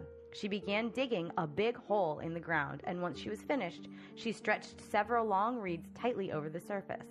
When she plucked the reeds, the sound produced was louder and more magical than any of the other musical instruments in the world. All the other nymphs followed her lead, and within a few hours, the whole valley was covered in large holes, reeds stretched over their surfaces. The nymphs began to play their new instruments together, and for hours and hours they produced one beautiful melody after another, till the music reached all the way up into the skies. At last, the rains came, and they lived once again in peace. To this day, the large holes can be seen in the Pisco Valley in Peru. Wow. And evidently the moral of that story is creativity can help you through a tough challenge? I guess so. So has anybody ever tried to replicate that by stretching large reeds over the holes and seeing if they could play music? Just like jumping on in the holes and stretching large reeds over and seeing if they could do it? Yeah. Not that I know of, no. But basically, I mean, that's as far as it goes. We don't know, I mean, they're there a mile or a couple of miles long, this band of holes. And we have no idea why they're there. You know, it seems like the people in that area seem to like to create stuff that would be visible to, from the eye of God, like the Nazca Lions. You know, all those things that they did. Right, the men and the birds and all that stuff. Mysterious creatures. Yeah, right. You know, I mean, they created those because they wanted to, create this piece of art that God could see up in heaven. And so this might be kind of in line with the same sort of thing, is that they wanted to create something that would be visible from heaven. And maybe this was their first attempt at it, and they realized that the series of holes, it's like stippling in art. You know, you do a series of dots, and then you do another series of dots, and it kind of looks like that, but maybe they figured out that is way too much effort rather than just digging a shallow trench and filling it with something. I don't know. Yeah. I have no idea. Yeah, this one's a head scratcher. It kind of is. And you guys know me well enough to know that I always have like a theory that I really like. But yeah, one of the other interesting things about it is when you look at those things through the satellite photographs, is that they go along in these perfect rows, and then they'll stop. and there'll be a break, and not too huge of a break, but it's very visible from space. There's say a one line of holes Yeah. is Or a missing. couple lines. Yeah, a couple lines of holes are missing, and then they start up again, and they keep going, and that's kind of a mysterious thing. Yeah, it's obviously weird, but it is a weird. But that, thing. ladies and gentlemen, is the whole story. I've been hanging on to that all week. Yeah. So, but have they dug down any deeper to see if there's anything underneath these things? Not that I'm aware of. I don't think that they've actually dug down deeper than the holes. I imagine that they're kind of a protected site, and they just don't let regular old yahoos hop in there with a shovel and start digging. I mean, okay, regular old yahoos, but like, how is this? We're regular old yahoos. Yeah, but I mean, an archaeologist. But like, archaeologists must be fascinated by this, right? I would think so. Yeah, I would think so. I don't know. It's just.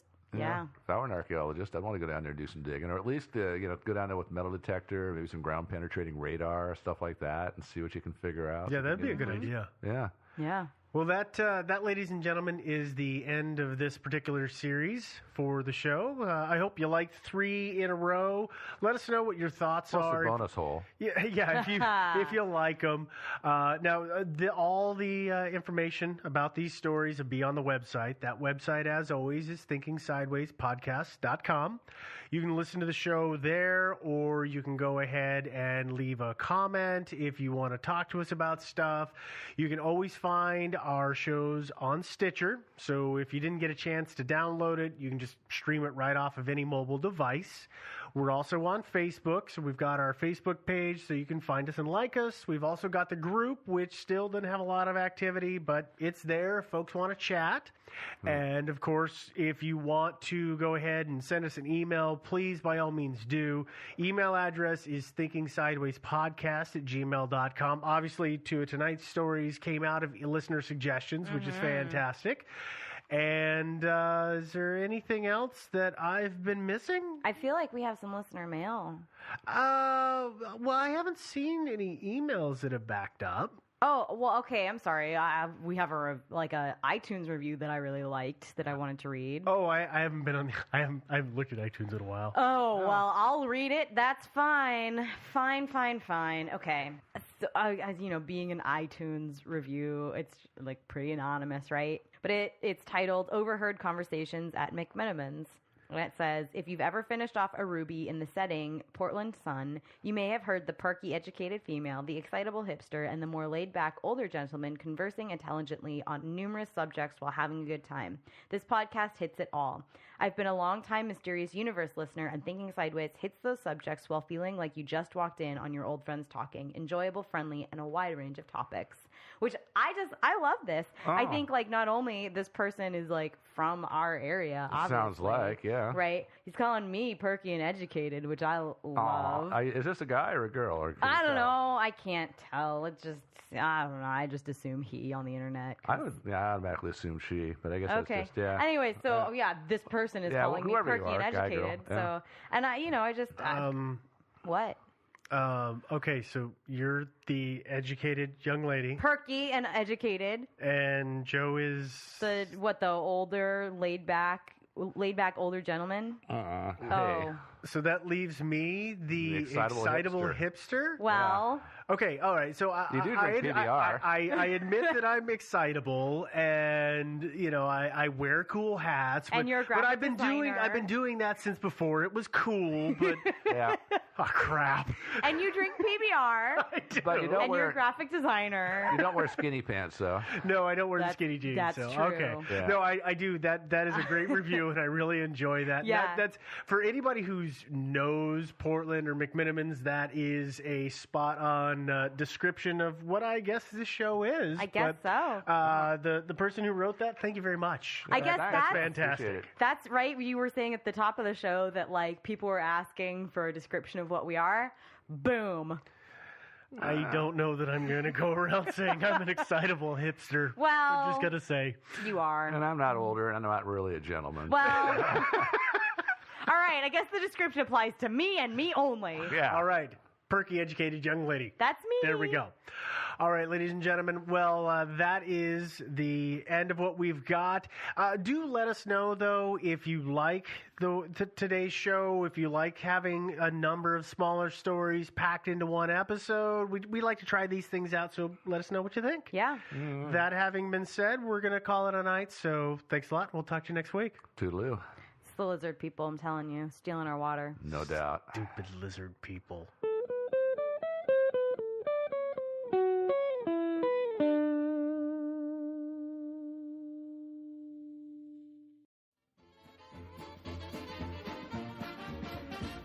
Thinking Sideways.